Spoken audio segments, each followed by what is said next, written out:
네, 제2차 아셈 노인 인권 현실과 대안 포럼이 잠시 후에 시작될 예정입니다. 네, 지금 모두 착석해 주시면 감사드리겠습니다. 오늘 포럼은 아셈 글로벌 에이징 센터 유튜브 채널을 통해서 실시간으로 중계가 되는데요. 행사가 진행되는 동안 실시간 채팅을 이용하실 때에는 타인에 대한 저속한 표현이나 비방을 자제해 주시길 바라며 위반 시에는 강제 퇴장을 될 수 있음을 양해 부탁드립니다. The second ASEM Forum on the Human Rights of Older Person is about to begin. Well, the forum is currently being broadcasted live through our YouTube channel of ASEM Global Aging Center. When using the live chat function during the event, please refrain from making vulgar expressions or slander towards others. And please understand that in case of violation, you will be forced to leave. As we are about to begin, please stay tuned. Thank you very much.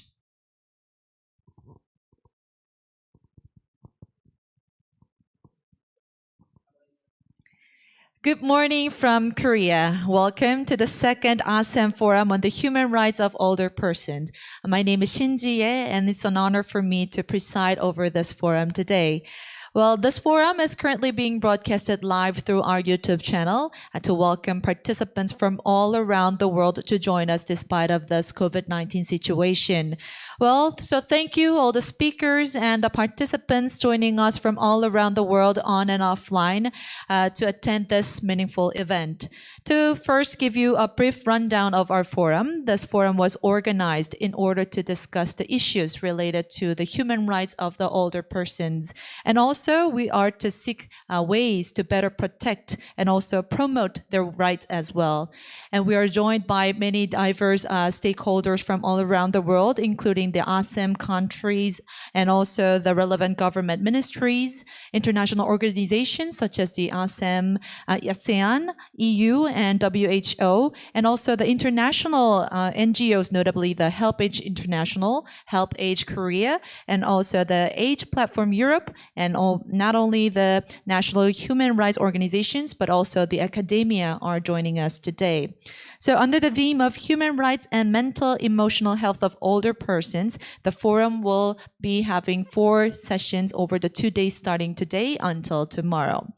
The topic of the session number 1 is human rights and mental emotion health of older persons, current status and response. And session 2 will be a civil society talk concert under the topic of sharing and exploring right-based community building practice, bringing together the representative of major international civil society organizations related to the human rights of older persons. And in session 3, this will be a discussion on diverse measures of ASEM government against the loneliness under the topic of addressing loneliness from governmental perspective. And session 4 is a special session with WHO to discuss the social isolation and loneliness among older persons. So having introduced all of our topics that will be dealt throughout the 2 days, let's now commence the forum by watching the opening video.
Yes, if you're ready to join our movement and promoting the mental and emotional health for the older people, please give a big round of applause. Yes, thank you very much. And now I think we're ready to fully dive into the second ASEM Forum on Human Rights of Older Persons. In order to do so, it's my honor to invite to the stage Executive Director Ji Eun-hee of ASEM Global Aging Center to deliver her welcome speech. Please welcome her with a big round of applause.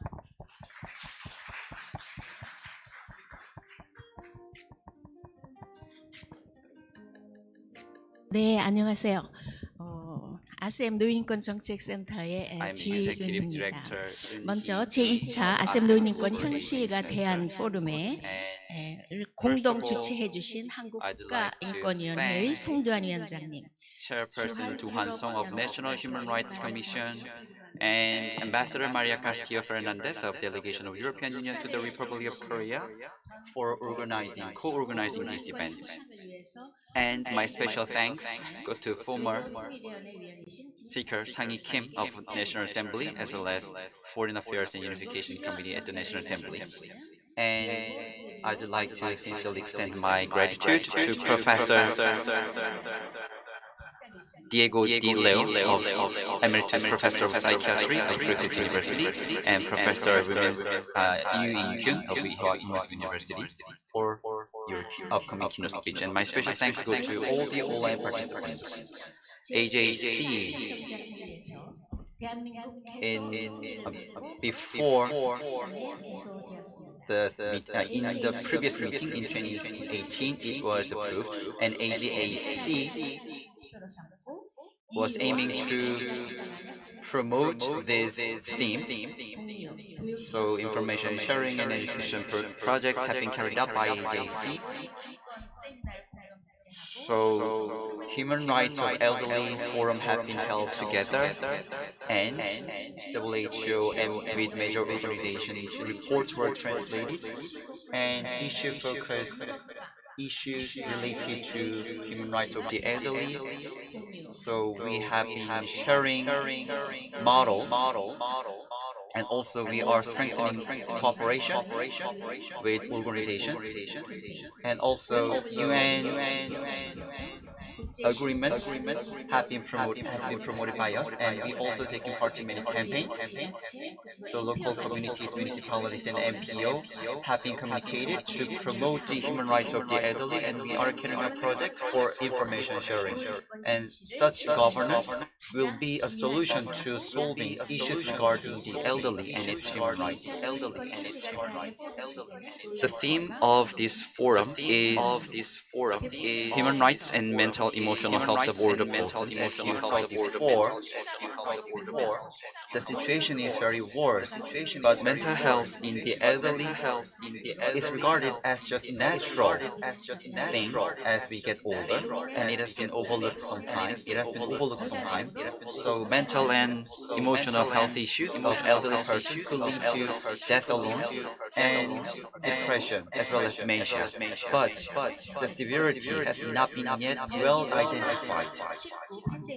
And because of the COVID-19 pandemic and containment, isolation, loneliness has been intensified, which increases worries regarding the elderly's emotional health. So regarding isolation and loneliness, there has been a report. So loneliness and isolation, it causes severe impact on their health. So related reports have been released. So it's been highlighting the importance of social support. So we AGAC with academia and civil society and many experts. We have invited them to talk about three themes today. First is Asia, European issues regarding the emotional and mental health of older persons.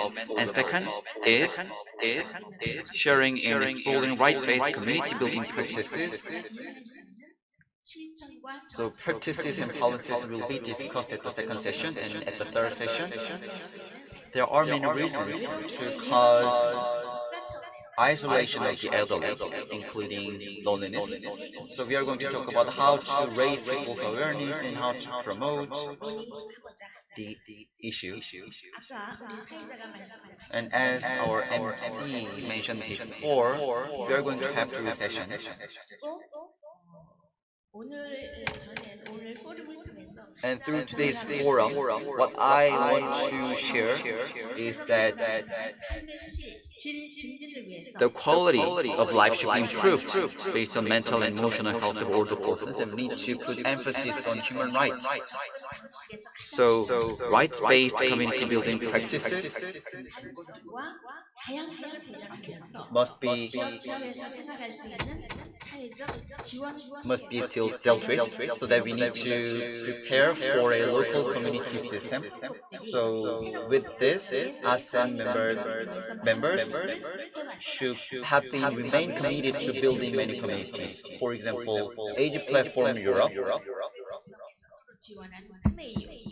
has been carrying out many projects, and Help Age Club, and there are so many community building projects in Korea, and I hope such cases could be shared with ASEAN countries.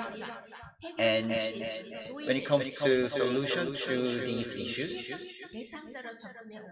we have seen the elderly as beneficiary of such programs, but we need to focus on human rights and human rights of the elderly. We need to respect their rights, and the countries should create dedicated departments for dealing with these elderly issues. And I hope such a foundation could be laid through today's forum and going forward. I hope the elderly in the ASEM and cooperation with other organizations should be strengthened going forward. So once again, I'd like to welcome all of you to today's event. Thank you very much, Executive Ji, for your remarks. As she have mentioned, the AGAC has been focused on promoting the rights of the older persons, and this forum is a big pillar of those efforts, bringing the diverse stakeholders together for discussions. So let us enhance the quality of life by promoting the mental and emotional health of older persons. Next, we have the chairperson Song Do-hwan of National Human Rights Commission, who has sent us a congratulatory video. So let's take a look through the screen.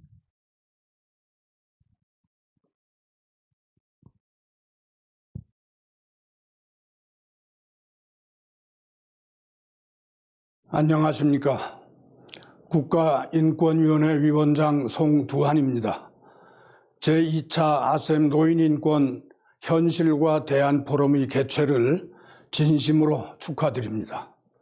오늘 이 자리를 마련해 주신 아셈 노인인권정책센터 지은희 원장님과 모든 관계자 여러분들의 노고에 감사의 인사를 드립니다.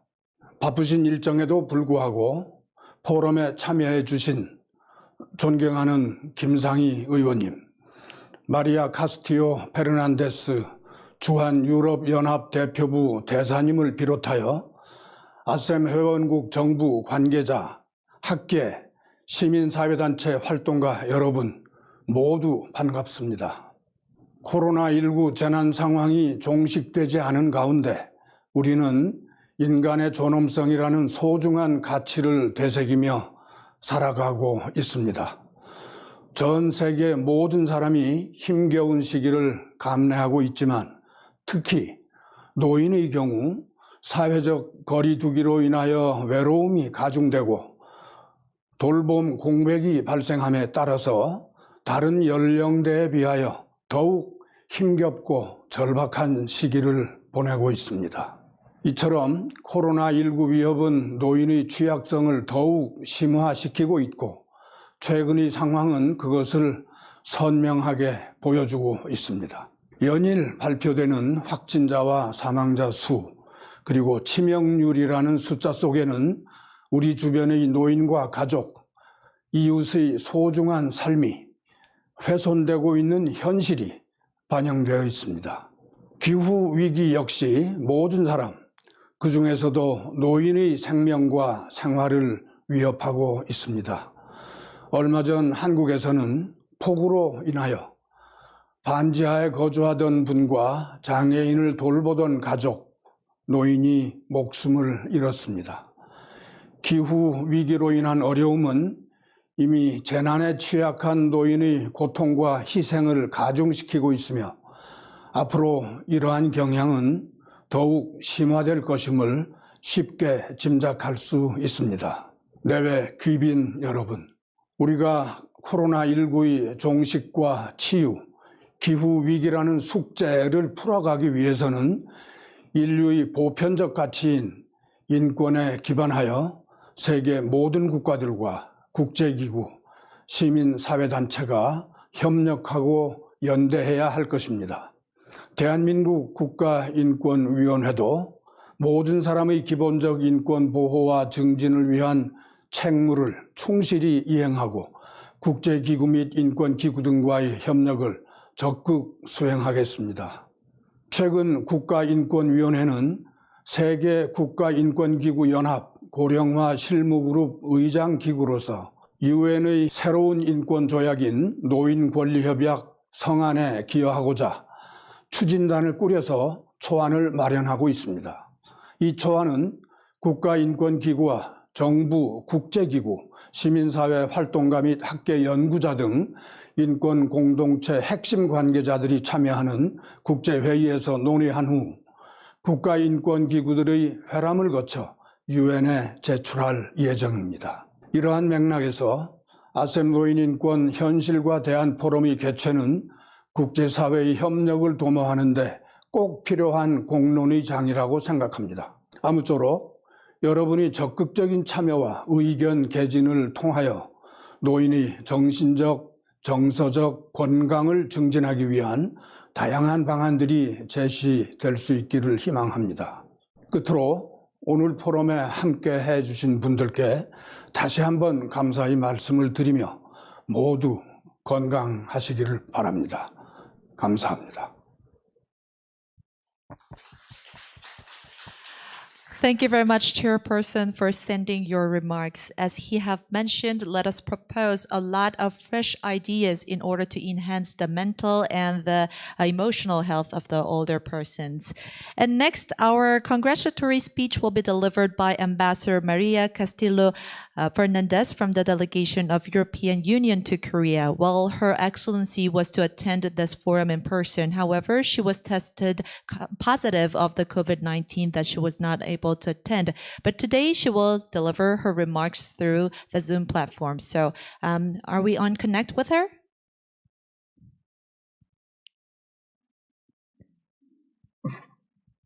Good morning to all. A very good morning, and very sorry I cannot be with all of you today. As has been said, I got COVID, so I am at home, and that's why my voice is not, and my face is not as good as normal. So, but I was very keen to be part of this ASEM forum. You know well, this is the third time I participate, and this is very high on the agenda, the human rights of elderly people in the European agenda. So I wanted to make the effort to be with you at least a short time to open this forum. I really think the work that you do as ASEM Global Agent Center is key to maintain this very high on the agenda, to raise awareness, to share practice. And of course, this cannot be done without the commitment and the dedication of many of you, and including my personal thanks to Executive Director Chi which is always there pushing the whole process. And it's very important to have people like her dedicated to this work. This year you based yourself on the issue of mental and emotional well-being, especially for older people. You know, feeling like I feel today at home and the consequence of COVID, I can realize more and more how difficult it is and how difficult it has been. The lockdowns, the situation, the infections. We are still living the aftermath of all of this with growing tensions around the world in many areas, and that creates a lot of anxiety and exacerbated mental health risk. We saw in the statistics that you put in the video at the very beginning, but also in different studies, including the Lancet, that the prevalence of anxiety and depressive disorders has certainly increased in Europe for more than a quarter across the pandemic, in Korea as well, and in other ASEM countries as well. And the situation of older people is, as it's pointed out in your video, rates are much higher, and they are certainly more involved, and we need therefore to increase our efforts even more today. The situation of human rights of elder people is very high on the human rights agenda in Europe. We are really fully committed to protect these rights worldwide, and therefore the ASEM Forum is very important for us to be able, as a big platform, to maintain these human rights issues very high on our agenda. The rights to live in dignity, independence, to participate in social and cultural life are enshrined in Article 25 of the European Charter of Fundamental Rights. And we are working first to integrate and to mainstreaming issues related to demography, equality, age discrimination in all relevant EU policies. This is very important in our legislation, in our funding programs, and mental health is part of it. It has been on the rise in Europe as well as worldwide, and therefore we have created a space, the health policy platform, for health and social stakeholders organizations to exchange specific mental health practice and knowledge. And there is also a focus on the needs of vulnerable groups like older people. I don't know if ASEM networks have already connected with this platform, but that could be also one idea for you to consider. We are currently supporting around 7 million euros for more specific actions on mental health and human rights, and helping the people with depression. For example, there is a program where 10 European member states are working together to transfer evidence-based interventions to prevent suicidal behavior, which is particularly exacerbated with the health problems that are associated to the impacts of COVID-19. Another second action is what we call the Implemental, where more than 21 countries are working together on an exemplary national suicide prevention program developed in Austria, along with reform of community-based mental health services that are developed in Belgium. These are just examples, but I think there are many in all the ASEM countries that are here listening to us. Therefore, for me, very important that today, more than ever, I will say, the role of the ASEM Global Forum for Aging and the Aging Center that you have, it's more than ever important. The ideas that come, I take the idea that Executive Director Chi has mentioned of an independent department on human rights for elderly. This is very important. But more than ever, the role, the ideas, the network you create. and to be able to discuss it and to continue that discussion on a regular basis is very important. Slowly, step by step, but we need to keep this on the agenda. Many thanks, and I hope to see you also. Kamsahamnida. Thank you very much, Your Excellency, for sending your remarks. We truly hope that you will get well soon and hope to see you next year in person in the forum. And now, I think this would be the appropriate time to introduce some of our distinguished guests who are present in this room, who are always exerting their efforts to promote the rights of the elderly people. So, as your name is called, please stand and greet the others, and the participants who are seated down, please welcome each one of our distinguished guests with a big round of applause. So, first of all, let me introduce the National Assemblywoman of the Republic of Korea, Kim Sang-hee. Thank you very much for joining us today. Thank you very much. And now we would like to also introduce other participants who are present in this room. And we have also the chairperson of ASEM Global Aging Center, Lee Hae-kyung. Welcome, ma'am.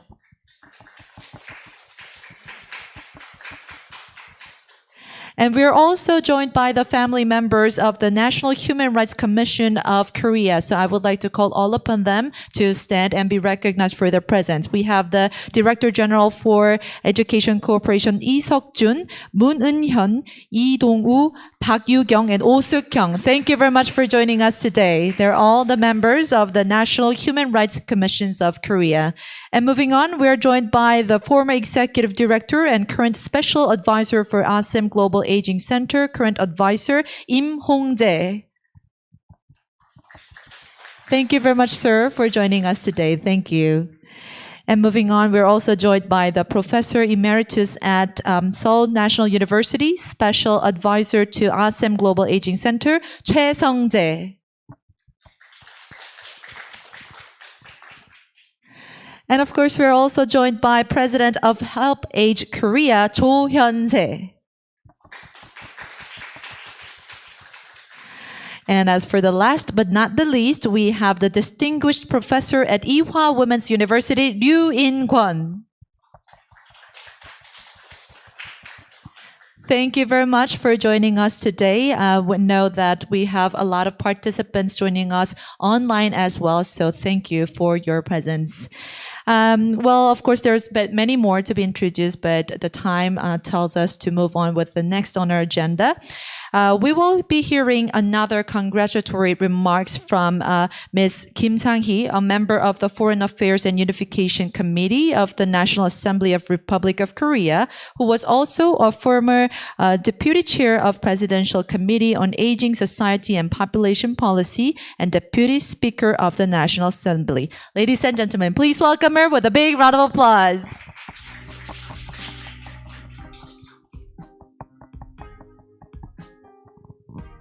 네, 안녕하세요. 반갑습니다. 대한민국 국회의원 My name is 김상입니다. Kim Sang-hee, a member of National Assembly of Republic of Korea.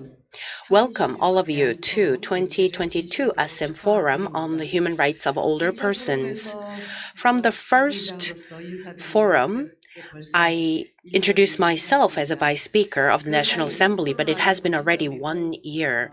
And since then, we have had some progress to deal with the COVID-19. And without a major incidents, we have been dealing with COVID-19 in a decent manner. It is now in a declining pattern of confirmed patients. However, we still have some severe cases, and daily about 50 people die. Over 70% of the dead are from the vulnerable groups, especially they are older persons. So the topic today is human rights and mental emotional health of older persons. We're gathered by some ASEM experts to discuss some mental emotional health issues around the globe. And we will also talk about some countermeasures to solve some loneliness and isolation issues of the older persons. It is a wonderful and meaningful event, and I would like to express my gratitude to Executive Director Ji Eun-hee and Chairperson Lee Hae-kyung of the ASEM Global Aging Center, as well as Song Do-hwan, the Chairman of the National Human Rights Commission, and Madam Maria Castillo Fernandez. And I hope Madam Ambassador to get better from COVID-19. In particular, my special thanks go to Executive Director Ji Eun-hee for her effort. Right now, over 65-year-old older persons is about 1.7 million people, and it's about 19.3% of the total populations. And that means that 1 out of 5 older persons live alone. And due to their social loneliness, they have some loneliness issues, isolation issues, and sometimes they die while being alone, and that's a severe issue. In 2005, Ministry of Health and Welfare conducted a survey on 1 million people about their living conditions. There are only 64% of the older persons who do fair and decent social activities. That means the rest of 37% do not have any social activities. So among them, there are about 16% of the people who do not have any interaction with their family, or even if they have some interactions, they only have that once or twice a year. And over 24 people are under big pressure of mental and emotional issues. And some of them are going through severe depression. And a fair amount of people, especially older persons who live alone, are in danger. And these people living alone without any families go through poverty and aging, and they're more vulnerable to those issues. And due to the loneliness, their mental status is not in a good condition, and towards the end of their lives, they're not well taken care of. So they are exposed to very serious issue of death alone. In the past, all these older persons related issues had been solved under the framework of family. However, we now face a new type of challenges. This is not just the issues that individuals can handle, and now it is the responsibility for the government and the society who can take care of these issues. In April 2021, there has been an act established to deal with people dying from loneliness and isolation.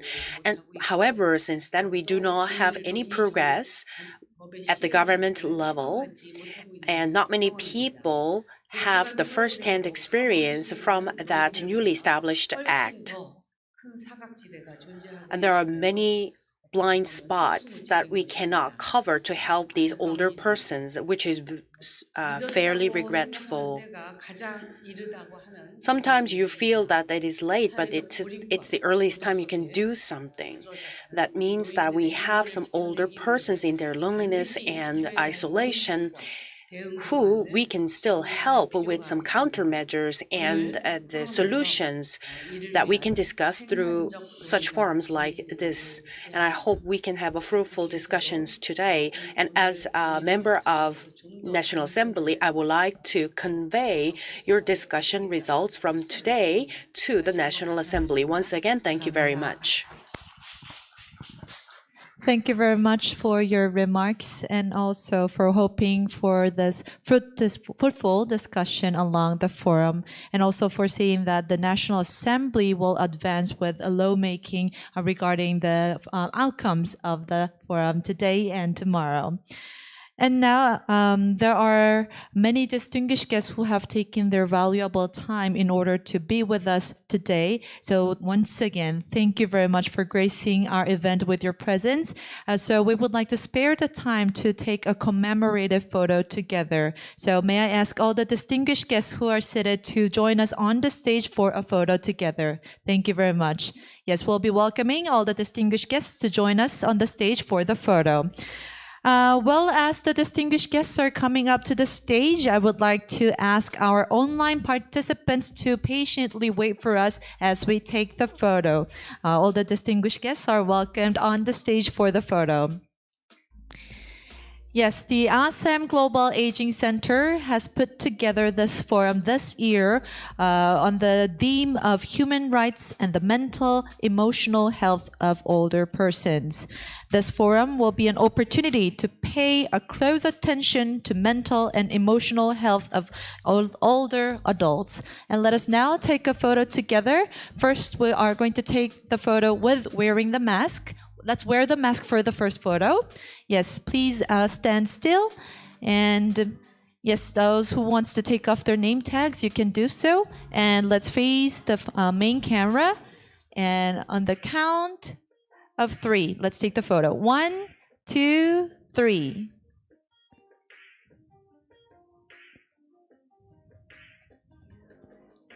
If you smile big, it will be seen. And yes, of course, let us take one without the mask. Yes, may I ask the distinguished guest to take off the mask for the second photo. Let's take the photo without the mask so that we will be remembering all of our favorites on the photo. On the count of 3, once again, 1, 2, 3. Please put on your biggest smile for the bright future of the elderly people of the human rights. Thank you very much. Can we try to remove the mask from the photo? Yes, let us make sure that the mask is not seen. Yes, we want to have a perfect photo. So let us make sure that the mask is not seen. Maybe you can put it in the pocket. And let's take the photo once more. Since we have took a lot of photos, yes, once more. And now, why don't we show some affection towards raising human rights? So maybe a small heart. Yes. They say this is the K heart, Korean heart. So let us hope that the affection towards the rights for the elderly people will be going from Korea. So with this heart, we're going to end the photo session. Thank you very much for cooperation. And we are going to end the photo session here. And now we're going to welcome all the distinguished guests to be seated. Thank you very much once again. And now we will be moving on to the keynote speech session as all the participants are going to sit it down. As soon as everybody sits down, we're going to move on to the keynote speech session.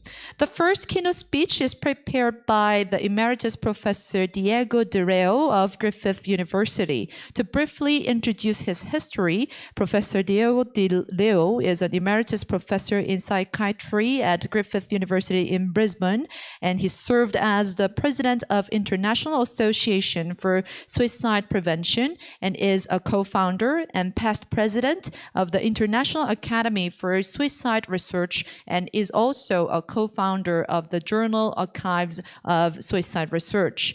In 2003, Professor De Reo initiated the World Day for Prevention of Suicide to be on September 10th. Overall, he is a world-class scholar with about more than 500 peer-reviewed articles. Having said that, let us now watch his keynote speech through the video.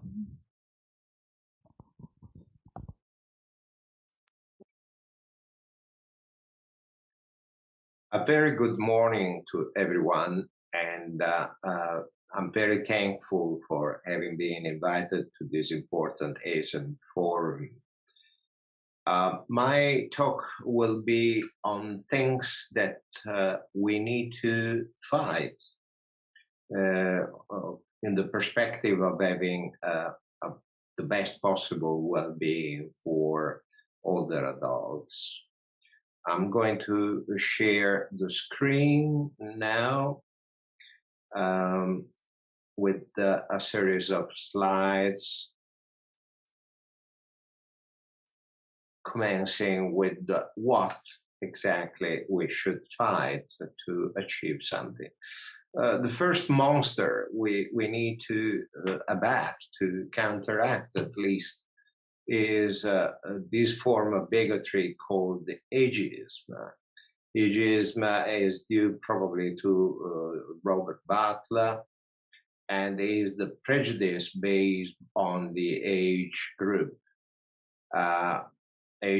from another age group, and something that was born in the United States, which is a society traditionally oriented towards activity, pragmatism, beauty, and what about older adults?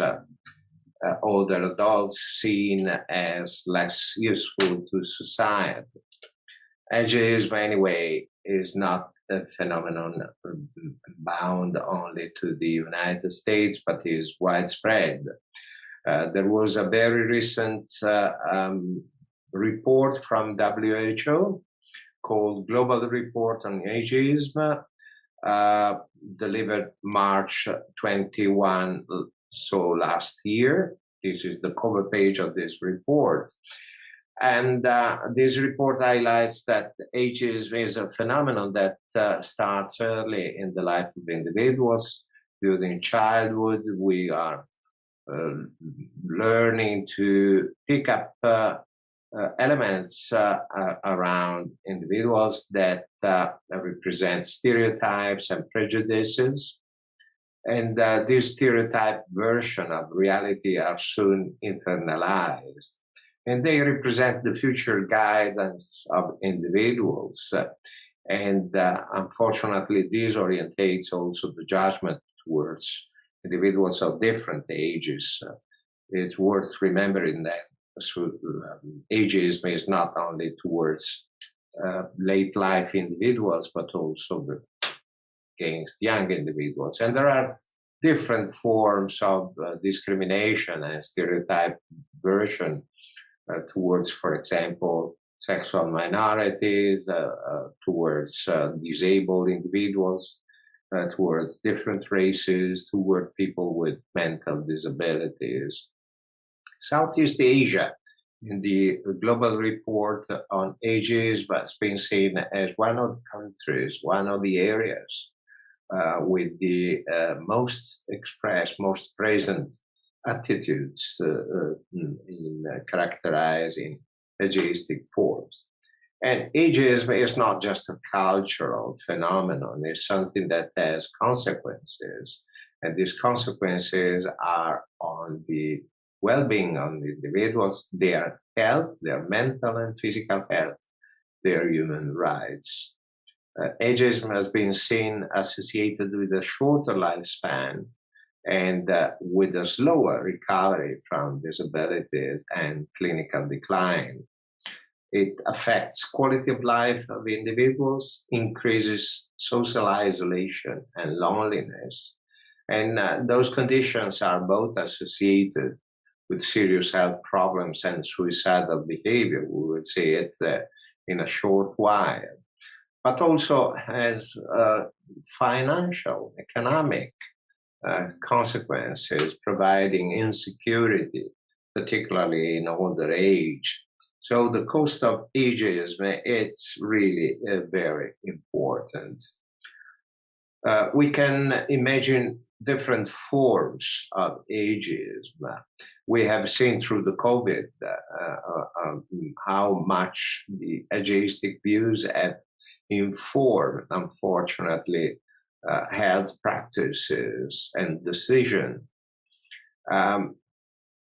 There are therapies that are rationed on the basis of the age of the individuals or mandatory retirement ages.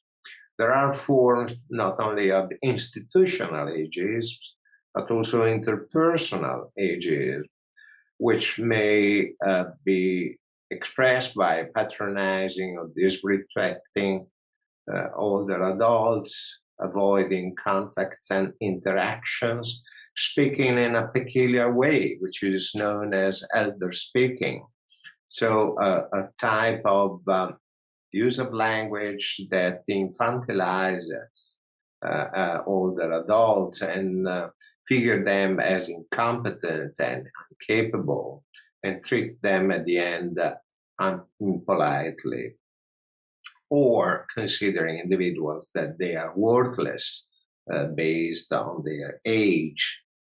But there is also a self-directed form of ageism, which is the one that impeds individuals to gain skills, new skills in later life, or make them avoiding to enroll in courses, every sort of new hobby or new activity. So ageism is something that we need to fight with extreme vigor. I was mentioning what happened with the COVID and the decision made on ageistic stereotypes.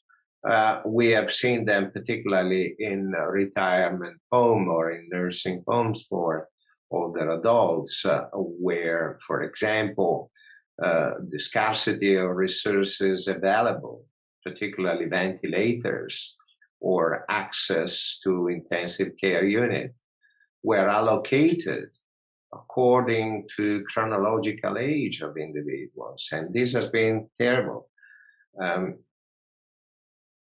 But summing up, so the impacts of ageism are several. We have seen the health, physical and mental health, but also at the economic level. The economic level may mean poverty or economic burden on society. At the mental health level means mental disorder, cognitive impairment. At physical health level may be represented by reduced longevity, physical illness, risky health behavior, inappropriate medication use, or even sexually transmitted diseases. If we try to understand when these ageistic views were formed first, there is a study quite recent based on the corpus of historical American English, which established that approximately 200 years ago, with the medicalization of aging and the growth of the segment of the population above 65 years of age, there was the appearing of form of ageistic understanding and interpretation of society. These ageistic views are also reflected clearly on the language we use, and important associations such as the American Psychiatric Association, Every Mind Older, Health Partners have all pushed towards the adoptions of terminologies able to counteract discrimination of persons with mental health conditions or physical disabilities. Because this person, through the use of that language, are frequently marginalized. An example, we shouldn't use the term elderly, but change it in older person or older people. We also should avoid the use of the word senior or seniors. And again, older people. Senior citizens equally is discriminatory. But also geriatric, and geriatrics should be limited to medical environment and don't use them in the common language. And also common forms of idiomatic language, such as being the silver tsunami, the aging tsunami, the great wave, or being over the hill, the demographic cliff, are all terminologies that represent discriminatory views and should be avoided as much as possible. The fight against ageism has been also sentenced by Antonio Guterres, which is the present Secretary General of the United Nations. and is a mission of important associations such as the World Psychiatric Association and the International Psychogeriatric Association. So it's something we need to be able doing in the coming years with much more vigor than what we have done so far. One of the consequences of ageistic stereotyped views is, for example, expressed here by a rather frequently quoted sentence from a Spanish poet, José Bergamin, who is famous to have reported and maintained that at 60 we can commit suicide, and committing itself is a wording that needs to be avoided. At 70 it is advisable, and at 80 obligatory. So this is a powerful ageistic terminology. I was mentioning loneliness and depression. Even the consideration of depression should be considered through the light of ageistic views, because if we consider, for example, that depression is normal with the aging process, and that suicidal behavior can be the result of a rational decision due to accumulation of physical illnesses, frailty, dependency on others, or loneliness or loss of a partner, we are running the risk to include these behaviors under a very ageistic views. And again, the other risk is that we oversimplify the concept of difficulties and critical moments in life where everything becomes attributable to depressive pictures, to depression. And this may involve a rigid prescriptive approach where we limit ourselves as physicians just to the indication of an antidepressant drug. So we rapidly eliminate, conjugate our patients, and we label them as depressed, neglecting the multifactorial nature of the crisis and the attention that should be paid by necessity to all patients, to all individuals, in order to have some chance of counteracting the complexity of a very dangerous suicide progression. But the other enemy we need to fight, apart from the extreme consequences described briefly towards suicide, is loneliness. This is a series of important statements from main media. This is the academic media, the conversation, loneliness could kill you.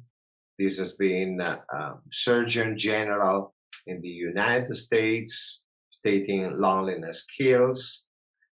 This is the front page of the Economist. Loneliness in its way to becoming Britain's most lethal condition. And this is the title from a Canadian Journal of Family Physicians, Social Isolation and Loneliness, the New Geriatric Giants. Social isolation is not the same than loneliness. Social isolation involves the concept of physical isolation. Loneliness involves instead the qualitative judgment. You can be surrounded by many people but feel lonely, and this means that every time that we refer to loneliness, we need to have in mind quite a view that has been beautifully expressed by John Cacioppo when he was in life, that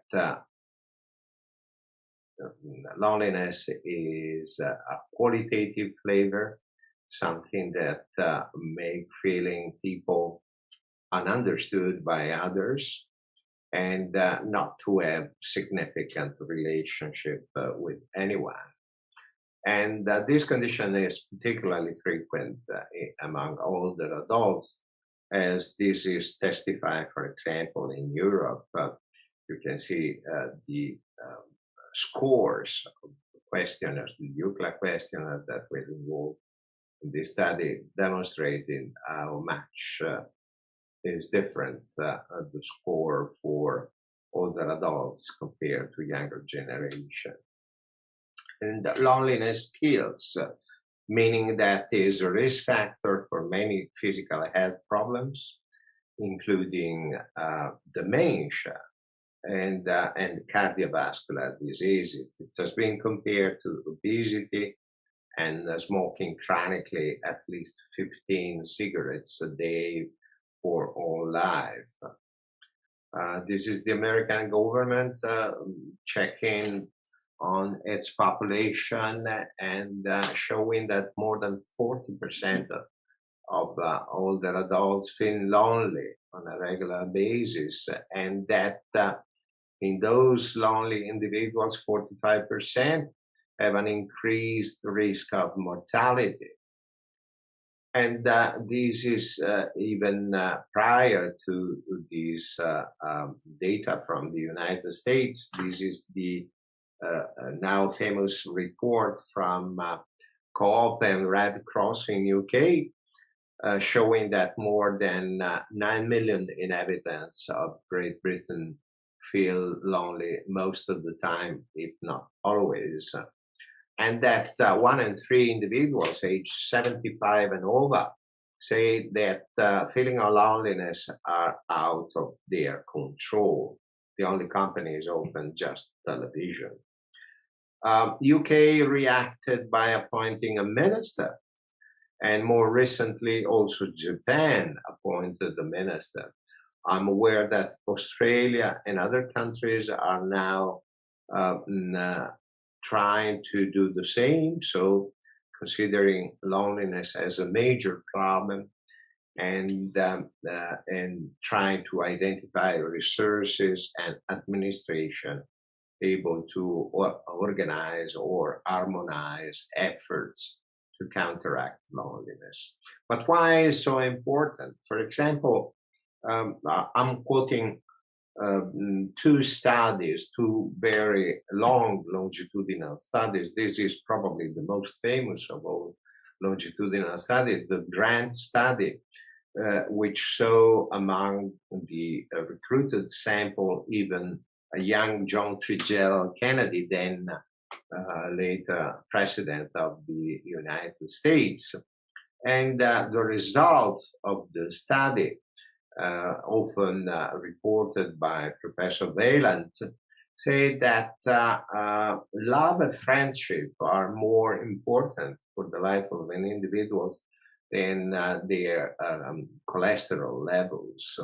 So the strong relationship is the strongest predictor of life satisfaction.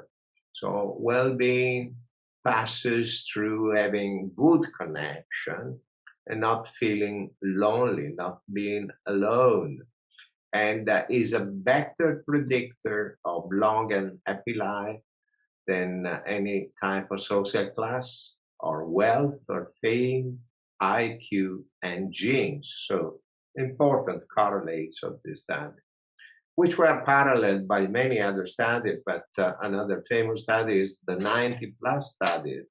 So more than octogenarian individuals joined this also long longitudinal studies, which showed that people, the super-agers, people living long life and long and satisfying life benefited from high-quality relationships. And this high-quality relationship permitted them also some lightly vicious behavior, like having some cup of alcohol or even smoking a few cigarettes. But this was probably counteracted by the benefit of doing these things socially, and so sharing with other individuals their glass of wine. Another concept that is probably beautifully represented here by an Italian artist, Maurizio Catalan, is that our sense of the time today, it's something that needs to consider probably in a different life if we want to have a better life. Time today is a clock time. It's good to measure age as the time since birth, but doesn't explain age as an indicator of the aging process.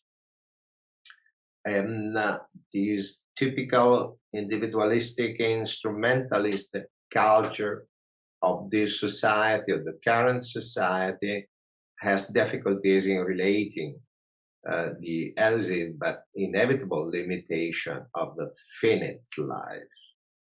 And of course, there are approaches in biogerontology that indulge in perspective of infinite human life. And mass media profits from this message and try to echo it in many different ways. But finitude in this way is postponed and reserved to those that are really old, which is not the case. And so age becomes a process of living that are beyond our control, but we forget that life has a limit, and the current culture tends to neglect this limit and make individuals unprepared to this type of limitation. And so this is accompanied by unpreparation, disappointment, and difficulty in individuals. At the end of my speech, then, I can summarize pinpointing at the need for a good terminology and a good attitude to promote more age-friendly environments, because these are important, for example, in fighting ageistic perspectives. However, we need to be realistic, and we need to be respectful of culture and the variation of meanings through the different situations in the world. We also need to be realistic in obtaining changes in attitudes. We need to remember that traditions, local cultures have inspired attitudes and behavior in individuals, and most probably we need generational changes before obtaining significant modification. At the end, if we really wanted to change how we think, feel, and speak about older adults for the better, we need to be prepared really for a long haul trip. Thank you for your attention.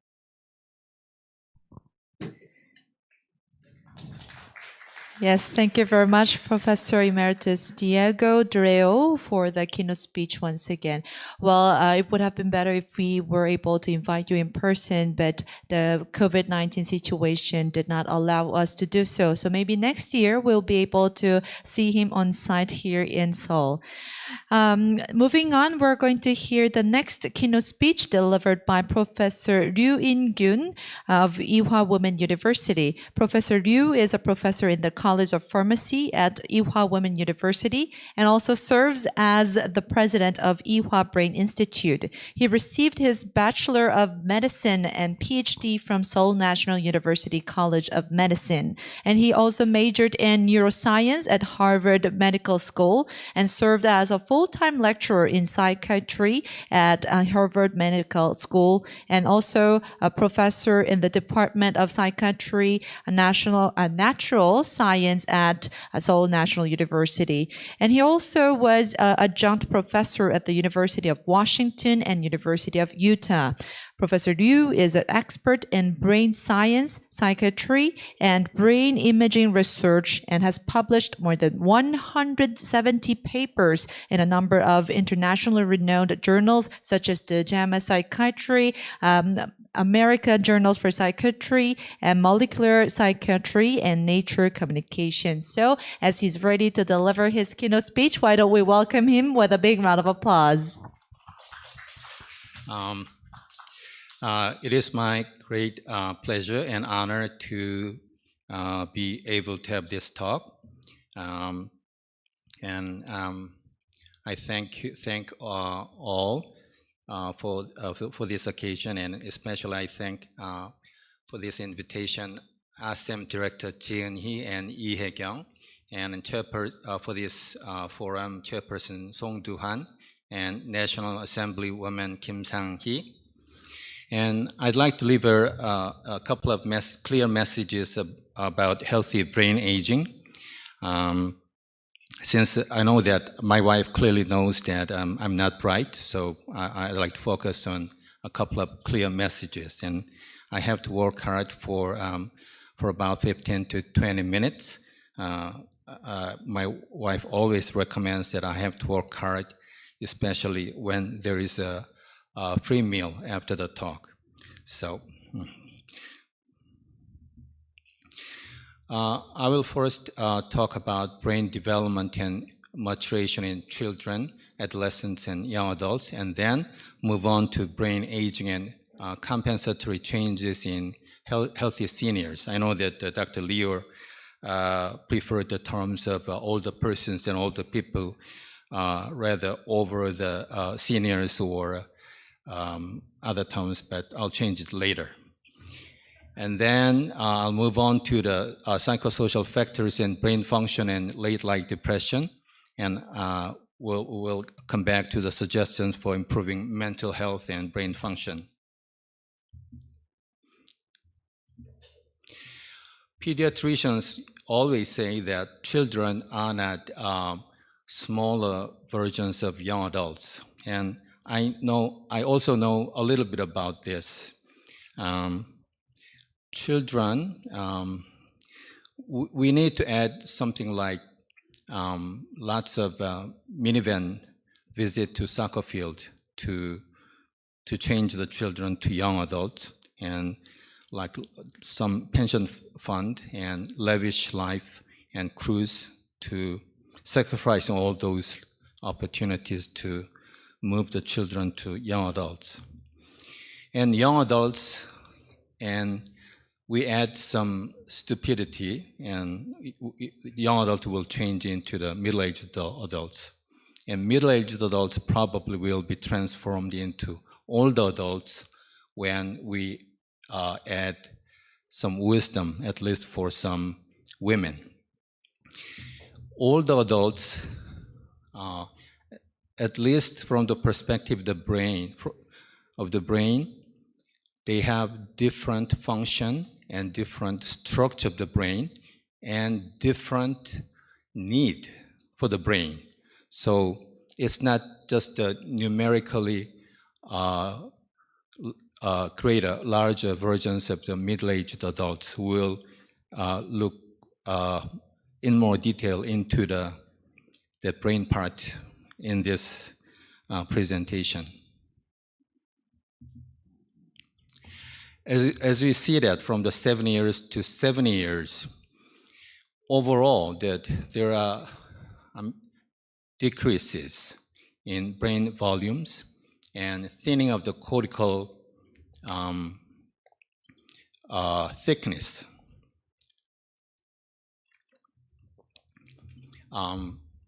brain size reaches its maximum size at about 18 or 20 years old.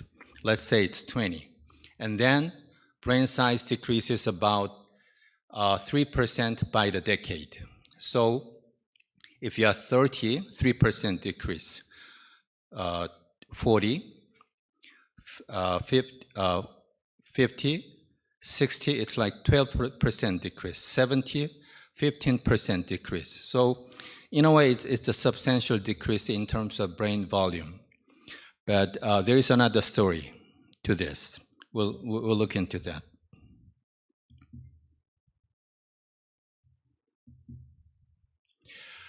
First, in terms of cortical thickness, cortex, where the many important brain cells located.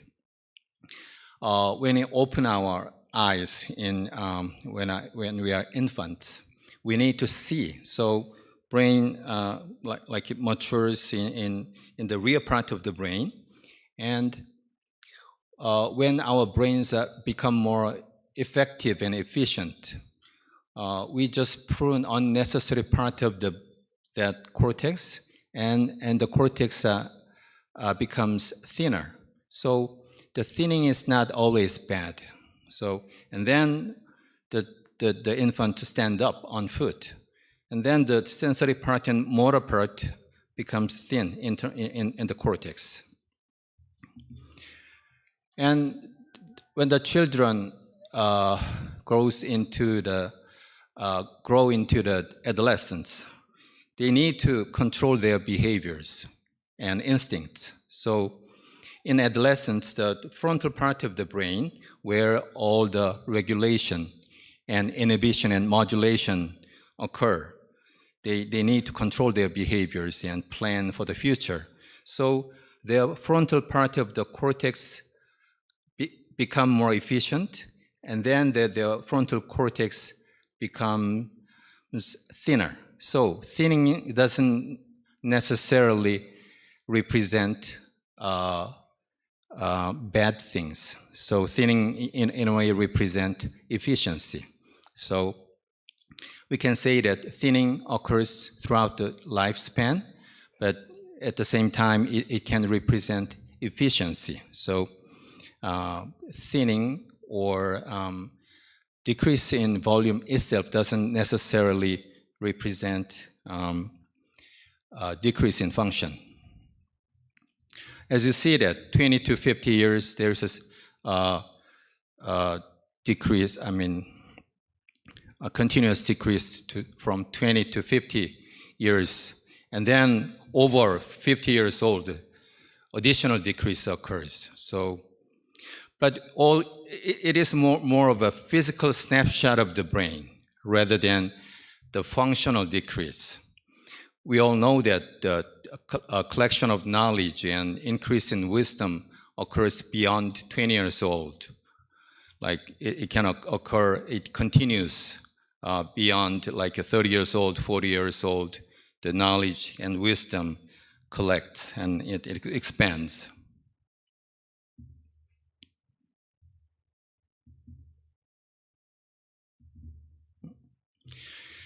As if you see more further into the details in different regions of the brain,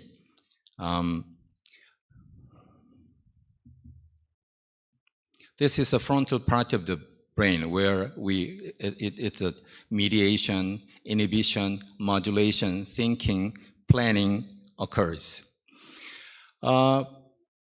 There's a sustained decrease in gray matter and white matter occurs in most people.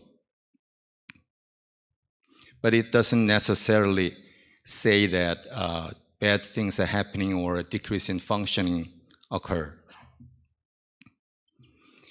If we see the amygdala part, that is the more of an emotional regulation part.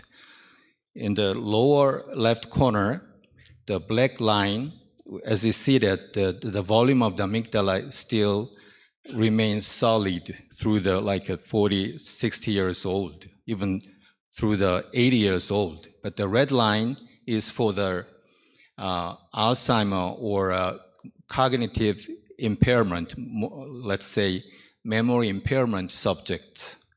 So there's a substantial decrease in those groups. If we move to the hippocampus, the next to the right, it's the same thing happens similar to the amygdala. In the healthy old people, senior citizen group, hippocampus, the volume of hippocampus stays similar to the middle-aged group. But in the mildly cognitively impaired group or dementia group, the hippocampus, where all the memory-related things are happening, it decreases fast. So we now know that if we stay healthy in terms of the brain, gray and white matter stays similar to the normal or healthy subjects, but amygdala and hippocampus volume or function and structure decreases fast. So we need to stay healthy in terms of amygdala and hippocampus, where the emotion and memory are relevant. So in terms of memory decline, or in its severe form, the dementia group, that's where the problem occurs. But even though the brain aging is a natural phenomenon, we don't need to go to the dementia side or cognitive decline side. If we stay, although there are lots of factors that are related to dementia, like genes, hereditary factors, or physical illness like vascular factors, but we can also stay into the healthy, advanced aging side. There is an interesting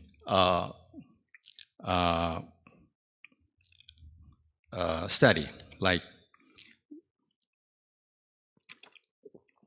when a young person, adult, and an older senior, let's say just a senior citizen, do the new intellectual task, completes a new intellectual task about the same time. So it is the same. But during that time, their brain, the young person's brain probably uses a lesser part of the brain regions, whereas the older person uses multiple regions of the brain, but the output is the same. So we can definitely say that human brain has the cognitive reserve, and the senior citizen did it with flying colors, with some compensatory recruitment. That is for the new intellectual task. For some familiar task, let's say the grandpa has been making the dinosaur with the Lego blocks for months for his granddaughter.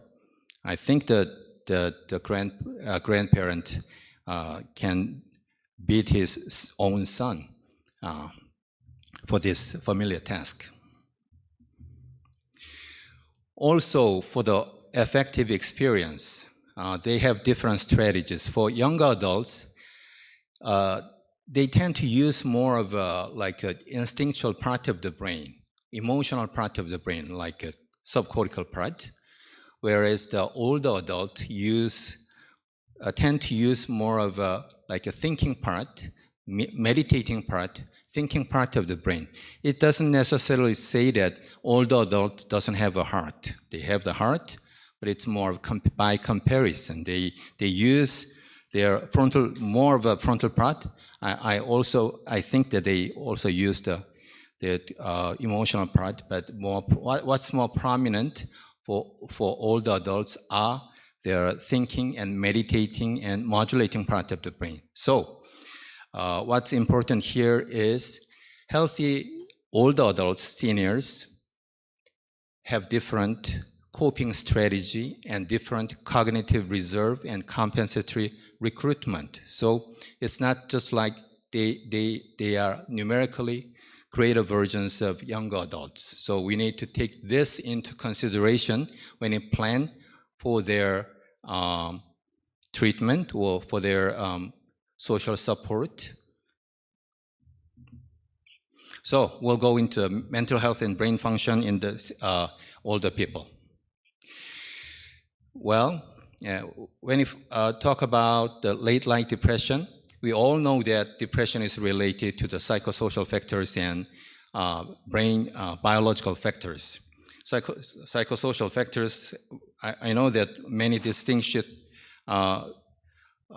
speakers will be talking about poverty and fear of death and loneliness are related important psychosocial factors, and biological factors are also important.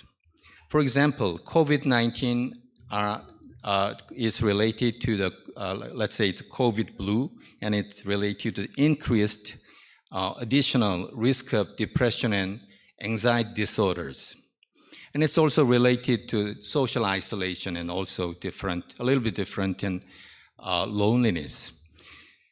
Conventionally and traditionally, they say that psychosocial or psychological things are more of a reactive, and it's not written in the brain, and it's more of a cannot be easily observed. But let's see it this way.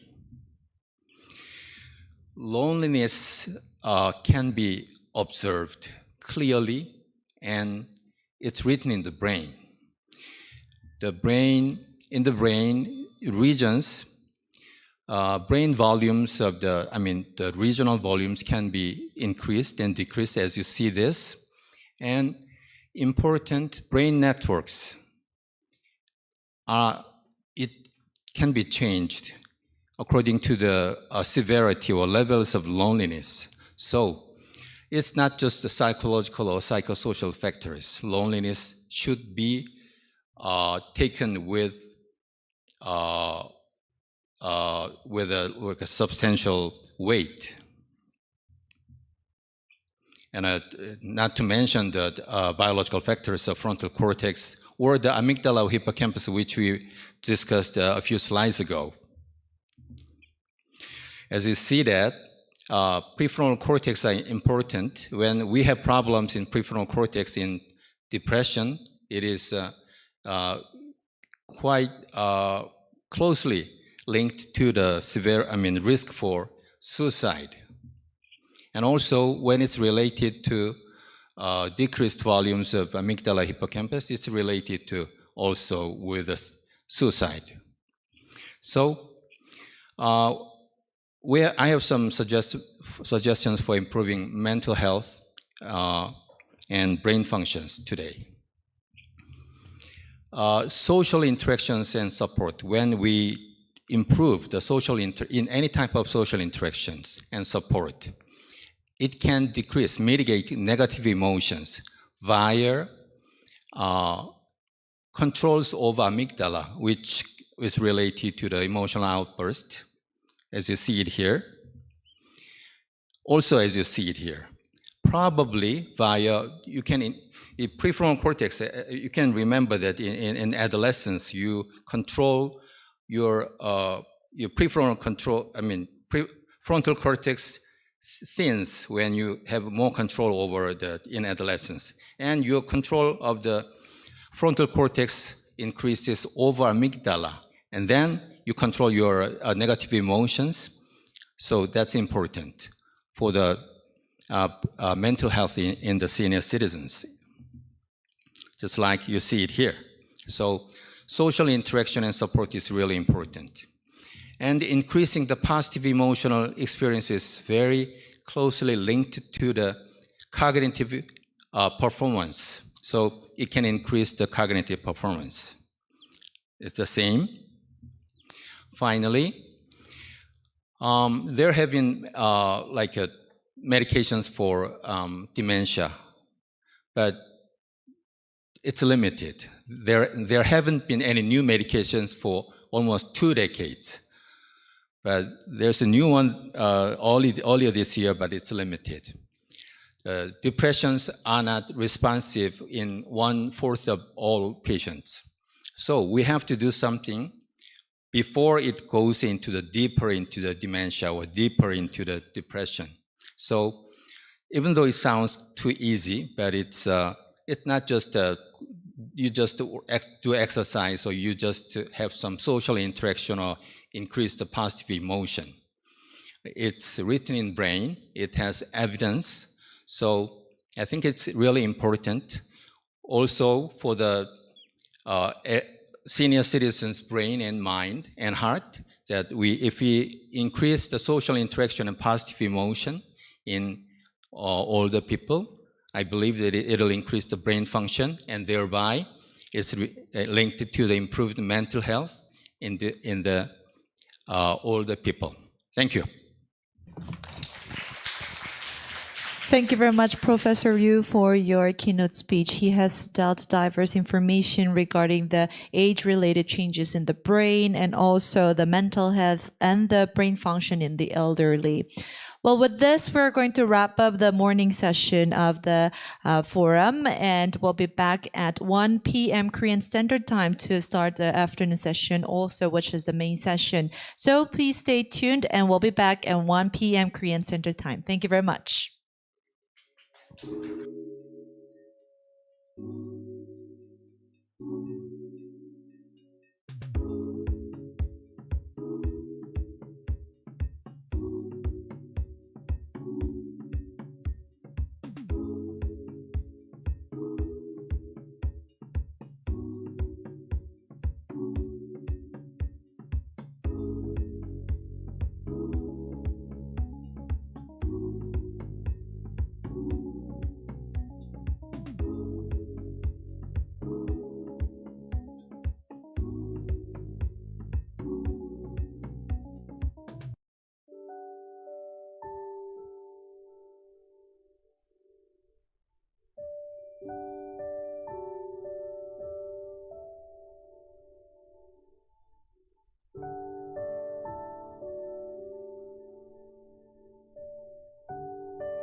Welcome back, everyone, to the second ASEM Forum on the Human Rights of Older Persons. We are ready to begin our afternoon with our first session entitled Mental Emotional Health of Older Persons, Current Status and Response. The first session will be moderated by Professor Kim Gi-yeon at Chunghang University. Let us welcome her to the stage with a big round of applause.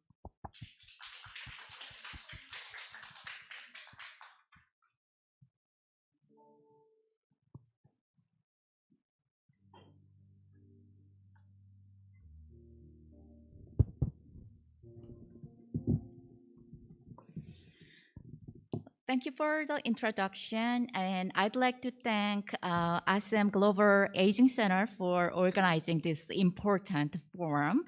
Hello, everyone.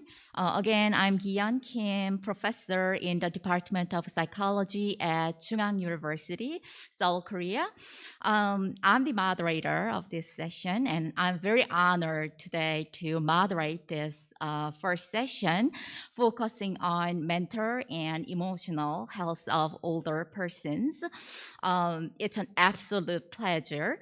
Welcome to all of you in the room and presenters joining us online, and also our audience joining us online. So we have three presenters for the first session. The first session is entitled "The Mental and Emotional Health of Older Persons, Current Status and Responses." So each presenter will share their thoughts and also the current issues with mental health and emotional health of older persons in each country and all that. So in this session, expert panels, 3 panels, will address various issues related to mental and emotional health, including depression, suicide, and loneliness. Given that we have two and a half hours and 3 presenters, presenters can take about like 30 minutes or so, and then we can, at the end of the presentations of 3 presenters, we can have some discussions, and also we can take questions and all that. So that's how we will do. So with that, so the first presenter is Dr. Devarjan Banerjee. And so he is in the Department of Psychiatry at the National Institute of Mental Health and Neurosciences in Bengaluru, India. So his talk title is titled "Right and Person-Centered Old Age Mental Health Care, Lessons Learned from COVID-19. So without any further ado, let's welcome the first presenter, Dr. Devarjan Banerjee. Dr. Banerjee. 디반잔 바너지 박사님 모셔보도록 하겠습니다. Yeah, hi. I hope I'm audible. 여러분 안녕하십니까? Dr. Banerjee. 네, 바너지 박사님. Yes, Could am I you audible, please please? share your PowerPoint 발표 자료 slides? 공유해 주시면 Yes. 될 것 같습니다. Yeah, Thank you. 네, 감사합니다. yeah. I think the screen is visible and the slides are moving. 네, 지금 잘 보이시죠? Can I have a confirmation on that, please? Yes, it is moving and we can see it very clearly. Yeah, 네, thank 잘 you, thank you. 보입니다. So, warm welcome and greetings from India.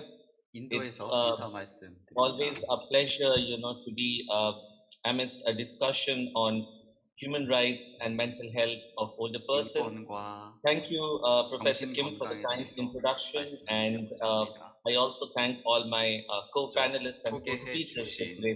좌장 김기현 Please 교수님께 feel free to 감사드립니다. interrupt me at any point of time if the slides are not moving or you're not able to hear me. 잘 움직이지 And 않고 I sincerely thank the AGAC Forum for having me here. 이번 It's an honor and 포럼에 저를 초청해 privilege to be 주셔서 here amongst all of 정말 you. 감사하다는 말씀을 So 시작하고자 I should 합니다. also speak on behalf of the International Psychogeriatric Association, with which I closely work with, and I convey my regards to all of you from the IPA.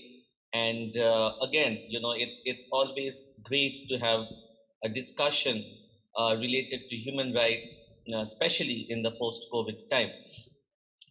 So what I'll be going to do in the next 20 minutes or so is kind of take you through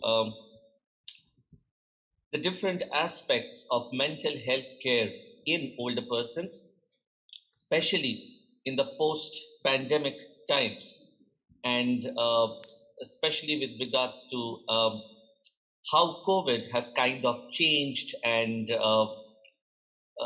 made us rethink about human rights in this particular age group. There is a slight disturbance in my screen. I believe I'm still audible, right?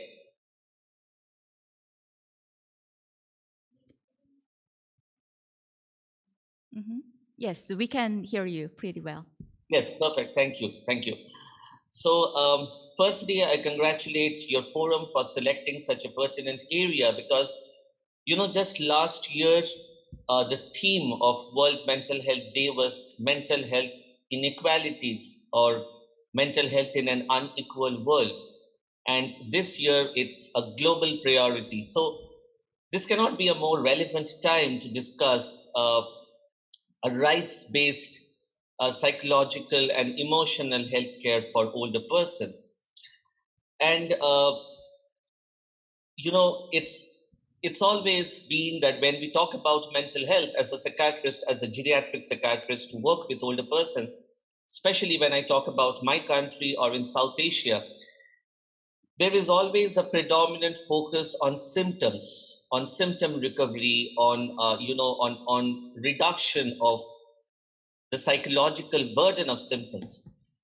But somewhere down the line, when we talk about this, I think the rights-based aspect, the person-centric care, the narratives of the person who is suffering from the illness as well as their family members, especially in illnesses like dementia, are really, really neglected. And this happens especially because, we have a huge population and to be honest, India is one of the fastest growing countries. We are having a rapid demographic transition, and so is for the entire world. So as we really go to a very, very high projected score of population of senior citizens, it becomes extremely important to think and rethink today's topic. I just have a small request to moderator Professor Kim.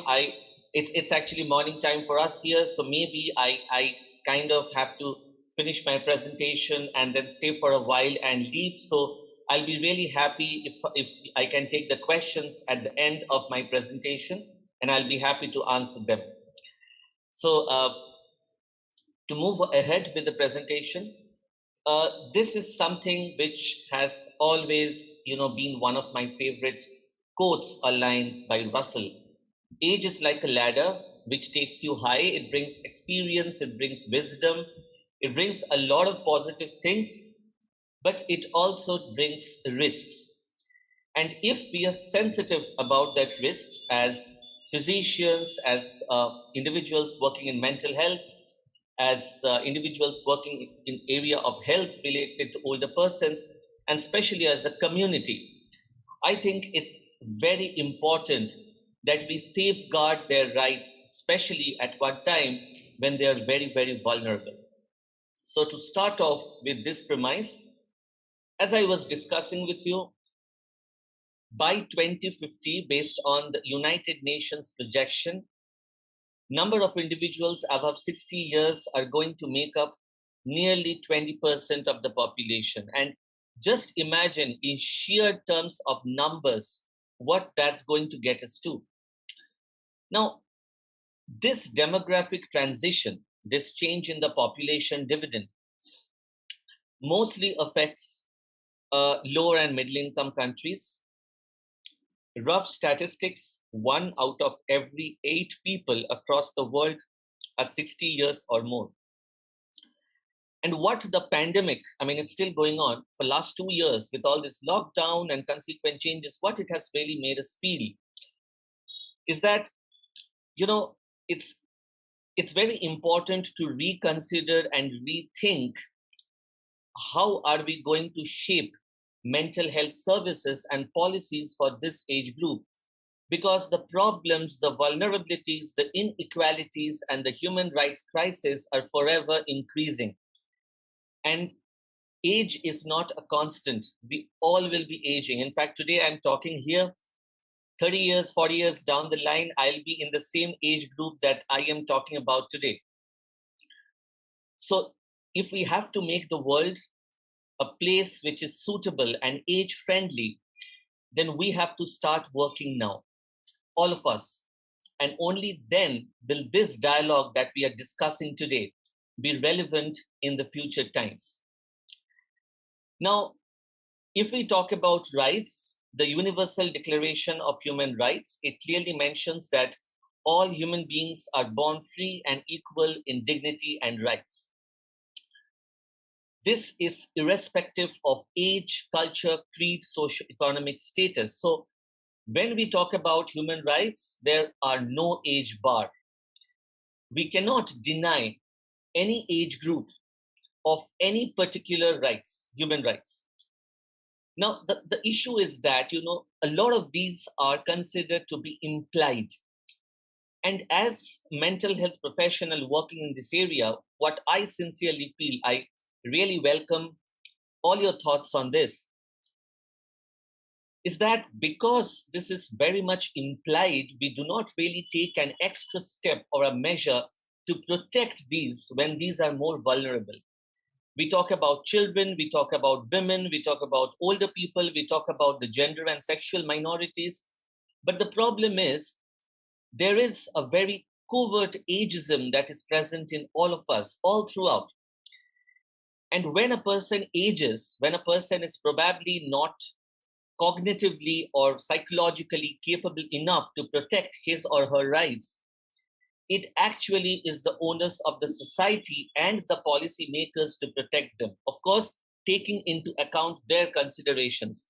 Now, that is sometimes missing because we often tend to think that with age, it is natural but to sacrifice some of these basic factors of dignity. That is where the global problem lies. Now, what I'm also going to do today is, because I speak from India, it's always great to talk about the regional factors. So I'll be talking about South Asia in general, the Indian subcontinent, and few other countries. So when this whole thing before COVID started, there were a lot of discussions, in different policy papers related to how we can rethink or remodel the older adults' mental health care in South Asia. Because one, it's rapidly aging. Two, we really lack facilities and lack guidelines to provide age-appropriate, rights-based mental health care for them. And I think it's very important to learn. So today, when I speak here, I think I would also like to take back your ideas, the ideas and discussion from the other panelists here today, and then try to incorporate them in different policies and services that we have. Because discussions like this, multidisciplinary discussions like this, really bring on a mutual exchange of ideas to help those who need that. So,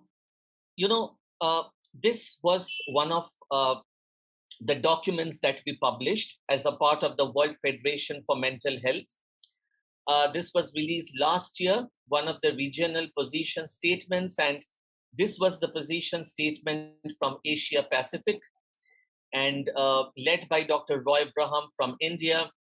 We kind of tried to put together different aspects of how different vulnerable populations do face this mental health inequity and inequality.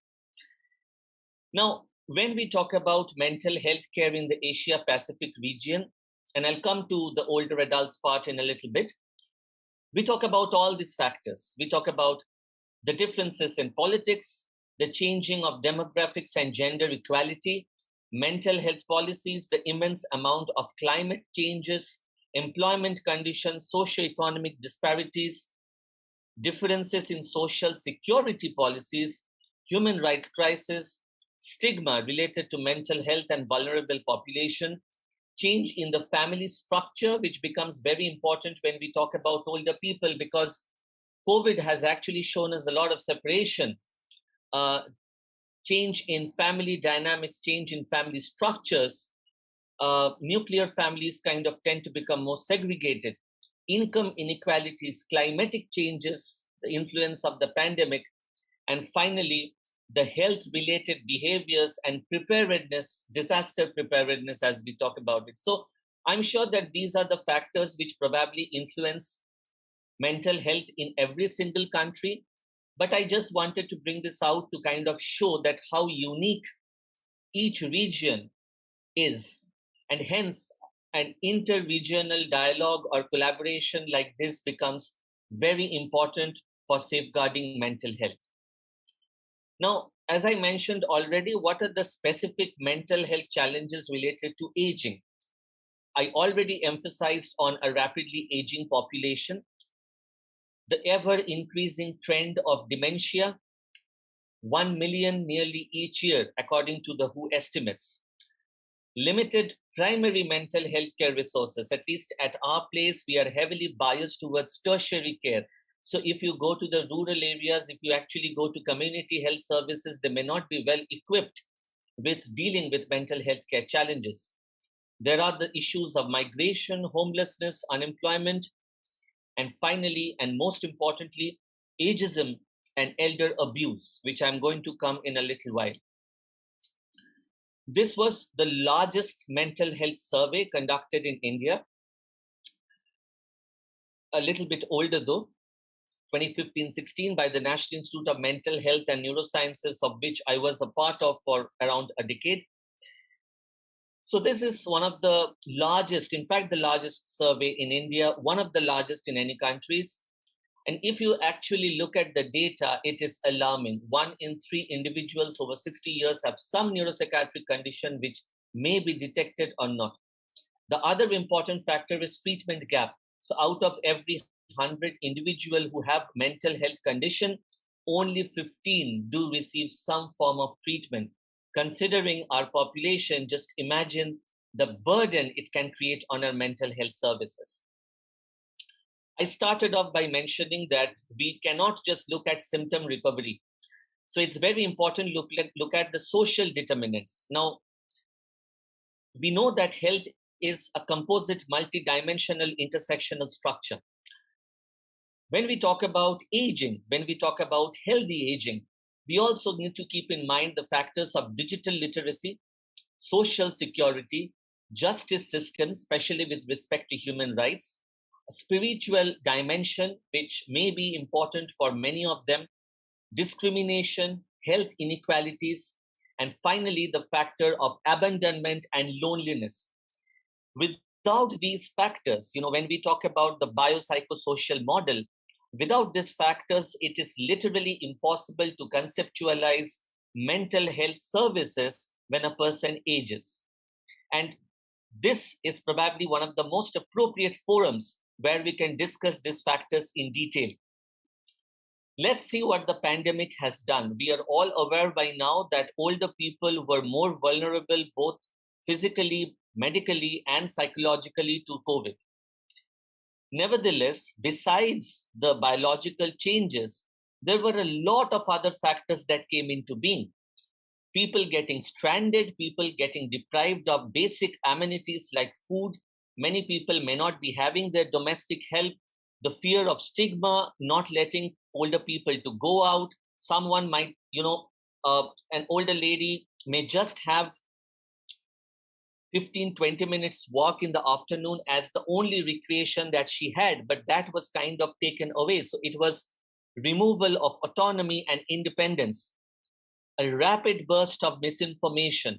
Many people, many senior citizens lost their loved ones, their children, their spouses, people who are younger to them.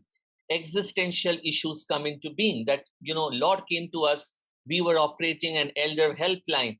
And so many calls came to us telling that, doctor, why not me? Why did my son pass away? I rather wished it was me because anyway, I'm 70, 75 years. So there was a long-standing grief, a chronic trauma. And what COVID really, really showed us, in fact, whenever I am in a talk, I always tell that it's very unfortunate that we needed a pandemic to serve as an eye-opener, is that how much ageism and how much of stigma kind of really persists among us. So, it's very unfortunate, but in different communities, and I'm sure you can, again, your experience will be invaluable. I can speak from my end. In all the countries that we collaborated with, when we spoke about this care, most of my colleagues did mention that it was so much of a crisis in this entire 2 years that people literally considered older people as disposable. Now, probably it was the crisis reaction, but there are certain vulnerable age groups who have suffered the maximum brunt of this pandemic. And I should be very clear about this, and I should actually appeal to all my colleagues and the audience present here that this is just the start. Probably now, as years go by, this is only going to be a cascading exponential effect of the pandemic that we see on the senior citizens. So if we have to keep our antenna open, we have to do it now, because more and more people will be coming with the problems. Help Age India brought about this document, which was immensely important and touching. We showed that there was a degree of, a lot of unvaccinated individuals, increase in elder abuse, financial insecurity, misinformation with related to vaccines, especially those who are in nursing homes, assisted living facilities, those who are institutionalized. And finally, many felt that their personal dignity was compromised. These were our work during the COVID period, when we spoke about how, the human rights crisis is kind of predominating all over during COVID. You are just free to check out these papers. They are all freely accessible on the net. We did try to provide certain advocacy measures, especially to care for older people in general during the pandemic. Also those who are living with dementia and their caregivers, because they're increasingly vulnerable. And most importantly, I think we need to understand that just medical care is not enough. Improving healthcare access, improving their literacy, trying to talk to them and understand where the problem lies. Many people called us simply asking that my children are there in a different country. I don't know how to operate WhatsApp, Google Meet, Zoom. I can't even see their face. I just feel that, something will happen to me and they will never be able to reach out. Now, this is categorically not any ICD DSM diagnosis, but this is far more than that. So as physicians, I think it's important that we start thinking a little bit out of the box, beyond the categorical diagnosis system, and try to think that each individual has got affected in a unique fashion during this pandemic. And mental health can have many, many shades. Just in the same lines, we spoke about this in another publication of us, and many of my esteemed colleagues from the World Psychiatric Association, the IPA, were there. In this document, we specifically mentioned about the factors which lead to health inequality. And this is the core of my presentation today, where human rights and mental health intersect. So loneliness, neglect, ageism, discrimination, reduced access, institutionalization, elder abuse, prone to misinformation, especially individuals who have cognitive problems, who have hearing loss, visual problems, frailty, have restricted mobility, who are staying in nursing homes and assisted living facilities, they are probably more and more impacted. And one important thing which envisages this whole thing is that we do not have, and mostly, I mean, I'm not aware of every single country's policy, but overall, internationally, it's very difficult to have standard guidelines which protect the rights of older people. I'll actually be coming to this in the end of my presentation, how we have been campaigning for a specific convention, a United Nations Convention for Rights of Older People, but yet it's such a big struggle because many people do feel that it is not necessary. We also did recommend certain strategies to restore health equality and social inclusion for older people. And most of them, they include healthy aging, including their narratives in the society, promoting community participation, developing specialist and dedicated services, improving awareness, having affordable dementia care, having both preventive, curative, and rehabilitative services, more and more promoting financial independence and social security of older people, and having a comprehensive plan, not just mental health or physical, but also occupational, also, home visits, trying to have a home environment set up, trying to kind of rebuild their families, and finally, having aging research. And that can be collaborative, inter-country, inter-regional.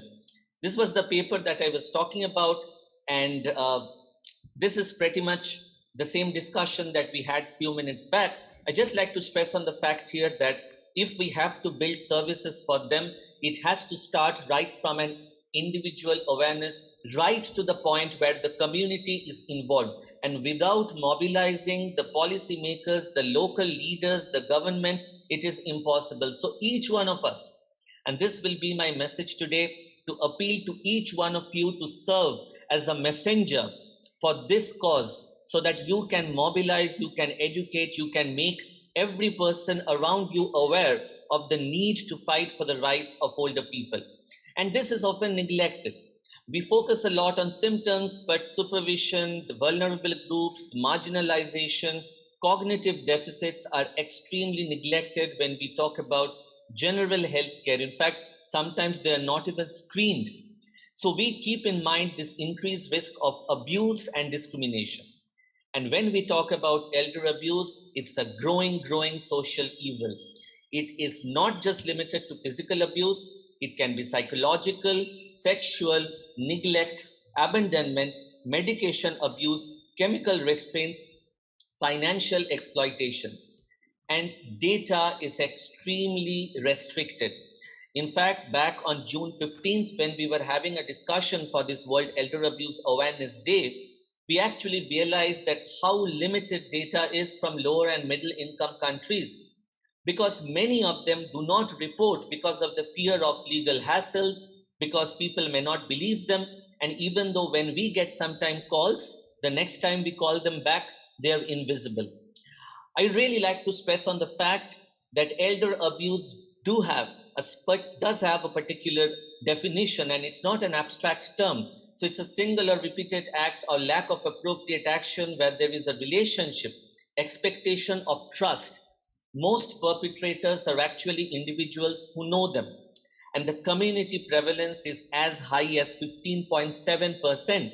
And all across, data shows that because of closed doors, social distancing, restricted living, elder abuse has actually gained a tremendous impetus during this COVID-19 pandemic, which can have very serious adverse consequences. And abuse is not just a physical harm. It can cause long-lasting trauma, complex PTSD. It comes out of ageism. It comes out of a perennial, pervasive fear of aging, equating age with something which is dark, black, ugly. And usually, it is not having a separate legal status. It doesn't have guideline, policy, a particular aspect of punishment. And because of this ambiguity, elder abuse continues in societies today, undetected, neglected. There are different factors, starting right from individual to community. Few are, of course, shared living, dependency, cognitive deficits, substance abuse in the caregiver, poor intergenerational bonds. And in fact, this year, the International Youth Day, the theme was on building intergenerational bonds, which was fantastic, because I'm sure many in the audience will be a younger population. And if we can sensitize them, then a community, a resilient community will form which can fight elder abuse and protect the rights. And finally, isolation is a major risk factor. I'd really request everyone to go through this special issue of American Journal of Geriatric Psychiatry, which was released last year, which specifically focuses on human rights. And again, we were fortunate to be a part of one of the policy articles. What you see on the screen is an intersection between how ageism and discrimination intersects with dignity and leads to human rights crisis. So the inequality the ingrained stigma and ageism that is there in the society, added by the frailty of older population, actually leads to compromised dignity, which finally leads to human rights crisis. And the box in the bottom is most important. We do lack an age-based standard, be it a national or international standard of rights, which we can refer to protect these rights. This was released by World Health Organization fairly recently, and I couldn't believe my eyes when I saw that 1 in 2 people worldwide are ageist against older people. We all share that almost. So how we think, how we feel, and how we act. And imagine 50% of the world's population, which is no way a matter of joke. And this ageism is not only limited to older people, it's also towards younger people. Any form of ageism is harmful. But why especially in older age? Because the vulnerabilities increase and it can affect their physical health, their literacy, their mobility, their mental health, and it can even affect cognitive decline, because we do know that isolation is a major risk factor for cognitive deficits. And when we talk about dignity, we talk about consent, autonomy, respect, and equality. All of us would like to be treated well, and we like to feel good about ourselves. So what we want now doesn't change when we turn above 60 years. And dignity becomes extremely important in mental health care. And that's why, again, today's discussion becomes extremely important. This is one of our works where we speak about how dignity can actually be focused on and how is it compromised. So these are the same factors, in institutions, when we do not have appropriate access to healthcare, when you are denied of a particular aspect because you are aged, when people do not understand that you have psychological and sexual needs and they are deprived, especially you are not given privacy, confidentiality when you are aging. That is when dignity gets compromised. I will not read through these. These are the human rights in older persons, which have been documented in different documents, including that of the United Nations. More importantly, I would just like to focus on the first line. They have the right of enjoyment of highest attainable standards of affordable global health and the respect of specific needs in different stages of life, which obviously include older age, and safeguarding against any violence and undue influence and abuse. If we have this in mind, we can actually build mental health services based on these principles. I should also mention specifically about people living with dementia. There have been several literature which came up as to why dignity in dementia gets compromised, because person may not be able to understand what's good or bad for them. They may have behavioral and psychological symptoms, increased risk of institutionalization, chemical restraints, abuse, distance from the family. There are issues related to end of life care, and a lot people have actually declined. I'm sure many of you who work have actually seen a rapid decline in cognitive status, especially due to lack of social stimulation, abuse, and restriction of movement, restriction of increase in frailty during this pandemic. And why are these important? Because autonomy is compromised. There is problem with family, dependence, caregivers get burnt out because many times they couldn't get access to health care. Many individuals with dementia will not be amenable for an online consultation, telemedicine, lack of awareness. And finally, when individuals have started having behavioral symptoms which have gone out of control, they needed to be institutionalized. As I come to the end of my presentation, I'd just like to focus on why have we been fighting for a United Nations Convention. Just like we have the United Nations Convention of Rights for People with Disabilities, the UNCRPD, similarly, why can't we have an international binding for older persons? It can serve as a legal anchor for all nations to abide by. It can have a clear, comprehensive, international, legally binding framework. All of us working in this area can actually support it and make sure that it eventually turns into a benchmark that we can refer to. And that can be built into different national guidelines so that we have some policy in place and these discussions that we are having today become more and more relevant. Recently, the IPA, the Global Association for Rights of Older People, GARUP, they had come together for a global rally to support this United Nations Convention. And even though there have been multiple obstructions in the way, I'm sure that with all of your support and with forums like AGAC, we'll be able to go ahead and make this into a reality. So what do we have in line ahead of us? We need a person-centered dementia care. We need regional dialogue and collaborations like this. We need more of longitudinal aging studies. COVID has taught us a lot. How we want to take it, whether we want for another pandemic to change, that depends on us. And more importantly, we cannot focus on the well-being of older persons without including their voices.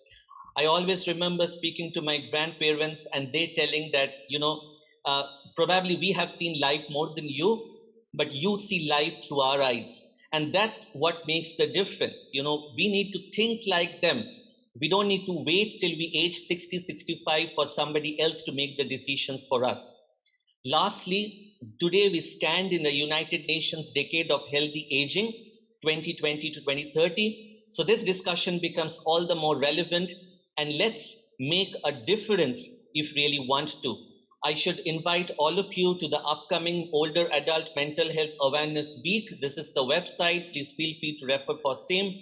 It starts with 1st October with the International Day for Older Persons and ends on 10th October with the World Mental Health Day.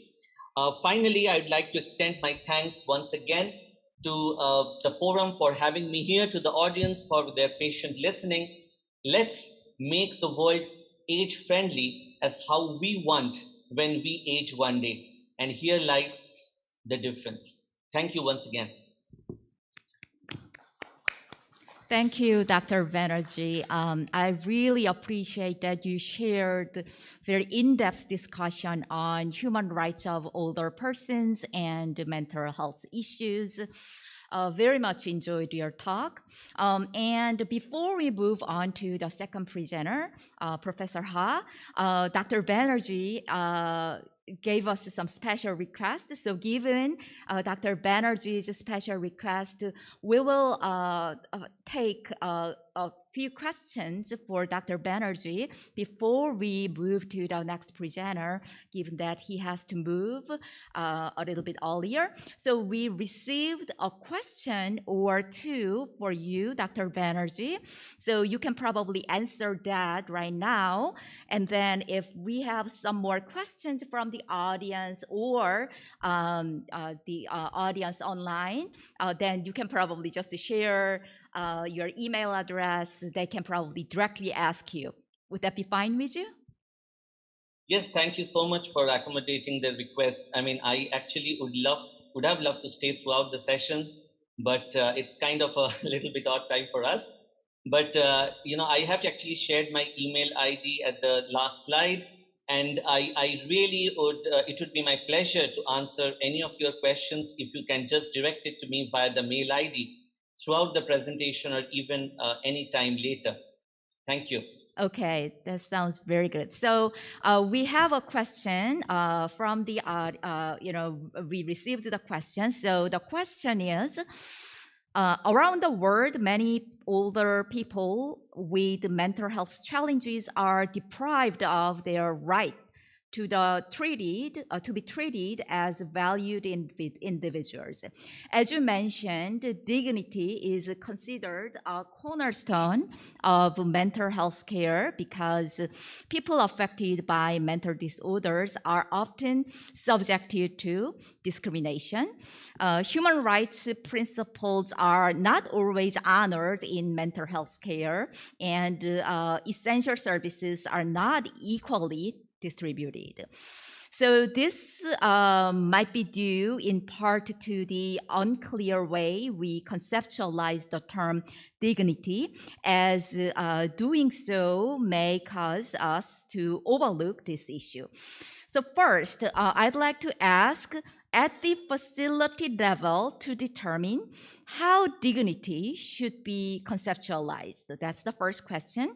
And the second, I'd like to understand how we can assess and improve dignity at the mental health care facility level. Thank you so much, Professor Kim, and thanks for the question. I think it is a very relevant question at this forum. Firstly, the problem with this term dignity is that it has been conceptualized in very different ways. And whenever I do discuss about this in any of the conferences or forums, it tends to be very abstract. So many people actually ask me that, Doc, you were talking about dignity, but how do we really find out, or is there a scale to assess it, or how do I really assess it clinically? Now, I think the answer lies in the fact that there have been different researches related to this, how to conceptualize and how to understand dignity. But how I look at it is, let's look at ourselves. If I, let's say in this forum, each of us would want broadly three things. One, that I feel good about myself. I feel good about the person, how people interact with me, and I feel good about the situations around me. Now, by feeling good, I do not mean that it has to be a persistent feeling, but I need to be felt listened to. I need to feel somewhere important, wanted. Now, it may be a very psychologically abstract concept, but broadly, dignity has two dimensions: self-dignity and perceived dignity. Self-dignity is how one perceives or thinks about themselves. Perceived dignity is how that comes from others. Of course, it is related a little bit to the theory of mind that we discuss in mental health. But there is no hard and fast rule or scale to assess it. It's like assessing pain, or it's like assessing an experience. So it's very qualitative. I think if a person does feel discriminated, I did show the components, how dignity is compromised. So if a person feels stigmatized, discriminated, neglected, abandoned, not listened to, not heard, the person will actually tell you. So I think as clinicians or as workers in this field, we should make it a point to spend at least some time with each individual coming to our clinic with their problems, irrespective of the type of problem, to just talk to them and make sure how they feel or think about themselves and about how others treat them. I think here is where the key difference lies. It may be a very busy OPD, but still that time matters. To answer the second part of your question as to how we can improve it, I think the key is sensitizing ourselves and others. I'll be extremely glad that even if a few persons in the audience kind of take this message back and start implementing it as a messenger in their day-to-day services, it's going to be wonderful. Because, we only probably understand dignity when it comes to us, but probably discussing with patients, discussing with older persons, it's a very important component to consider their autonomy. As I mentioned, it's commonly rubricated as CARE, C-A-R-E, where C stands for consent, A stands for autonomy, R stands for respect, and E stands for equality. And let me once again reiterate this: it is not an abstract term. Dignity needs to be maintained on an individual discussion. Dignity also needs to be maintained in institutions, in nursing homes. Let me give you one very small example before I finish. Let's say there is an old age home or there is a senior care facility where there are older people residing. It's very common for people to address them by their first name or address them by their pronouns or just refer to them as he or she. Sometimes it is very common to see that once a healthcare worker enters their room and comes out, the door is left open. Or sometimes they will just barge in without knocking, just assuming that anyway this person probably will not be able to respond. So what is the need to really knock and take his or her permission? Now that is compromised dignity. Neglecting sexual rights, reproductive rights in older individuals is compromised dignity. Neglecting their mobility and not respecting their independence is compromised dignity. So each of these acts makes a difference. And if as individuals we are sensitive to their needs as much as we are sensitive to us, I think we'll be able to make a difference in clinical care. Thank you, Dr. Banerjee. I'm sure your answers to the questions are very helpful to the audience to understand dignity at the facility level and other issues. So thank you very much for your excellent answers. So with that, thank you, Dr. Banerjee, for the wonderful presentation and wonderful answers. So now let's move to the second presenter. So second presenter is Professor Jeonghwa Ha.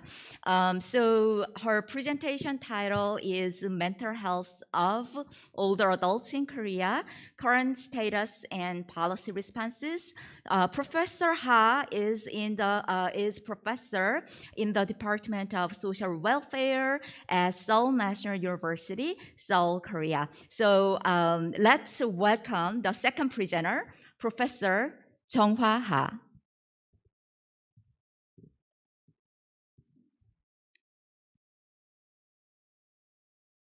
Hello. Hello, everyone. Thank you, Dr. Kim, for introduction, and thank you, ASEM Global Center, for inviting me and having this opportunity to present to you. I'm very honored and pleased to be here today. So today I am going to talk about mental health of older adults in Korea. I was asked to give a very general overview of mental health issues in older adults in Korea. So what I'm going to do is,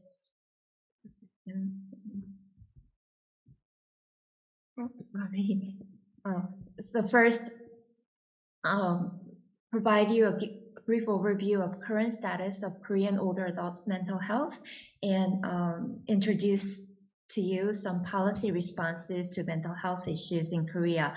I was actually very impressed by the first presentation by Dr. Banerjee, and he talked a lot about ageism and discrimination against older adults, stigma and other issues. And those issues are very important in Korea as well, but in this presentation, I'll focus on more general issues and policy measures. So before I go on to what we are doing in Korea, I would like to visit World Health Organization's definition of mental health.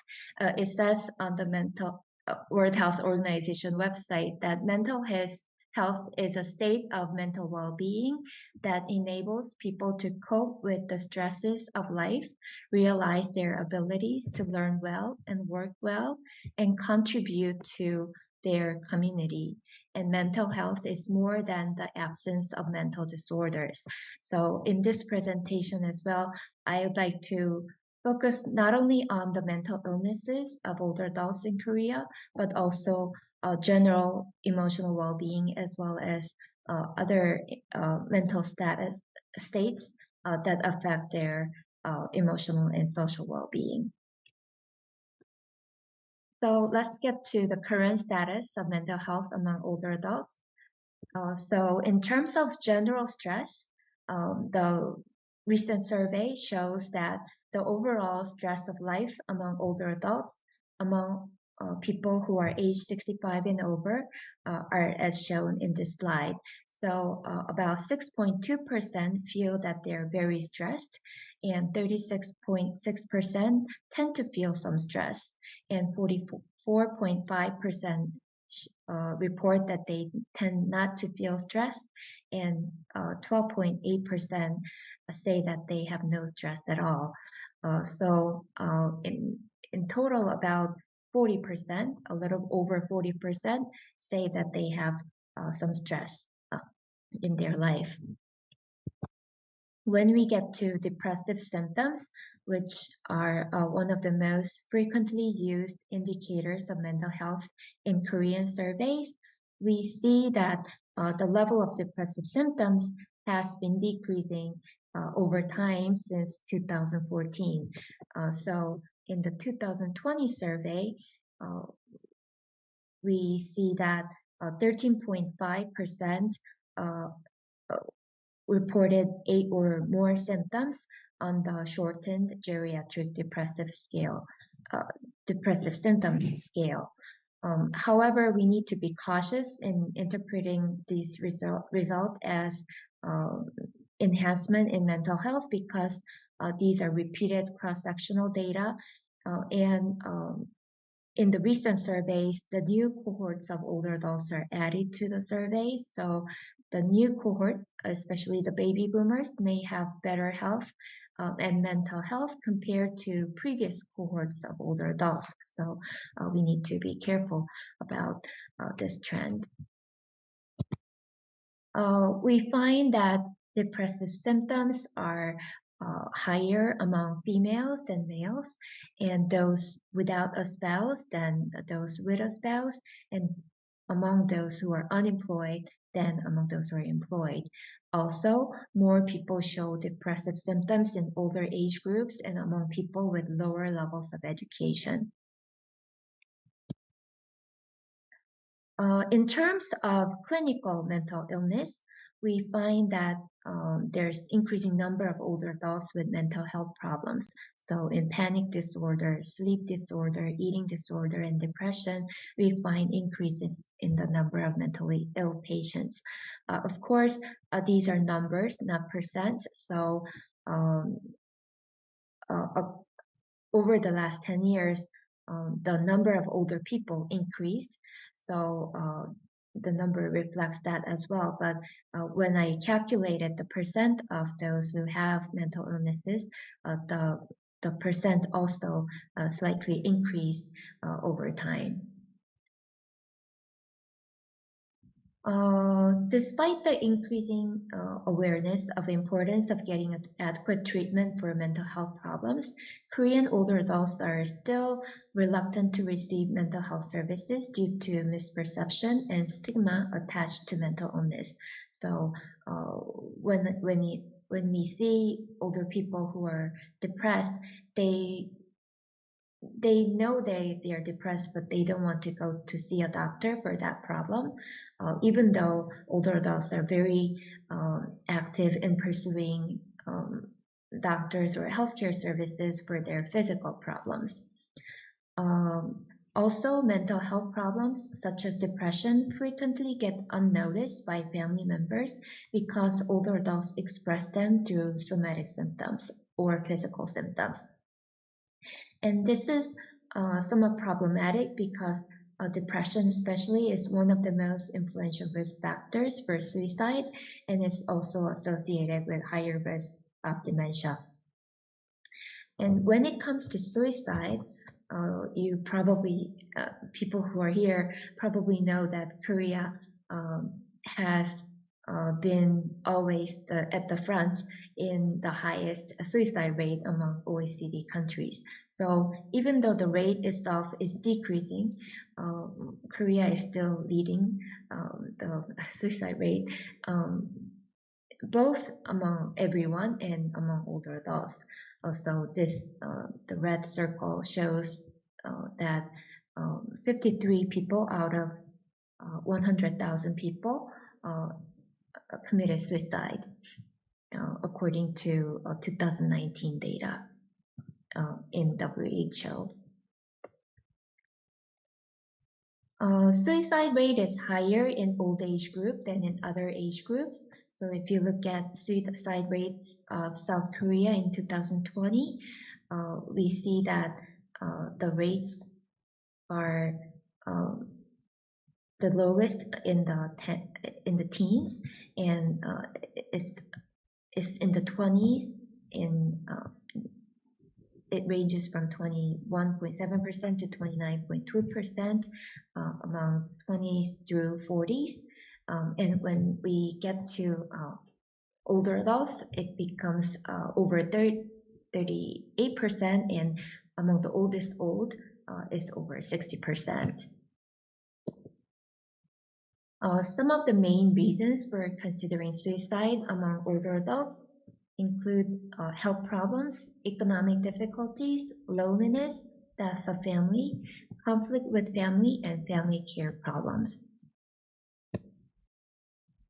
And lastly, I'd like to talk about the problem of dementia in Korea. So as of 2021, the percent of people diagnosed with dementia among those aged 65 and over was 10.2%. And the number of people with dementia will grow with population aging. There's a lot of burden to caring for people with dementia, and the economic burden is increasing with the growing number of dementia patients. The Korean government expects that the annual cost of dementia patients is about $16,849 annually per person. And in addition to economic burden, there's psychological and social burden of caring for people with dementia. The burden of dementia is not just a problem of more aged societies. The risk of dementia increases sharply with age, and populations in the less developed regions of the world are aging as well. And as you can see in this graph, we can see the number of people with dementia in low and middle income countries will be almost more than double than the number of people with dementia in the high income countries by year to 2050. And currently more than 55 million people live with dementia worldwide, and there are nearly 10 million new cases every year. So what are Korean government doing to address mental health issues in Korea? I'd like to introduce some policy measures that are being executed in Korea. And the first one is Mental Health Welfare Center. So there are several mental health institutions in Korea under the jurisdiction of the Ministry of Health and Welfare that include Mental Health Welfare Center, Addiction Management Integrated Support Center, Suicide Prevention Center, Mental Rehabilitation Facilities, Mental Care Facilities, and mental hospitals. And this Mental Health Welfare Center is more community-oriented center where people can get not only medical care but psychological counseling and other support. So this center was established in 2016 when Korean government developed a comprehensive mental health plan to enhance mental health across the life course. And this center plays an important role in providing integrated mental health services in the community. So the main goals of this center is to plan, establish, coordinate, and perform community-centered mental health projects, and to provide integrated and continuous service to people with mental health problems at the community level. So they engage in community-wide mental health welfare projects. They engage in prevention efforts. They provide public education and management of community resources, conduct research, and do suicide prevention. And they also have 24-hour mental health crisis telephone counseling. So this mental health welfare center is for people of any age, but for older adults specifically, we have this center called Integrated Support Center for older adults living alone. And this center provides emotional support services for older adults who are living alone. So they provide individual counseling, mental health medical care support, group activities, and community resource linkage support. And by providing these various customized services according to the needs of the clients, the risk of social isolation, suicide, and solitary death they aim to reduce the risk of these important issues. So one of the key service at this center is what is called Bailbat in Korean, this companion to talk with, if we translate in English. And basically it's a friendly visit to ensure safety and well-being of older adults living alone. And there's a support service by phone.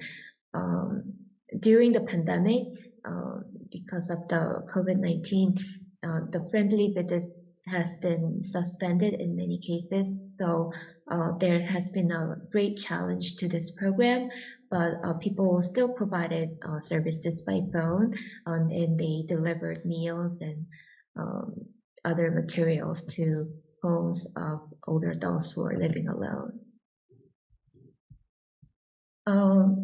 So what they do at the center for integrated service for older adults living alone, the center has many different programs. So the first is depression prevention program. So it provides stress management and depression prevention programs such as gardening and meditation.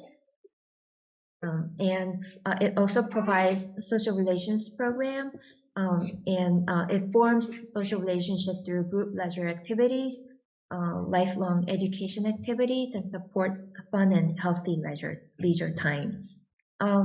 It also provides cognitive activity programs, such as art or coloring programs or small muscle use programs to help enhance cognitive abilities. And finally, it provides self-help group assistance. So it encourages the improvement of social relations by connecting users to self-help groups, social activities, lifelong education, and volunteer work. And finally, as for the dementia, Korean government has executed a series of dementia management plans over the past decade. So it first started in 2008 with the first comprehensive dementia management plan, and it was the first national plan to address the problem of dementia in Korea. And at the beginning, it was mostly medically oriented model, and it also focused on prevention. So it had the plan had a lot of measures of detecting dementia and providing assistance for people to prevent dementia and visit healthcare agencies when they find symptoms. Now we have fourth comprehensive dementia management plan, and before that, in 2017, the Korean government issued a national responsibility system for dementia, and these plans they have more community-focused measures, such as reducing the burden of dementia patients and their families by strengthening the responsibility of the state and society, and also by strengthening the ability of the communities to respond to the needs of dementia patients and their caregivers, and also to reduce stigma associated with dementia. So I'll just briefly introduce the details of this fourth dementia management plan, which is the most recent plan issued. And this plan includes measures to enhance dementia policy contents based on the needs of affected individuals. Also, it has prevention measures across the life course, and also developed the treatment guidelines by severity of dementia, and it improved the long-term care services for dementia patients. The fourth dementia management plan also includes measures to expand and systematize dementia-related infrastructure. So it includes measures to expand long-term care facilities and hospitals for dementia patients, and develop cohort studies and integrated management of dementia-related research. And finally, the management plan tries to support person with dementia's aging in place by linking community resources. And this is primarily done by dementia relief centers in each community. And the dementia relief center also collects information so that it can build it can build comprehensive information management system for persons with dementia. And this is the final slide. And the Dementia Relief Center, which is located in each community, it engages in prevention efforts through early detection of dementia and engagement in cognitive exercises, and provides case management and support services for people with dementia. And when the people with dementia are missing, they connect with police system, and they try to quickly find them, and they also engage in prevention efforts to prevent people from getting lost. And they provide support and education for families and caregivers, and they provide community education and engagement program. Okay, so that's all I prepared. Thank you for your attention. And if you have any questions or comments, please ask questions now, or please contact me at this email address. Thank you so much. Thank you, Professor Ha. We actually saw your daughter in your background. It was really cute, by the way.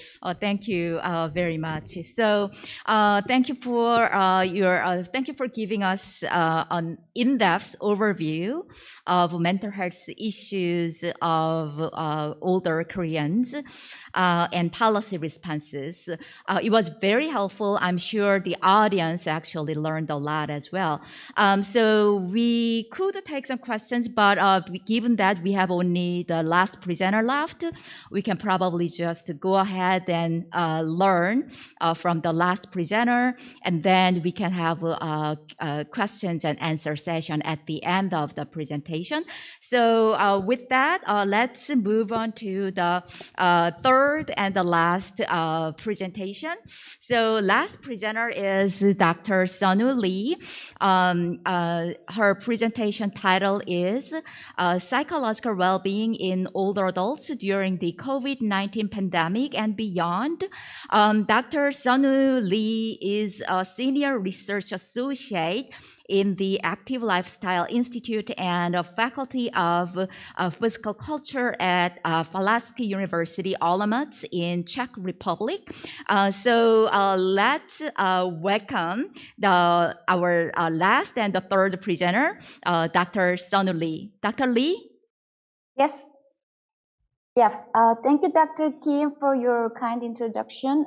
I'll be keeping my camera off during sharing my screen to keep the quality of connection. But I will be coming back with it after my talk. So good afternoon, everybody. Do you think you are watching my slide now or not? Oh, we don't see your slides yet? Actually, I did already, but for some reason it's gone. What about now? Yeah, we can see it now. Great. So good afternoon, everybody. I'm sending this warm greeting early morning in Czech Republic. First of all, I would like to appreciate ASEM Global Aging Center for organizing this forum and having me today. My name is Sonu Lee and currently working at Pulaski University, Olomouc, Czech Republic. I'm a social gerontologist. I'm keen to understand how older adults develop their way of living and in what ways they pursue a good later life. It might be good to mention that my talk today is a bit far from any psychiatry or clinical setting research regarding so-called mental health. Rather, I would understand mental health in a more broadened sense, so that I would be labeling it psychological well-being. Hope this works for you as well. I cannot move my slide for some reason.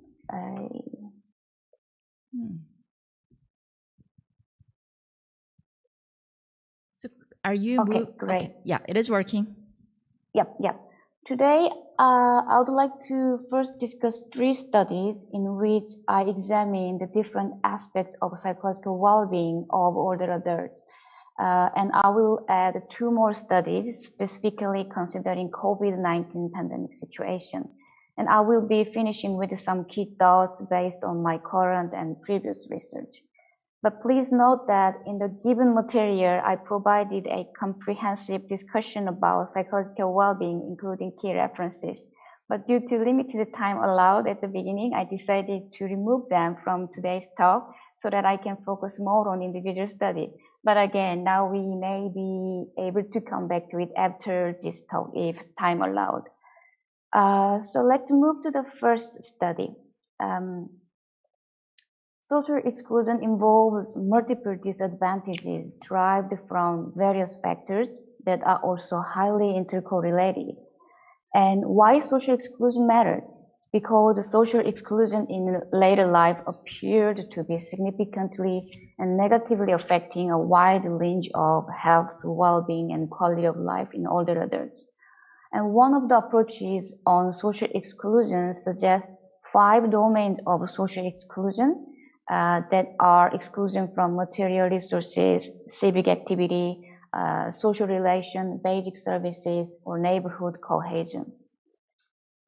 Here, using European Social Survey data, I examined those 5 different forms of social exclusion in relation to older adults' happiness, life satisfaction, and health perception across different European countries. I found a significant difference in both measures of social exclusion and well-being index across different European countries that I categorized into 4 different groups. And one of the key findings is that older adults from Nordic countries showed lower level of social exclusion and higher levels of well-being. And in contrast, older adults from Central and Eastern part of European countries were more likely to score low for well-being and high for social exclusion. Following tables may include too much information each, so I would point out a couple of key or important findings only. So all 5 domains of social exclusion were significantly associated with 3 indicators of well-being. And this association was pronounced particularly in Central and Eastern part of European countries. And also, over the 5 different exclusion domains, exclusion from material resources and then exclusion from neighborhood cohesion were the most important aspect related to well-being of older adults across the European country. I would also point out that again, I have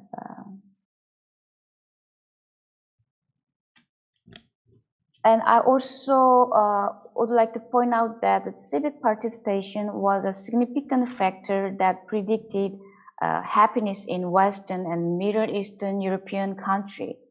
However, no significant association was found in Nordic and Southern European countries. And in Middle Eastern countries, in Middle Eastern European countries, social exclusion indicators were all significantly associated with perceived health.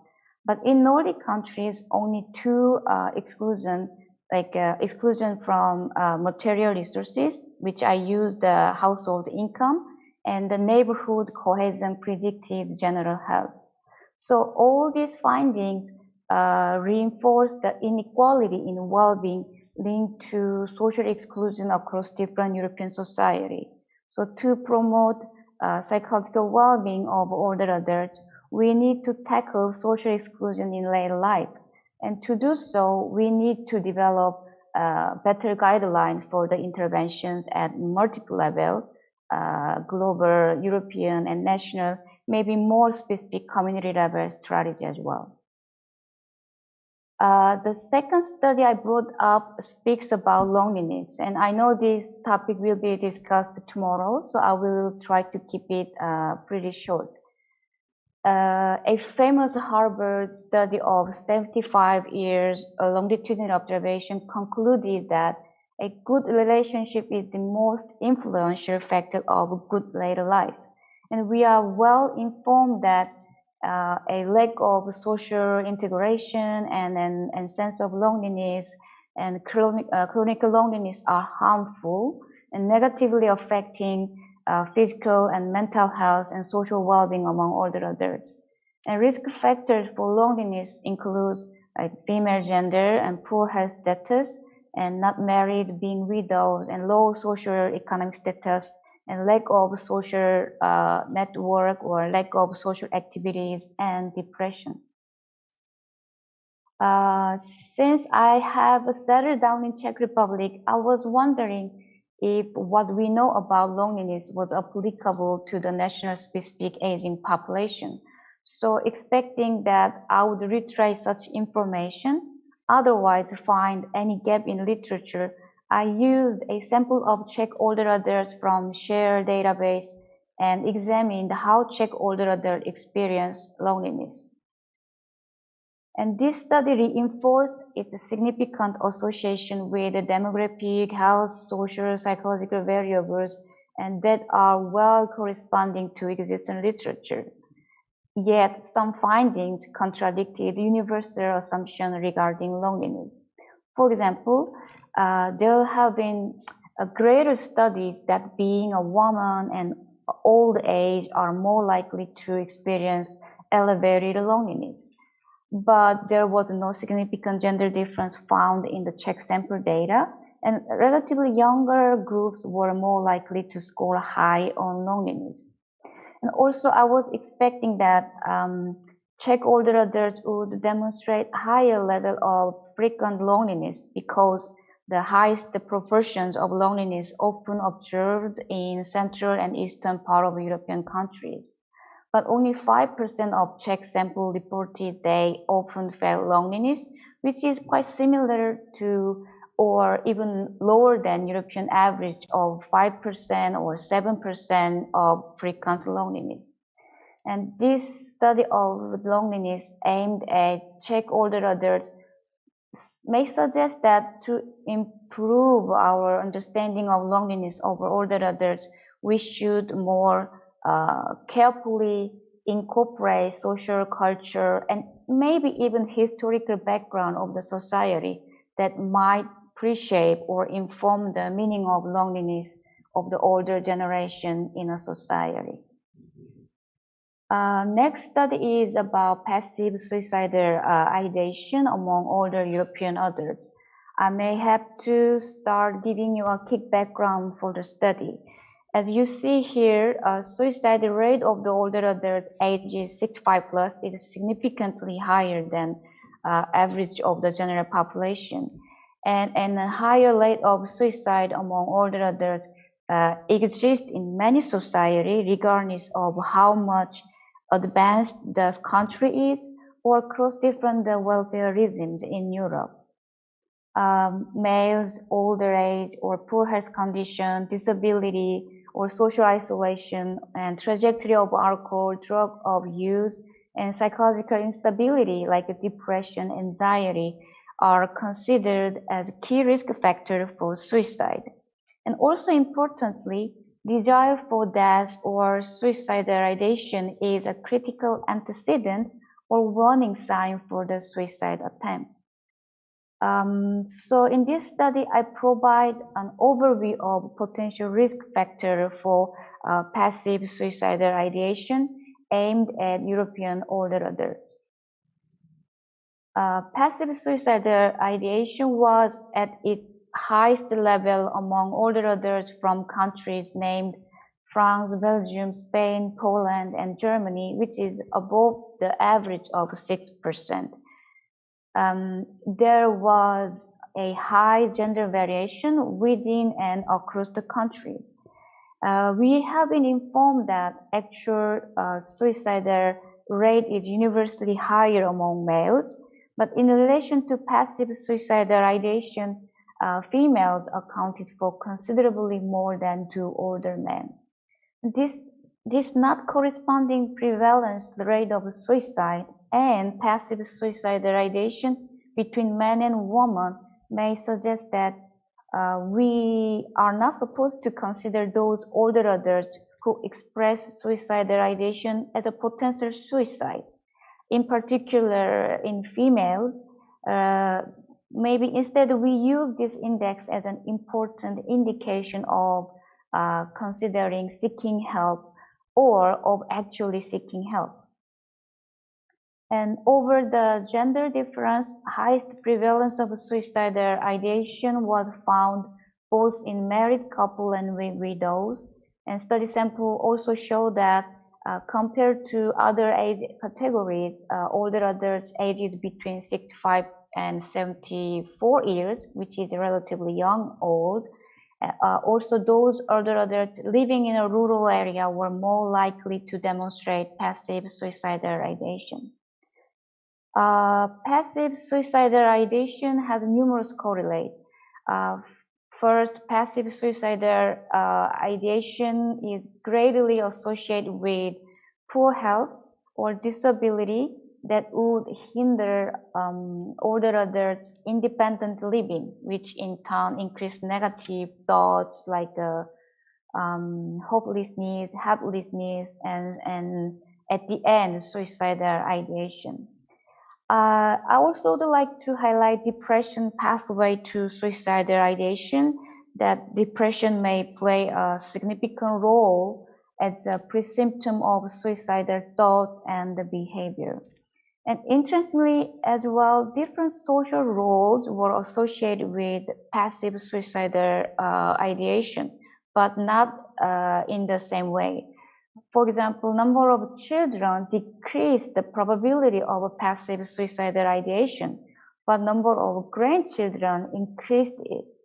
So older adults may have different social expectation and different experience derived from different social roles they are to adapt with age. So we need more contextual understanding of those factors independently, but also together influencing older adults' passive suicidal ideation.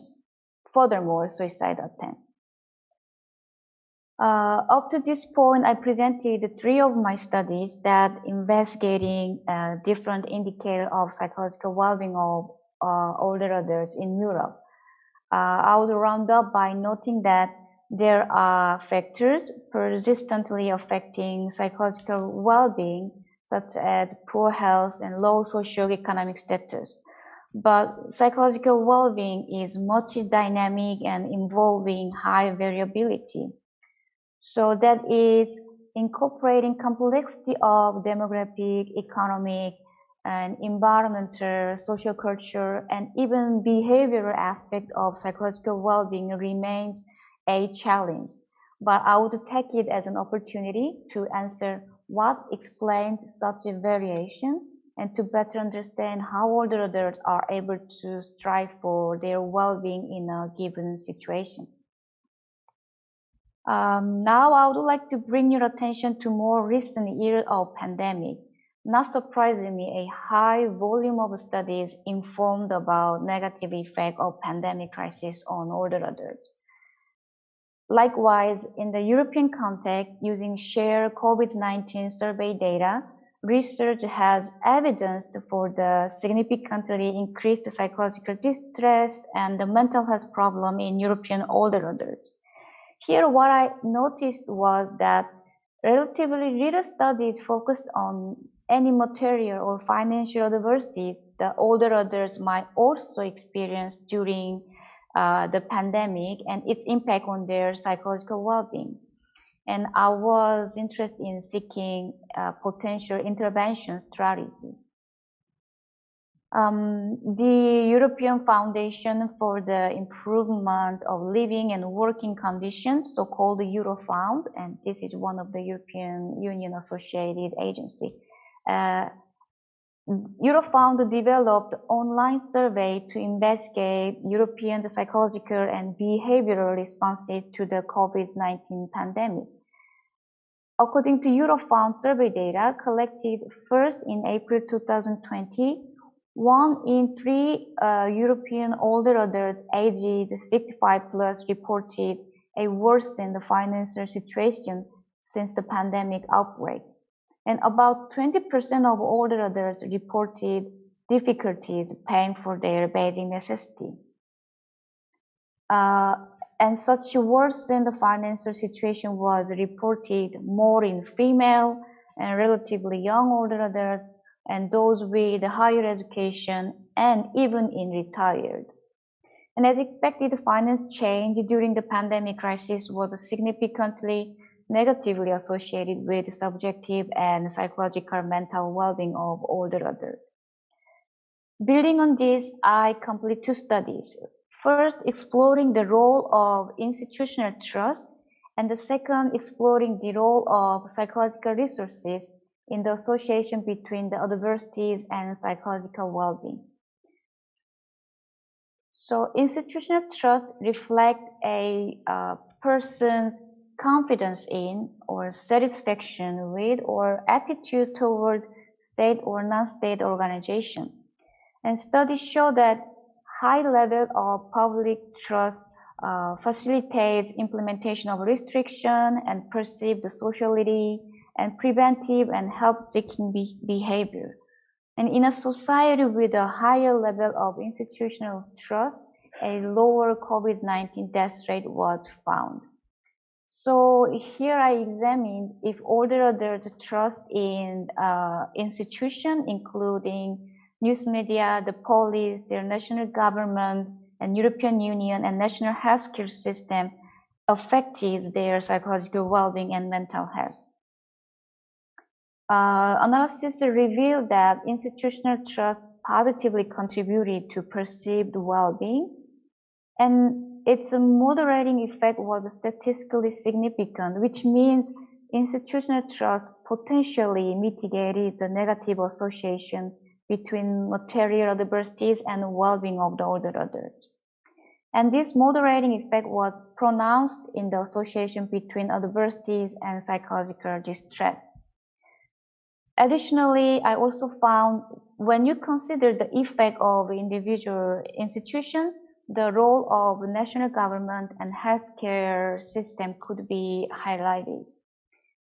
What we have observed is that according to Eurofound, financial inequality has increased during the pandemic. But institutional trust, as I indicated, one of the potential resources to maintain psychological well-being of older adults appeared to decrease over the course of the pandemic. So we may have to reconsider the role of institution in the ongoing pandemic and also look for a way how to better promote it, considering the extensive years of pandemic in preparation for the onset of another global crisis. So institutional trust represents more structural level resources than what are more personal level resources to manage COVID-19 related adversities. We have been talking about a lot negative effect of pandemic on increased adversities in aging population. But interestingly as well, some studies show that older adults tended to be more resilient and tolerant with larger restrictions during the pandemic.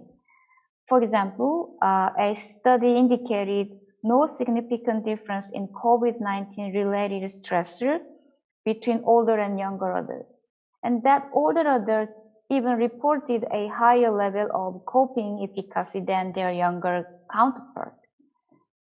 And study also examined the perceived coping level of American older adults ages 70 years old or plus, and during the early weeks of lockdown. And this study showed that nearly 90% of study sample reported they were practicing positive coping strategy like engaging more activity, seeking available social support, and maintaining optimistic outlook. And studies also show that a higher level of optimism that was measured before the pandemic was significantly related to better mental health and better emotional well-being that was follow-up assessed during the pandemic crisis. And optimism significantly contributed to experiencing positive emotions. So building on this, I examined how resilience and optimism affected mental and emotional well-being of European older adults using structural equation modeling. Here I only present a final study model, including significant paths between the study variables.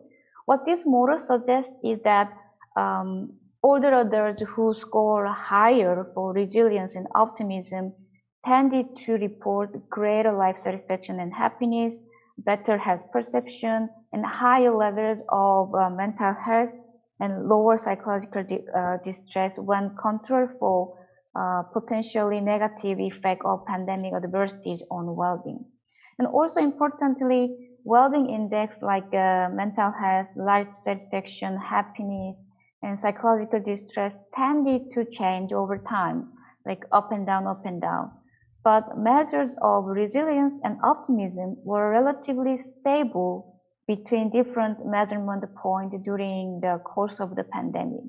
And this allows me to argue that resilience and optimism can serve as a sustainable or non-material coping tool in later life changes or challenges. Therefore, we should better promote them. Now, I would like to conclude this presentation with some remarks. So, based on all my previous works before and during the pandemic years, in an effort to better study or better understand psychological well-being of older adults, there are a few considerations I would like to lay out today. First, it is important to acknowledge that in recent decades, scholarly discourse on aging has moved from the old age as isolated concept to aging as a lifelong process. And this shift of perspective requires to adapt a life course approach, and thus data from more longitudinal observation would be helpful to identify what are the key makings of psychological well-being in later life. And also importantly, we are to better promote and empower awareness of the potentially positive aspect of an aging society. I may have to acknowledge that those earlier studies I presented today were all about negative aspects in later life, like social exclusion, loneliness, suicidal ideation, with an emphasis on problem that should be addressed first. But finding during the pandemic outbreak regarding how older adults deal with pandemic adversities may provide a novel insight into how we frame or portray aging population.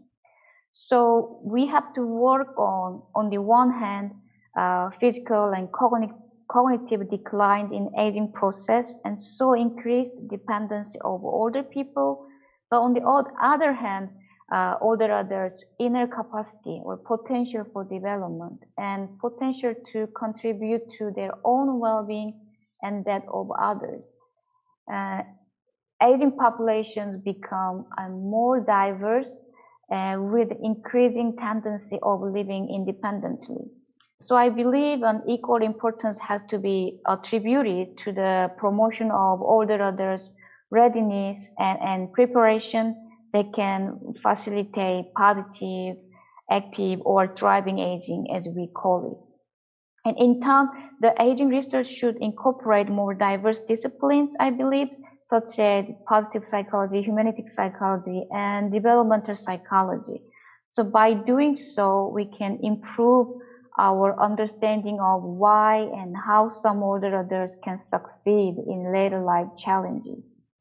So I thank ASEM Global Aging Center for allowing me to share my work today. I'm very excited to be here with distinguished experts who are making their effort to improve older people's life through their practices and cultural initiative. And I'm very looking forward to hearing from you all what you think and what you suggest. I thank you for your attention. Thank you, Dr. Lee. Thank you so much for sharing your research on mental health issues of older adults and also sharing and present findings from the share data that you used. We learned a lot from your research among European older adults. That was really interesting and helpful. So now we all three of the presenters presented their discussions on mental health issues of older adults and human rights. So now we received a couple of questions for each presenter. So I will read some questions and you answer those specific questions, and then we might have some general questions if we have some time. So that's how I'm gonna actually use the remaining Q&A session. So hopefully that works for you all. So. Yes. Dr. Banerjee, are you there, or did you already leave? Have you already left? So I think Dr. Banerjee left. And Professor Ha, are you there? Okay, well, yes. I'm here. Yes, okay, so Professor Ha is here. So Professor Ha, I have 3 questions for you from the audience. So I will read those questions for you. And while you are actually just preparing for the, answers, and I will read also the questions for Dr. Lee, and then we'll actually listen to your answers. So, questions for Professor Ha. So the first question is that although the Korean government has developed various mental health care plans to enhance mental health across the life course, depression and suicide rates for older Korean people remain higher than those among other OECD countries, you already mentioned. It seems that available mental health treatments and policies are not always effective in ameliorating suicidal symptoms among older people. So what are the challenges of current emotional support services for older people, and what strategies should be changed and provided at the individual, community, and the government levels? In particular, how can a human rights approach be applied to the current emotional support systems in Korea? So that's the first question. And we have the second question for Professor Ha. So symptoms of depression are most common among older age groups and people with lower levels of education. Higher education indicates a strong social background that enables active engagement, which leads to better mental, emotional health than those with disadvantages social backgrounds. Furthermore, people with higher socioeconomic status may have more social resources, enabling better social networking. In addition, disparities in mental health service use among older people by socioeconomic status is well documented. So our question is, how can socially disadvantaged older people make better use of mental health services, and what practices should be adopted for these disadvantaged groups? So that is the second question. And the third question is very similar, relating to educational level. So in your talk, you mentioned the educational level and the depressive symptoms, the relation between those two, and why would people with lower levels of education be more depressed? Can educational level be a statistically significant variable for general mental health in old age? So that is for Professor Ha. That was the third question. So just while you are actually just structuring how to answer those. I also have some questions for Dr. Lee. So I will also read 2 questions for Dr. Lee, and then we'll actually move to the answered session. So the first question for Dr. Sonu Lee is, based on the research you introduced, I found it interesting that there is variability across within European countries in terms of older people's mental and emotional health. You mentioned cultural, peculiarities, socio-economic and health differences, and macro level differences, but these factors are not centered as a variable in the study, but are instead inferred as possible factors. At the macro level, what could be the most significant institutional, regional, or cultural level factors that influence older individuals' mental health and well-being? Also, when compared to Asian countries, how do these macro level factors appear to differ when it comes to older people's mental emotional health? So this might give important implications for the virtual role of macro level factors that can influence older individuals' mental health and our ability to develop preventive strategies for them. So that's the first question. And we have also the second question for Dr. Lee. So you mentioned the important role of resilience and optimism during the COVID-19 in the relationship between stressful periods and perceived well-being.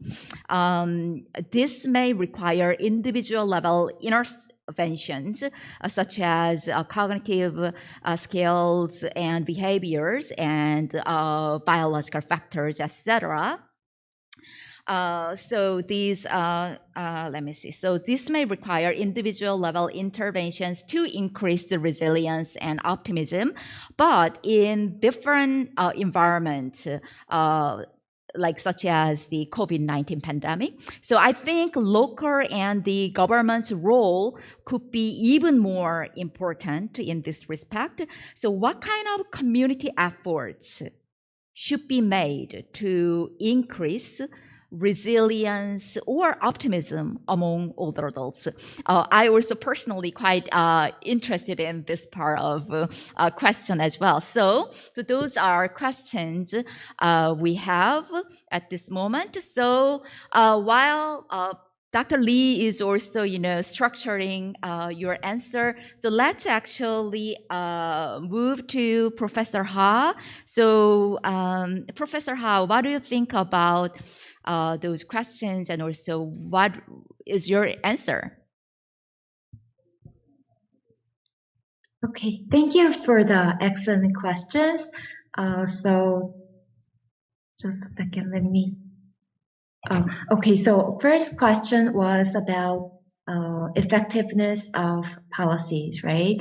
And the person who proposed question said that the Korean government developed various plans and measures to address depression and suicide, various plans to address mental health issues, but depression and suicide rates remain high, and it seems like the policies are not always effective.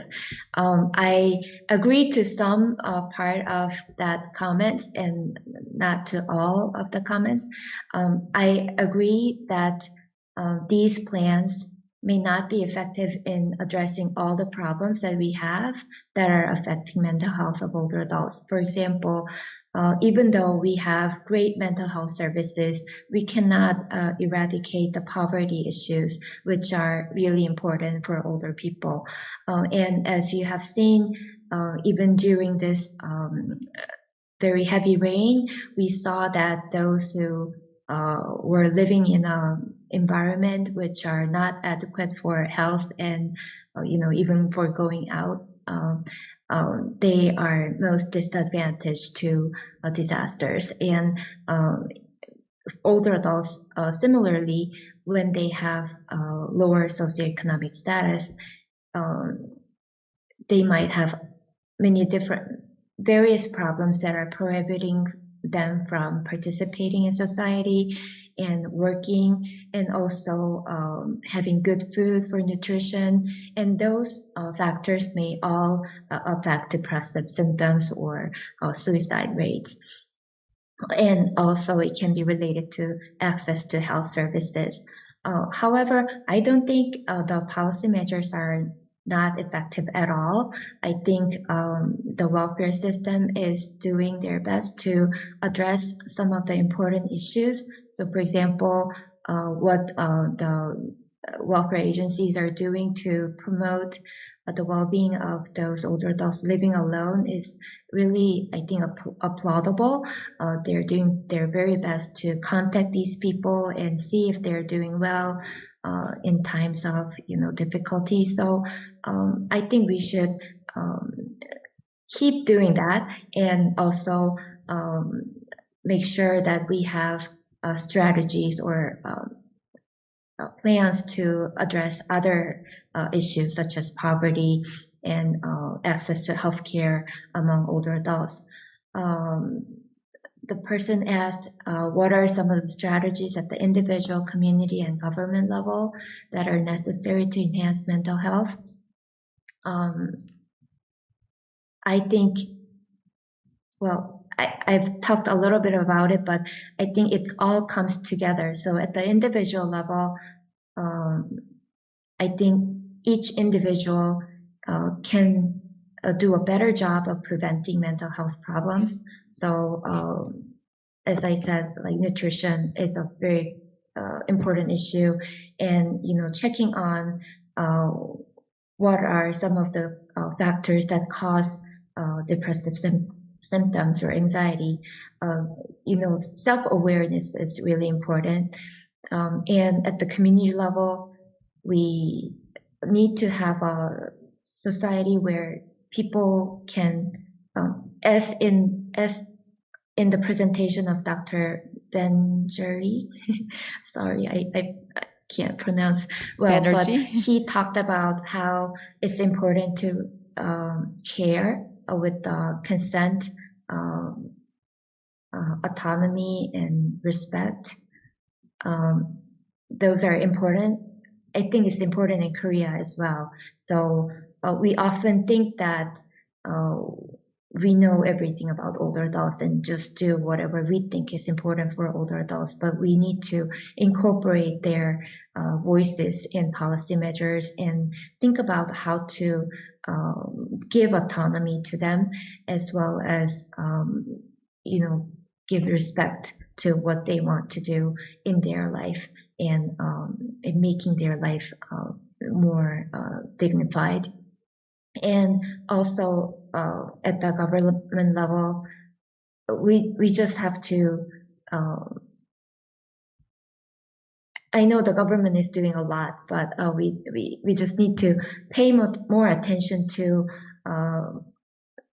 most vulnerable populations within older adults and see what they need to improve their quality of life, to be able to participate more in the society and to enjoy healthy lives, even toward very late life.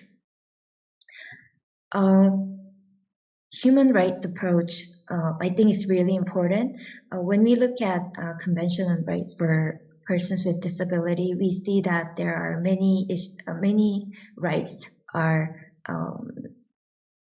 named in that convention. So, for example, right to health, right to education, right to gender equality, things like that.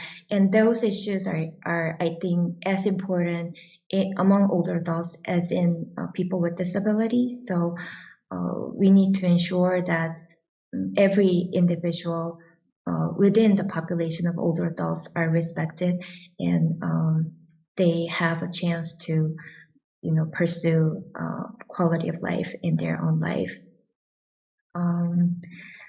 The second question was regarding socially disadvantaged older adults and how they can better use mental health services. And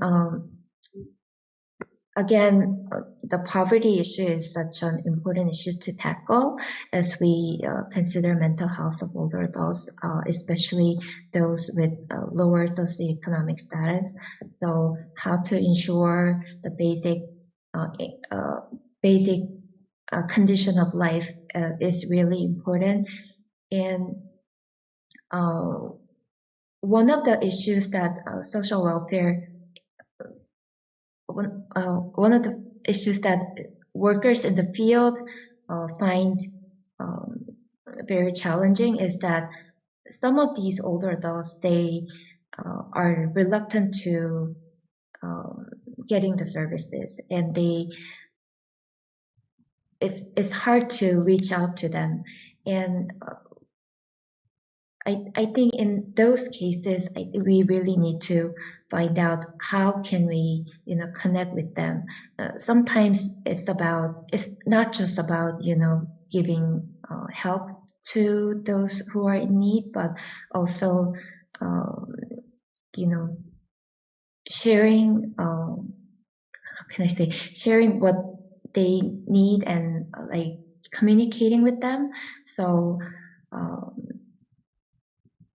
I don't know. I don't have the correct answer to this, but I think we need to be more proactive in finding out what they need and try to listen to what they are saying in making the policies. In regard to that, I know a researcher who does a project called Traffic Light. It's called Traffic Light, but in fact, it's about asking older adults who come to Meals on Wheels types of services and asking them how they feel using the traffic lights. So green light means that they're fine, and yellow lights, they have some problem, and red lights means that they have more than 2 or 3 problems.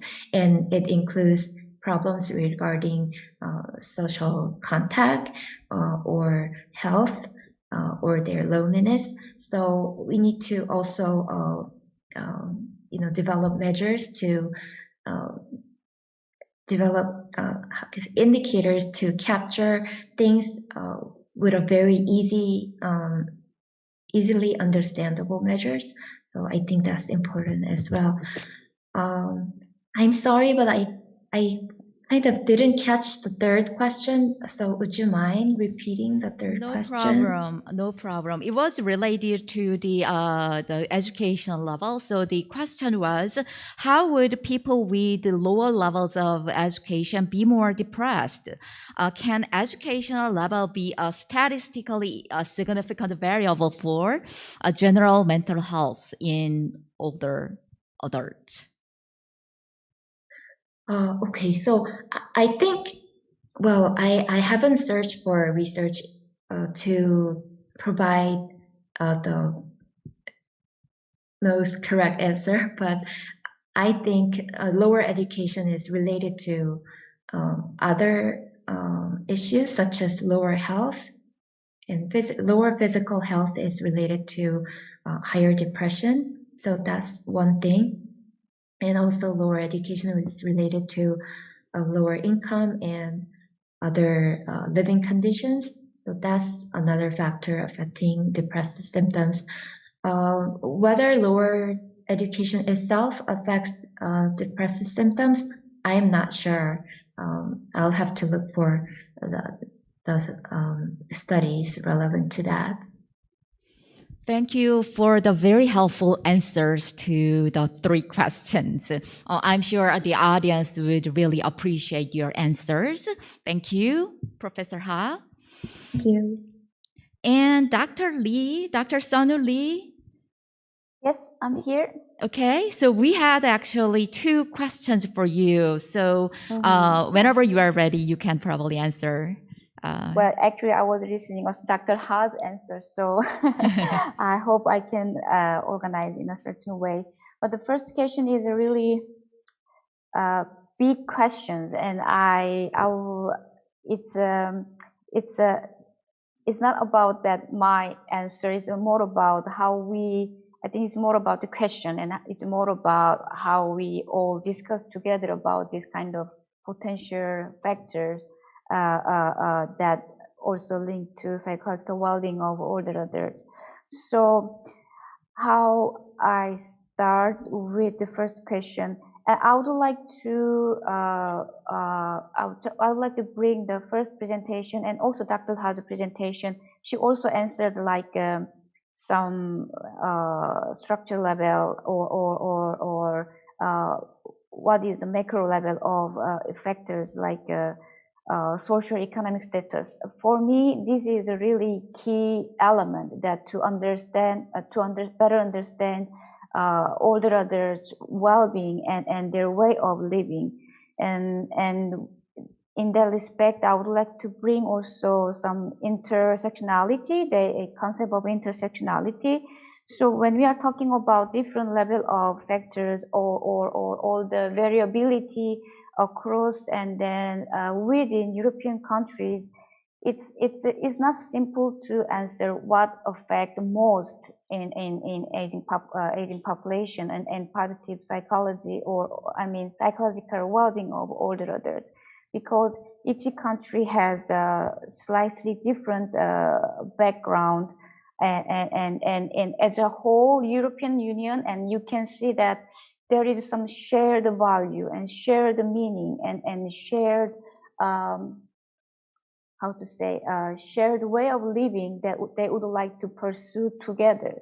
But in the same time, there are so many different aspects going on across different countries, and we have different social norms. Even in one study, I categorized the 4 different European countries, like the Nordic, Western, and Central European and Southern. But even in this categorization of the country, you see a lot of cultural differences. So in Poland, in Czech Republic, you are expected in a different way when you get aged.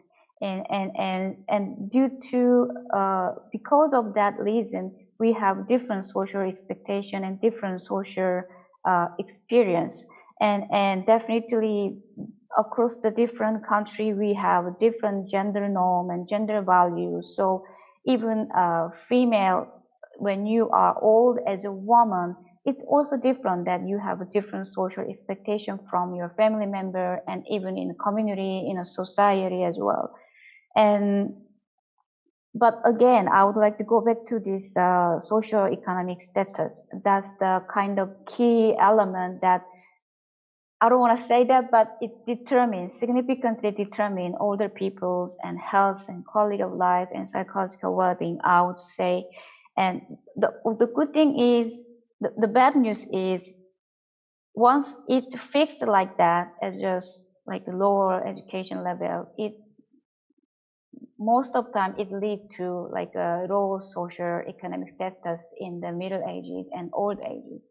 So I'm not a kind of policy maker, and I'm kind of less experienced in that respect. So I'm not sure how to intervene in this kind of important factor that influencing psychological well-being of older adults. And again, the healthcare system and how government deal with like a pension and then social services and then welfareism, all this kind of structural level factor, I think that significantly affect older adults' psychological well-being and mental health. Of course, there are so many other form or factors like individual level or even meso level as a community level or psychological level. But if we are considering macro level, so we try to find a good way to intervene those factors that highlight socioeconomic status and then healthcare system in each different country regardless of continental Europe or America and Asia, something like that. And I'm not sure that this is a really clear answer to the first question. So please, Dr. Kim, please just join me if you would like to add more insight from your side as well. If I just move to the second question regarding how we can better promote like resilience or this kind of optimism, it's more like psychological resources of older adults from community level.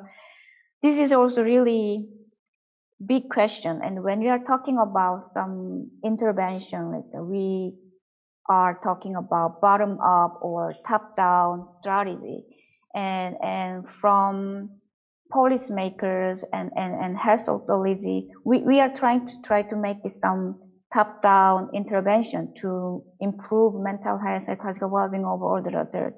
And what is the bottom up strategy that we also can intervene, like making more social psychological intervention or counseling program for older adults to make them feel more cared or treated in a better way. But I think personally, I believe that community level effort is the key or the best way to intervene to promote or to tackle any like disadvantages the older adults experience. And what would be the good practice for, regarding community level effort to promote resilience and optimism? It's many studies show that the personal level of, for me, like psychological resources can be improved by like better social cohesion in neighborhood environment. And if you reduce some risk factor around the neighborhood, that can also increase the positive emotion and the positive experience in the place where you actually live on a daily basis. So it's a bit tricky question that how to improve the psychological well-being or resilience or optimism, this kind of psychological level resources among older adults. But the answer can be still in the vein of like a community or society level, and surely we have to improve some awareness or some attitude toward the aging population, so we can tackle down all this ageism or discrimination or some negative aspect, negative image of aging population. But these are again regarding the community level effort that we promote the more like a positive, more facilities in a community or providing more community level care or bring those older people to community centers so they can have a better leisure experience or even volunteer activity among older adults can be really promoted to improve the self-efficacy of older adults, therefore promoting resilience and optimistic view in their later life. So that's just coming like popping up in my mind for now. Definitely maybe from my published paper or in the future paper I can better elaborate those answers, but for now I would like to just stop or listen more opinion from your side maybe. Yeah. Yeah, thank you, Dr. Lee, for your answers. The answers were really helpful, and the audience actually learned a lot, I'm sure, and including all of us here in the room and also joining us online. As you actually said, especially to like how to improve in terms of how to improve resilience and optimism, I think, there may not be the best answer to actually just to improve those. But as you also said, and also Professor Ha also mentioned, like all levels of effort should actually come together, like individual level and community level and government level efforts should actually all come together to improve psychological health of older adults. I think that's why we are here to discuss mental health and emotional health of older adults in different countries across all these world. So with that, I'm sure the audience have multiple questions, but we also have to actually give you some time to make some final remarks, I think. So before we close the session, I'm sure the wonderful panelists have something to say before they all go. So I'd like to ask all panelists, I'm sure Professor Ha and Dr. Lee is here, and also Dr. Banerjee, he's gone, right? So, okay. So I'd like to ask two panelists, Professor Ha and Dr. Lee, to make a few final remarks. So, Dr. Lee, do you like to go first this time? Well, yes, I think I already did in my last slide, like as a remarks for my based on my research. But when we are talking about psychological well-being of older adults and the meaning, the semantic meaning of psychological well-being and how older adults pursue or strive for their psychological well-being in a many different ways. And so definitely we need some individual level approach, but from more like a policy making or more giving a service perspective, this can be approached in a way that how we promote like psychological well-being in a more positive way. And I reinforce this because and we are really working hard to tackle down all the problem or negative stuff in aging population. So, but it really frames aging population more like a fragile, vulnerable, or lacking capability.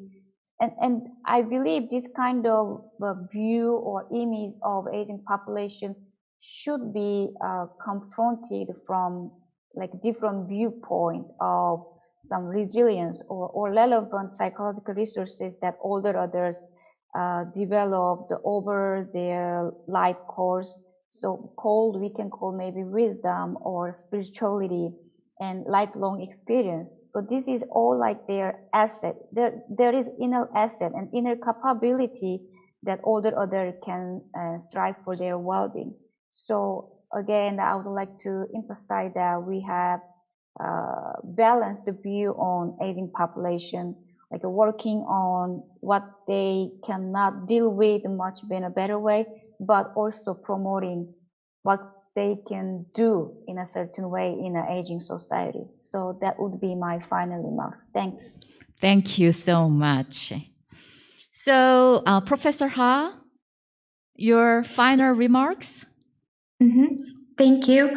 I think as Dr. Kim, you said earlier that we need an integrated approach to mental health, including individual level, community level, and governmental level approach. I totally agree with you in that we really have to have a concerted effort from various perspectives and various fields and also various levels.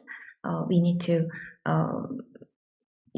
have common goals of promoting mental health, and we need to collaborate to achieve that goal.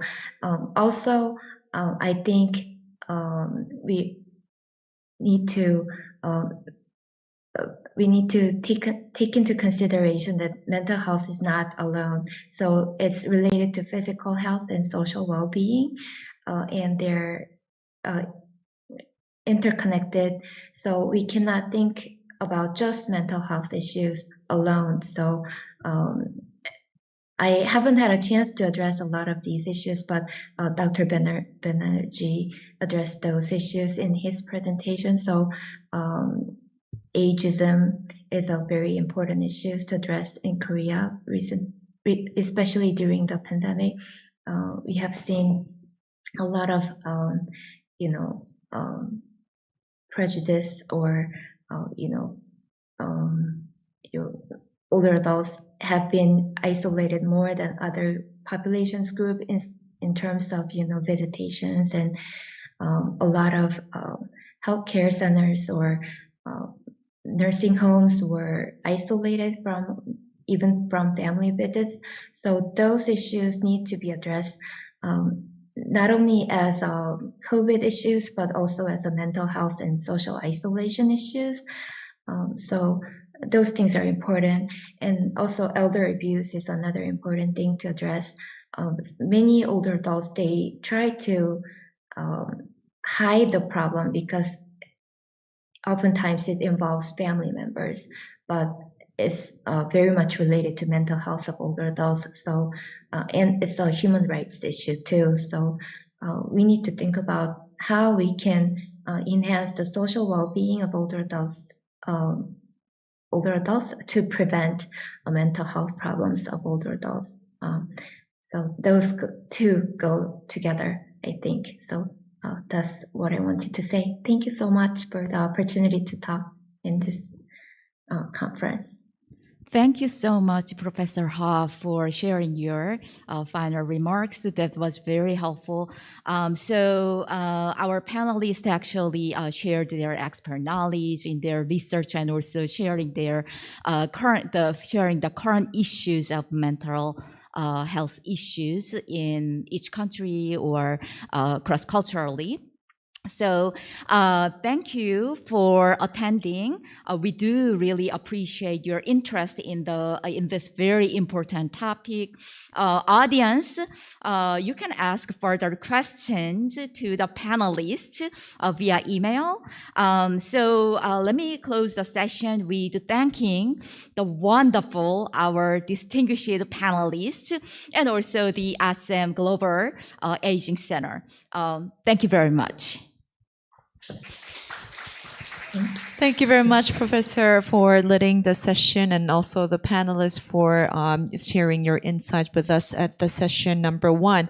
We were able to examine the current status of the mental and emotional health issues and also discuss what the countermeasures can be and have been adopted.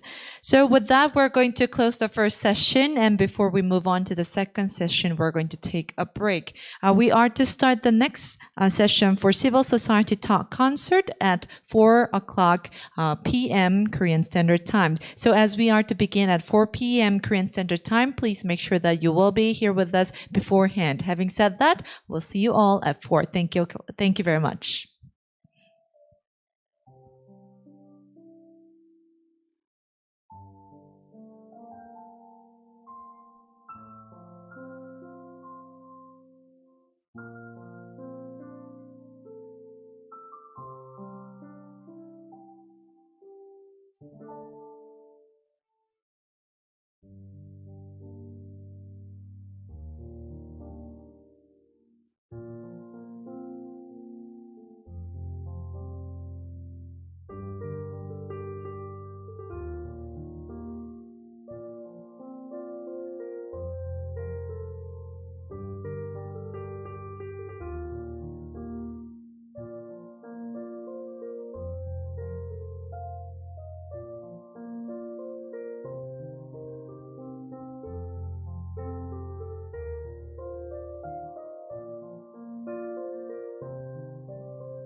Yes, well, I hope that the break time was enough for us to digest what we learned at the first session. And now we're going to move on to the last session of the day, the Civil Society Talk Concert. On site, we're joined by Professor Park Yeon-lan, who was professor at Gangnam University and a member of the ASEM Global Aging Center Expert Group, who will be moderating the session, and also the panelist, President Cho Hyun-se of Help Age Korea. Other panelists will be joining us online. And now I'm going to pass on my mic to the moderator. Please. Thank you. Good afternoon. I'm Youngran Park. It's very great honor for me to be moderating a very special session on civil society talk concert, actually, sharing and exploring rights-based community building practices. In the previous session, we learned that the psychological well-being of the older people is maybe lowered than our expectations, and we have much room for interventions. And unfortunately, the COVID-19 has worsened the situation. So there are many challenges ahead of us. And this afternoon, the session is devoted to listening to the change makers who are struggling to change the situation of the well-being of the older people in Asia and in Europe. So it's my great honor to present 8 different speakers with 5 different projects in Asia and Europe. And first presentation will be made by President Hyun-se Cho, who is the director of the Help Age Korea. He will make a presentation on the situation in Korea and his projects with Help Age Korea. And I will give you a brief introduction of President Cho. He has been the president of the Help Age Korea for a number of years. He has been playing a pivotal role in building older people's associations in Korea, Cambodia, and Vietnam, and Myanmar for the development of self-help groups as their sustainable mechanism since 2004, and taking the leading role in forming OPA leaders in regional events in Asia. He's been instrumental in promoting regional initiatives for aged care policies and influenced the governments of ASEAN members countries to turn their focus from institutional care to community care for more than 10 years since 2004. He has been serving as a member of Consultation Committee of Human Rights Policy in National Human Rights Commission in Korea since 2015 and has joined ASEM Global Aging Center in Korea as a board member in 2018. I'm very honored to have him as one of the panelists today, and we'll listen to his presentation for about 20 minutes now.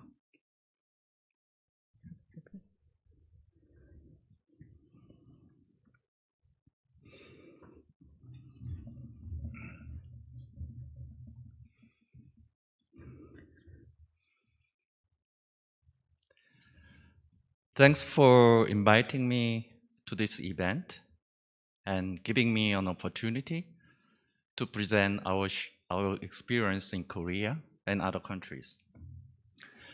My name is Cho Hyun-se. I work for Help Age Korea.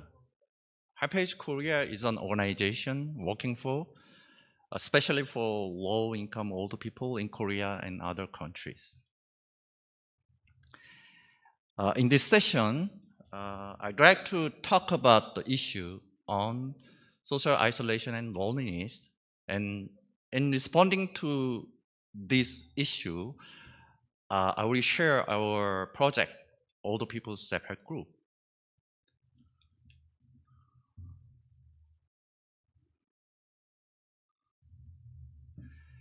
Let's look at the photo. I want to introduce one older woman.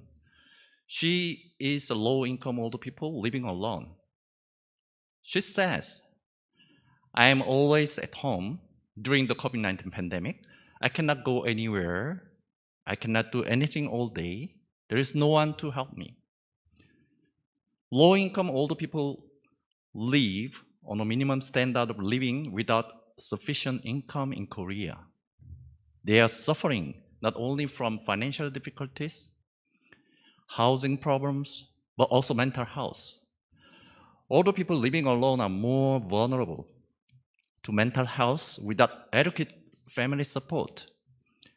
It is known that they feel more lonely or depressed and have a higher suicide rate. Low-income older people living alone are the most at risk from social isolation and loneliness during the COVID-19 pandemic. These risks became visible.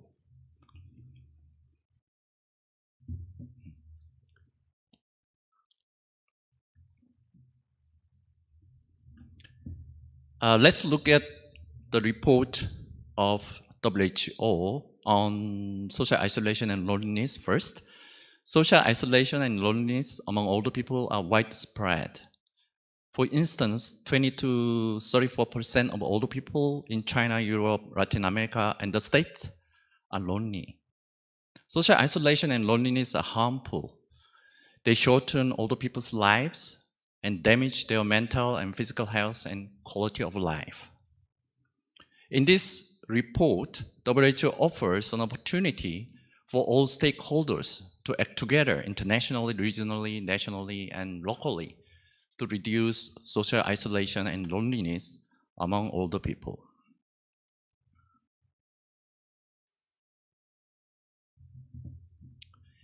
We are concerned about social isolation among older people. They are increasingly socially isolated due to retirement, loss of a spouse and friends, disability, or health problems. In addition, the number of older people living alone is increasing due to the nuclear family. There is growing concern that they are becoming more vulnerable without sufficient family contacts and social contacts. They are negatively affected by COVID-19 and social isolation policy during COVID-19 pandemic. Young people have been able to maintain social connections through SNS, Zoom, but older people have many limitations in using digital technology. Research shows that the risk of depression in old age more than doubles due to the long-term impact of COVID-19 pandemic. Older people have already been socially isolated for a long time, and the COVID-19 pandemic has put them at greater risk of isolation. Let's look at the situation of older people in Korea. Here is statistics on social isolation level, which is released by National Statistical Office.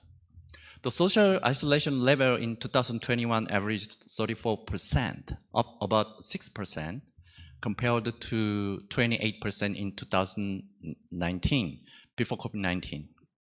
This is the highest record ever. In particular, the social isolation level of over 6 years old was almost 42%, the highest compared to the other age groups.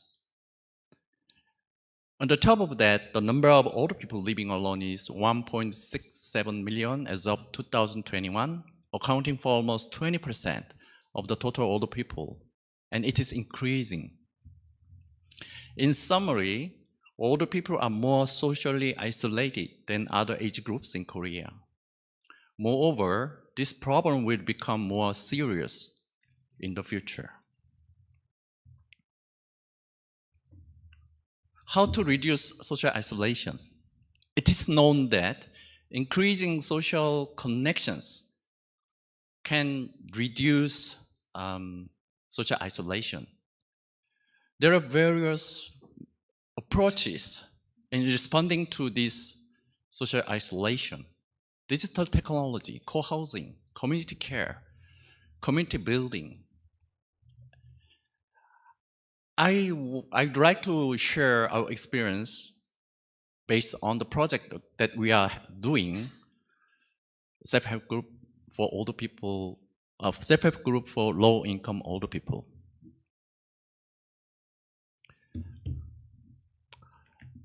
older people self-help group, it is a small community where low-income older people come together to form a self-help group and practice participation and sharing activities. Here are qualification of members. Members are 65 years of age or older who live in a poor area. The proportion of low-income older people among all members should be at least 70%. It requires members to understand and agree to the spirit of a self-help group called AG Helps. I will explain more about AG Helps because it is not easy to understand in the beginning the concept of AG Helps. But it is important. Its meaning is helping older people to help others.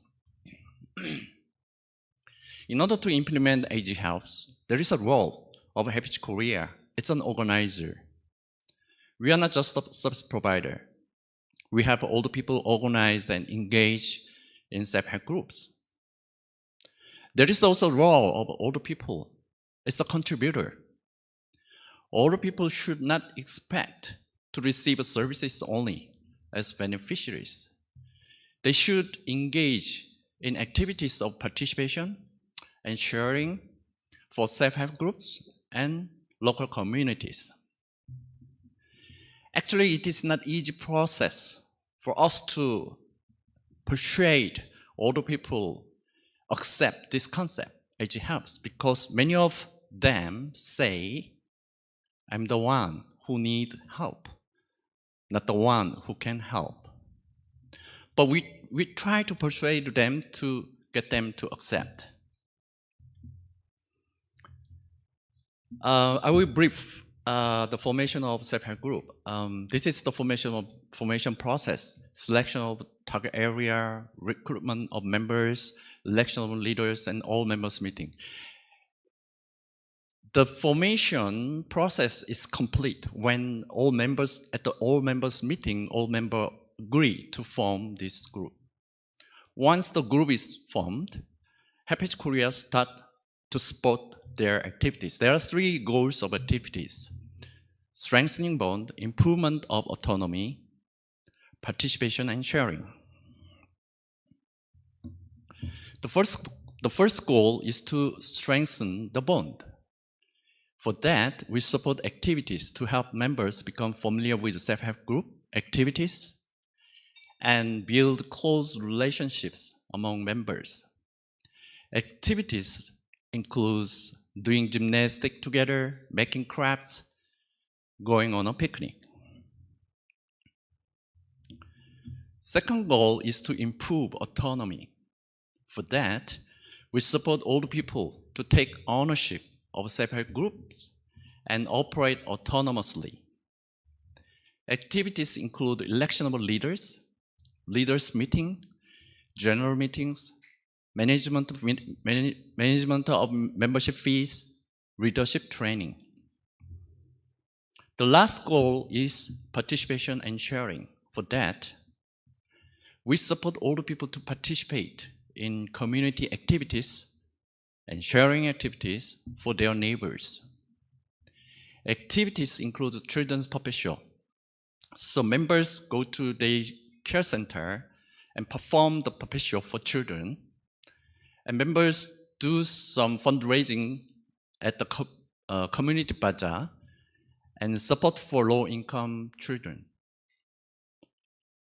And members do participate in ADA campaign of Helpage International, which is an advocacy activity for voice of older people. Now let's look at the changes in older people. We asked members, older people, what is an older people's self-help group for you? Answers are, this is the place to reduce my loneliness because I have friends. This is a place where I can feel healthy and full of energy because I do gymnastics together. This is where I try to be an example to the younger generation. It gives me confidence.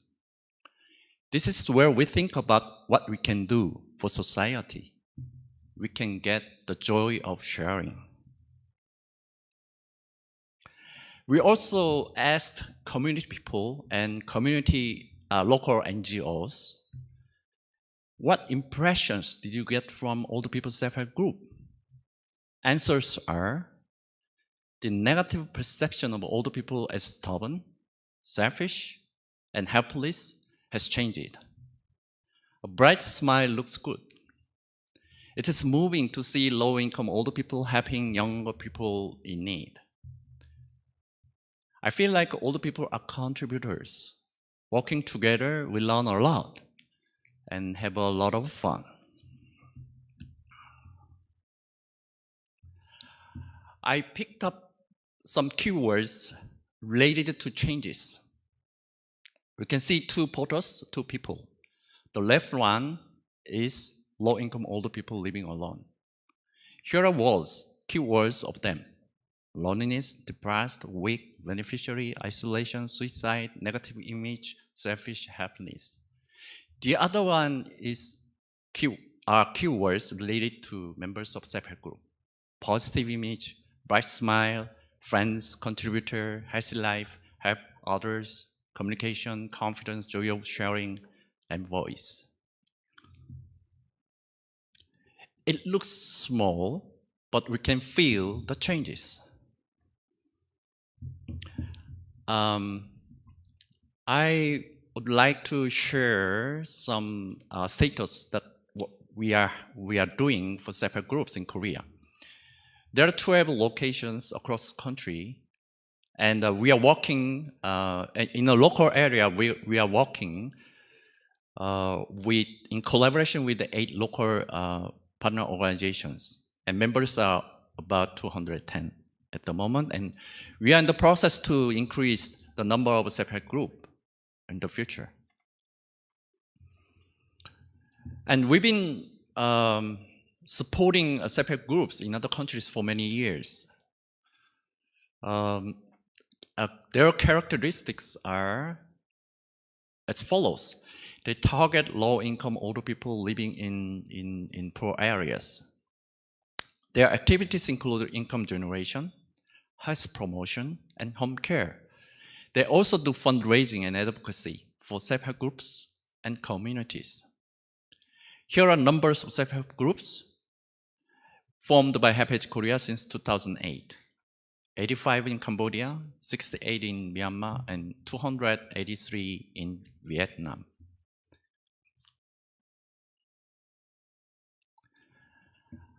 Now, I'd like to share the challenges that we have and some suggestions. Our challenges. Continuing education and interventions are needed to improve the capacity of older people. We need to provide more opportunities for them to engage and work with local organizations in the community. We need to expand more self-help groups to other areas in the future. And I have some suggestions. More statistical data and research on social isolation and loneliness among older people are needed. It was very difficult for me to find the statistics related to loneliness among older people in Korea. And loneliness among older people is harmful and should not be overlooked. It is necessary to raise awareness on this issue continuously, not temporarily, through something like a campaign to end loneliness. And interventions from society, including governments, is needed to reduce social isolation and loneliness among older people. Thank you. Thank you. Well, thank you for sharing with us your experiences and a long-time project on self-help group in Korea. And this model is, I think, one of very standard models for HelpAge International, and there are different models of HelpAge groups around the country. And I'm sure we'll have more time to talk about his project later on. And now I'd like to move on to the second project. And as I have been counting, we have 8 different speakers today, but we will be discussing 5 different projects. And there are about 8 countries involved in these projects. So I hope that the audience will try to follow all these different projects and different stories. And we could come up with what's going on in the civil society in terms of tackling the issue of loneliness. And I think what we're trying to deliver is that building community is very important. The environment, safe and caring environment for all the people in different regions, different communities is very important. And we are trying to discover what are the initiatives that have been developed. So the next project will talk about what's called the Dreamlike Neighborhood. And we have 2 speakers to talk about this project. So let me introduce 2 speakers. One from AG Platform Europe. She's Lenia Gano, and I'll give her a bio a little bit later. And one person from Quorum, and she is Suzanne Dobner. So we will listen to 2 speakers in one project. And first, let me introduce Ms. Lenia Gano, who has been a research project manager in AG Platform Europe.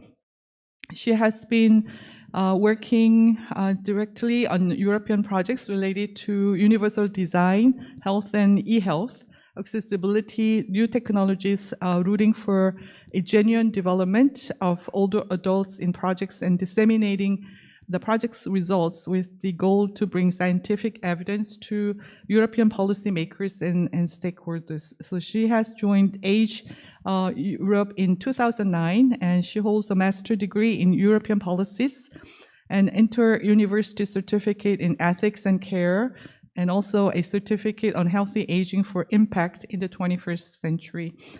Before joining the AGE, she worked for private and public entities, implementing a wealth of European projects dealing with territorial cooperation, youth volunteering, and corporate social responsibility. So she has extensive experience in projects in Europe. And our second speaker is Mrs. Suzanne Dobner. She is a researcher in the organization called Quorum.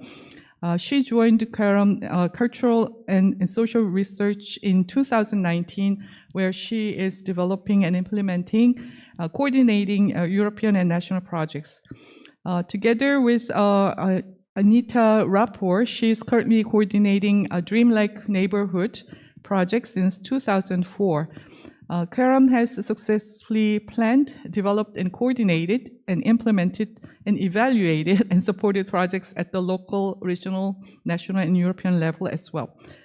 She has a background in sociology and urban studies at the University of Vienna, and her work focuses on participation and social participation of older people, age-appropriate urban development, active mobility, and health promotion. So we have 2 speakers with various backgrounds, and now I'd like to give the floor to the first speaker.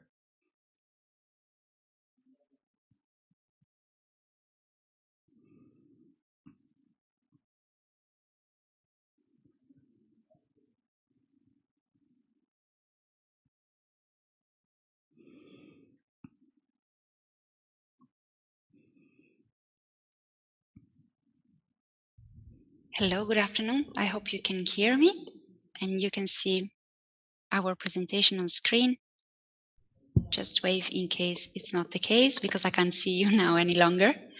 A big thank you indeed for the nice presentation and for having invited the Dreamlike Neighborhood Project, Age Platform Europe and Quorum on stage today.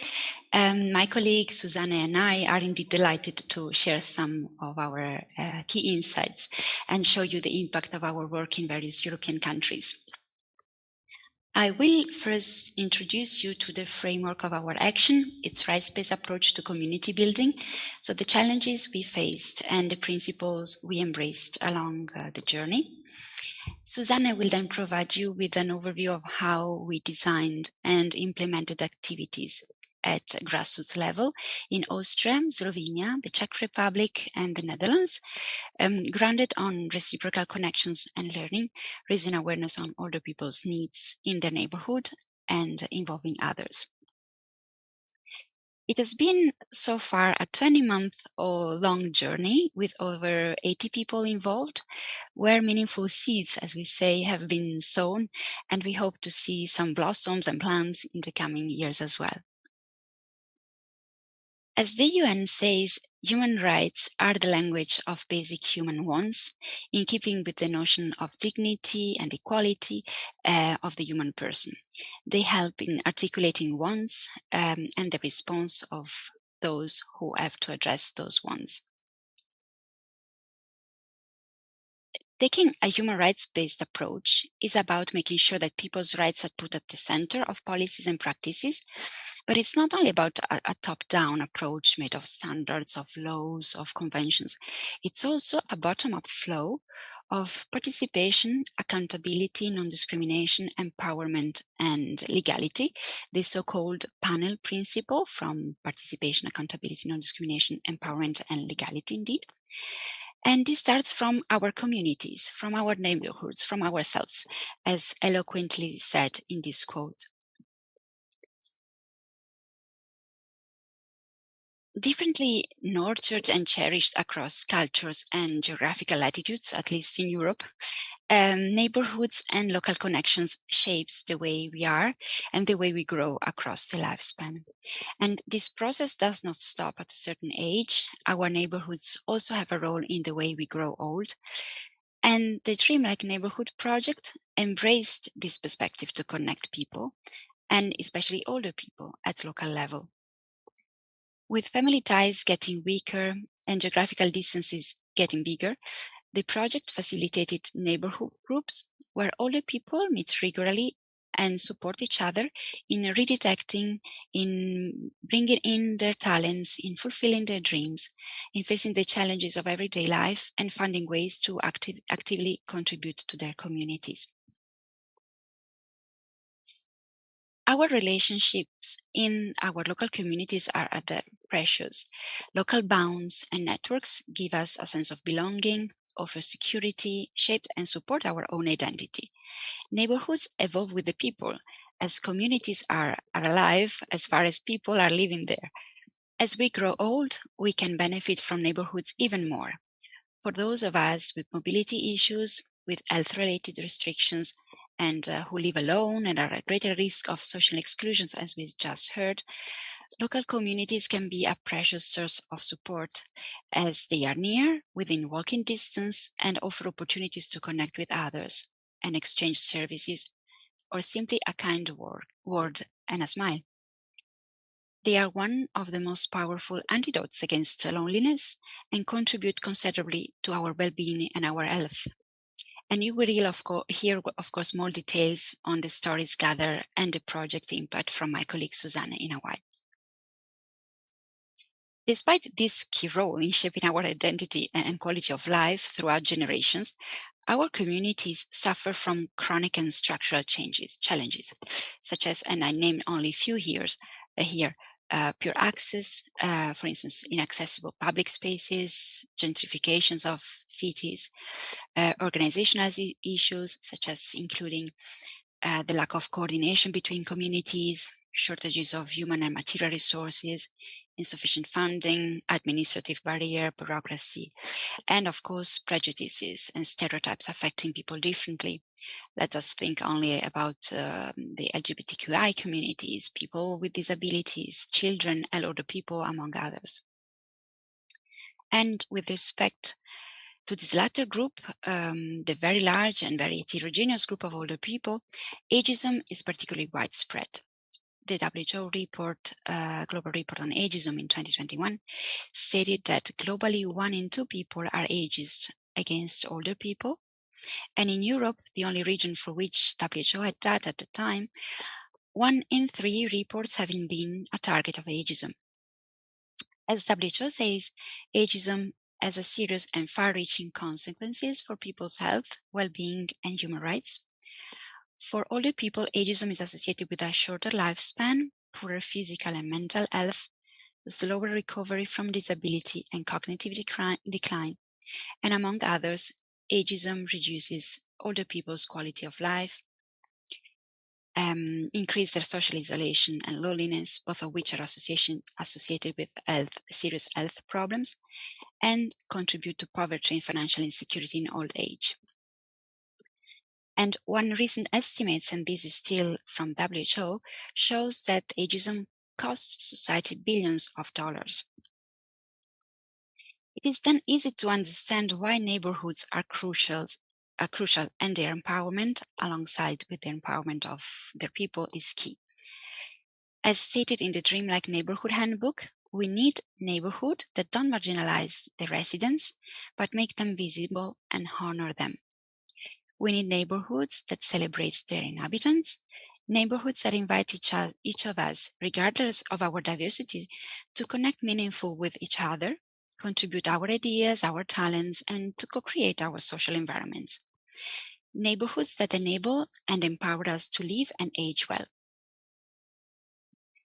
And the greater political and societal focus on communities, neighborhoods and care brought by the COVID-19 pandemic is an opportunity for wider debates and around community building and for more equal societies.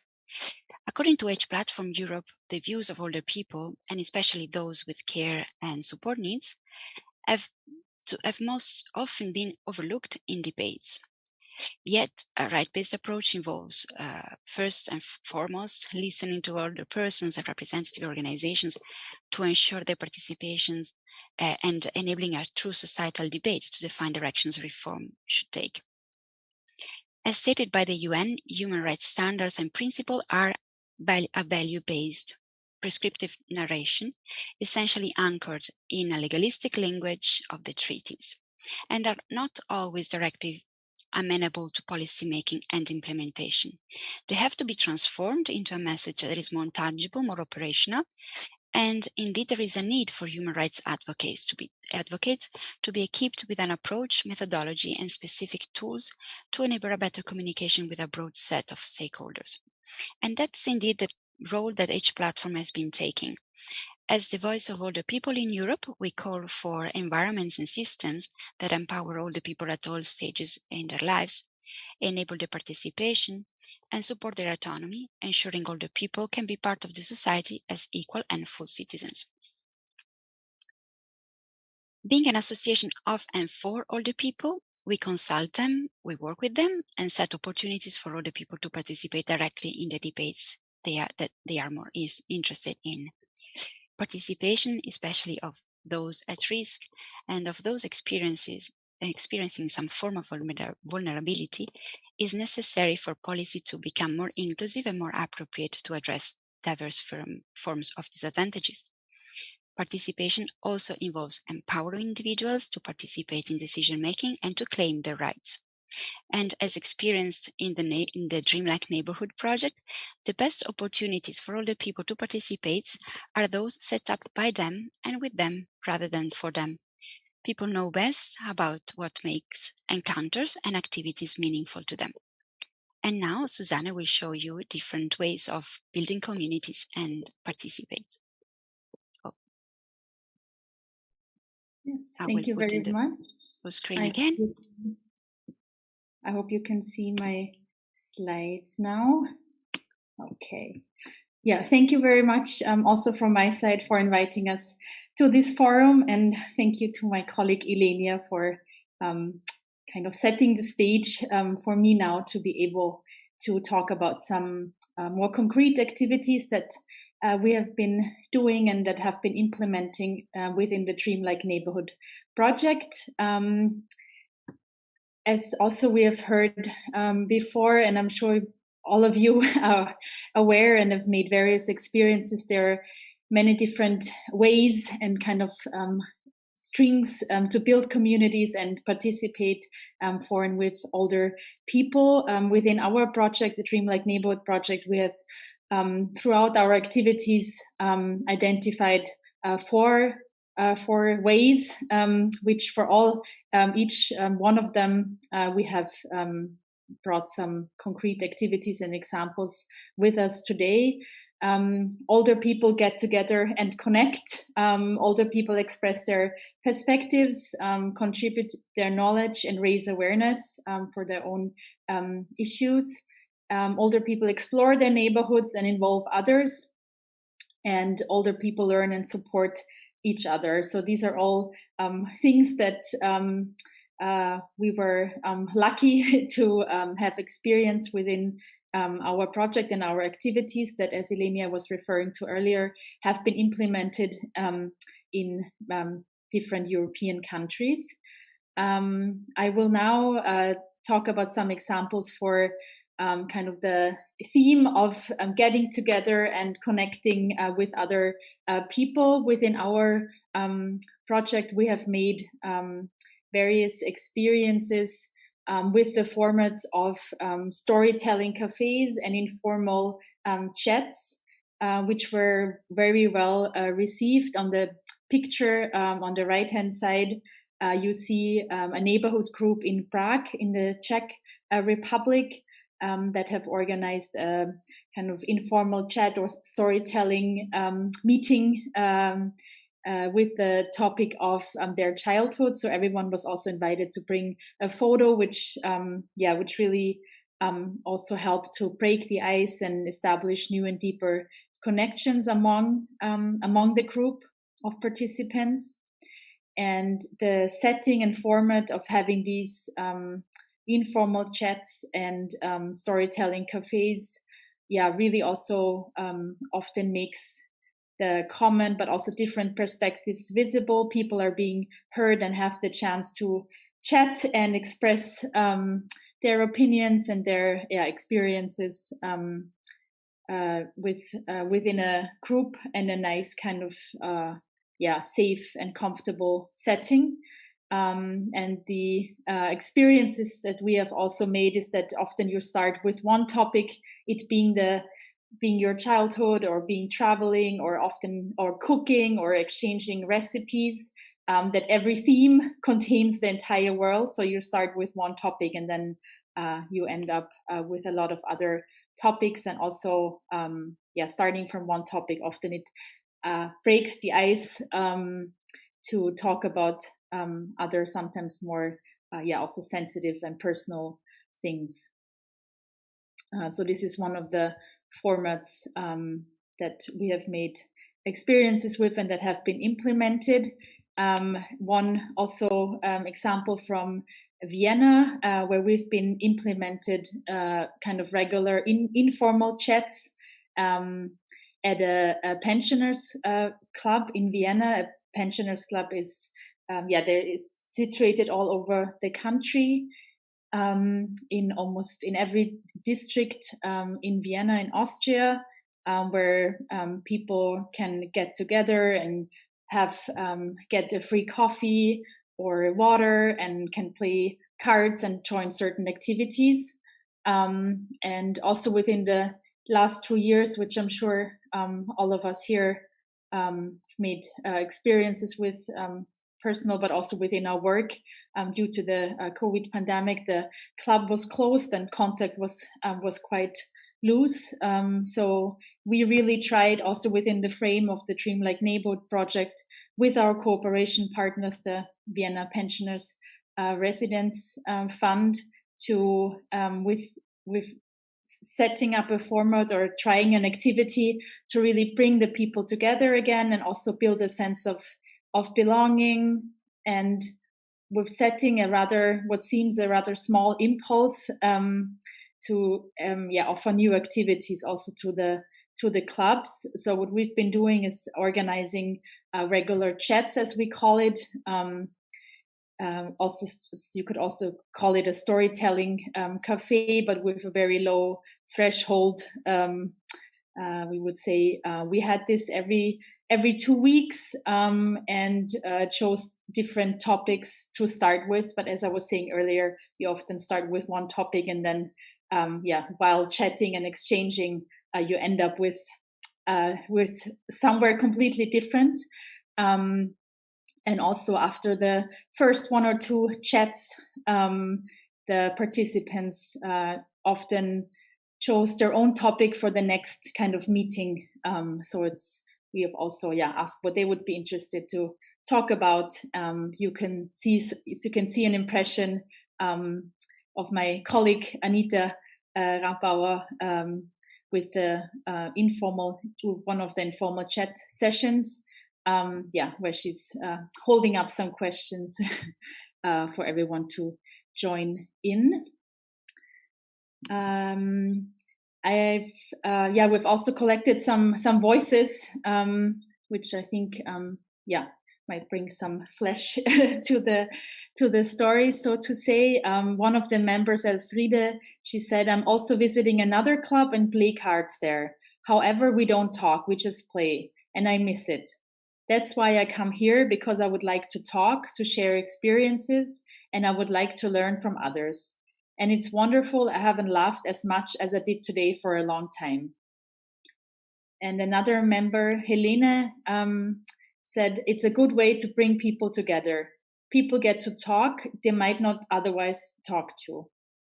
So also, establishing new connection, and this format of the informal chats with having one topic is quite open for many people to join. And as I was saying earlier, is a rather low threshold format for people to join, and maybe for the first time just sit there and listen for a while, and then join in.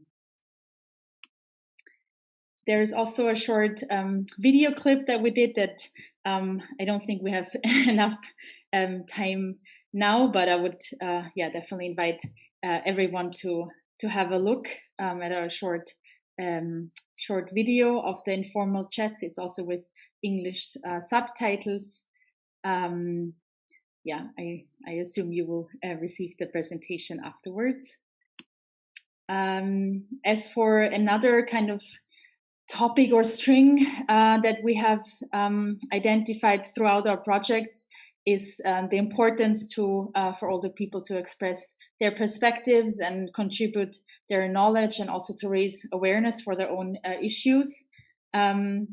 We have brought here an example from our colleagues in Ljubljana, Slovenia, where the Third Age University in Ljubljana has took the chance to with one of their study groups with older people to organize an outdoor exhibition that you see on the left photo, where citizens of Ljubljana were interviewed and could express their perspectives on the neighborhood and also on the neighborhood changes. And the exhibition was on a public square with very nice portraits being taken, and then short statements also written next to the pictures.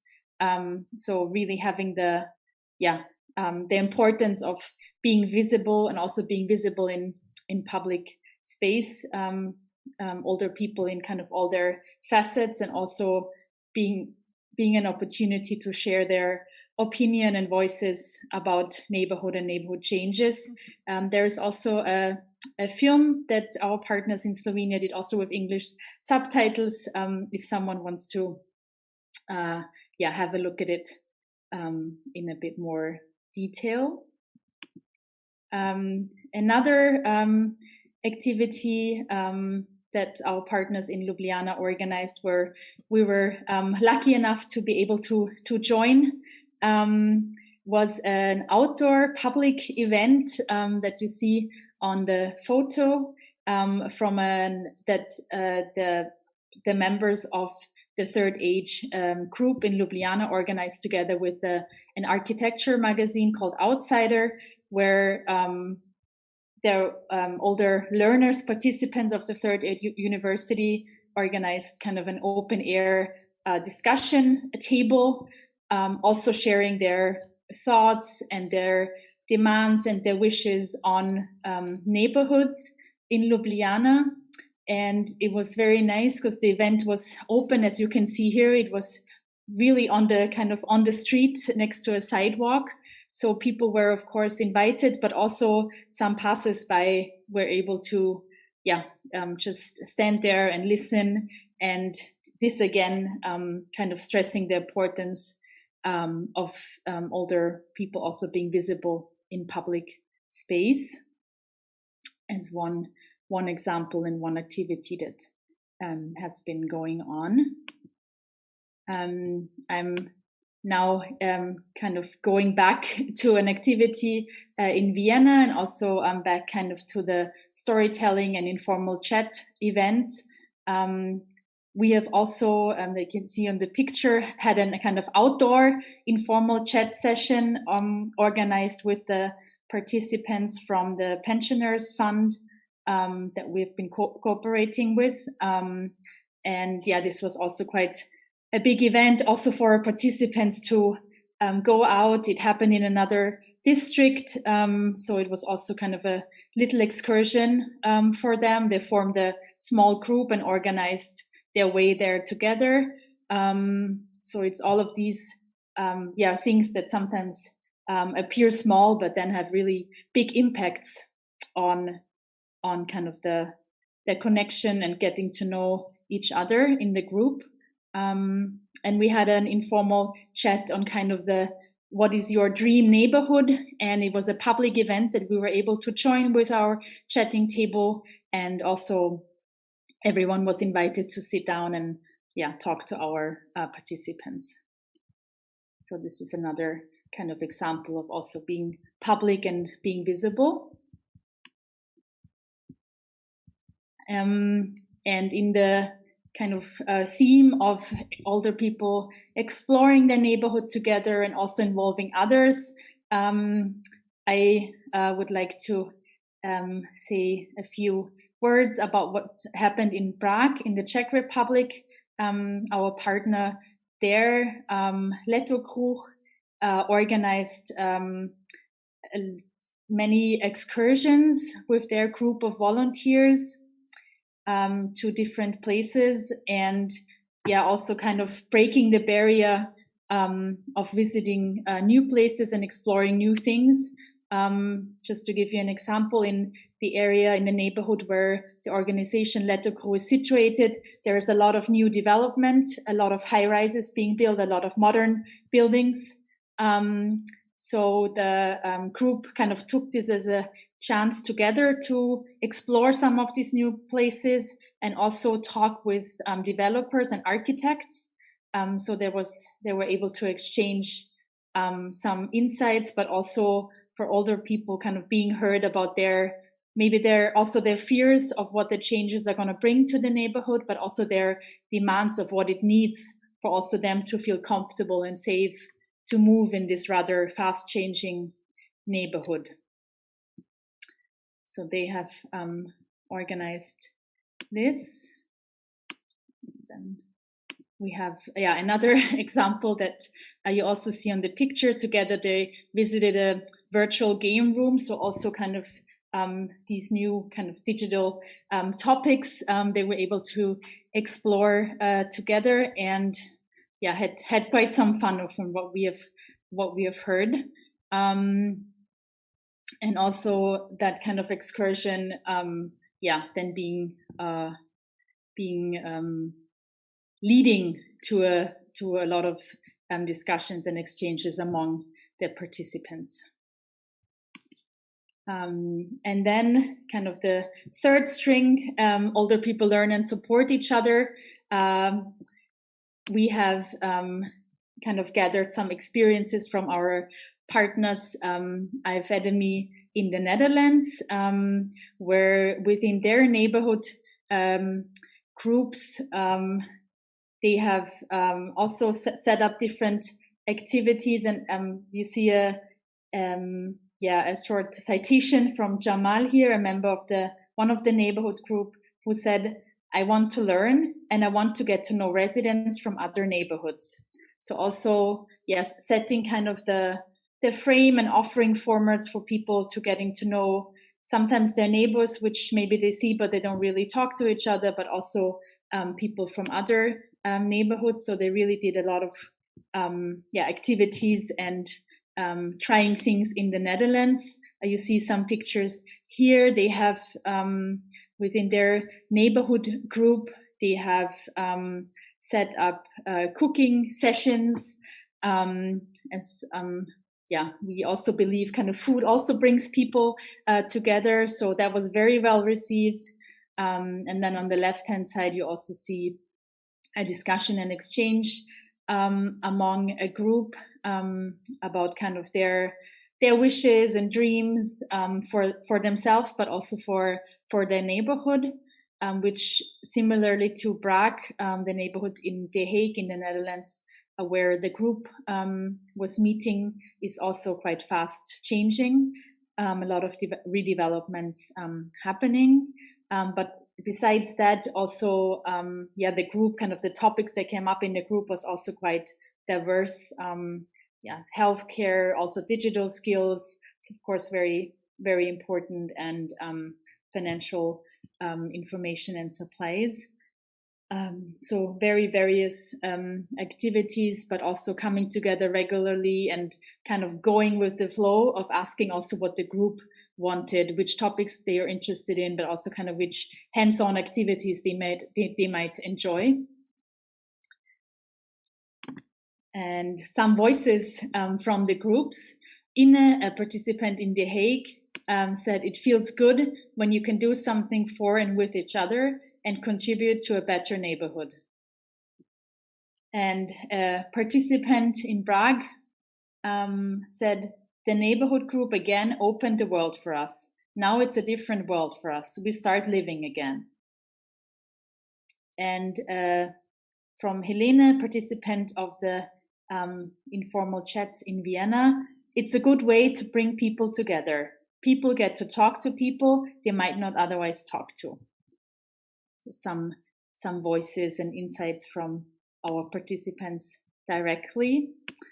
And sharing some concluding thoughts. The approaches that we tried and are trying worked well to bring people together and shape supporting neighborhoods.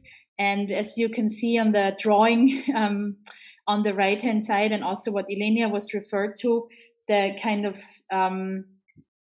putting seeds, and then you kind of see what grows and what comes out of it. This was also kind of part of our approach, and really going with the different contexts, different national geographical contexts, different groups, different interests.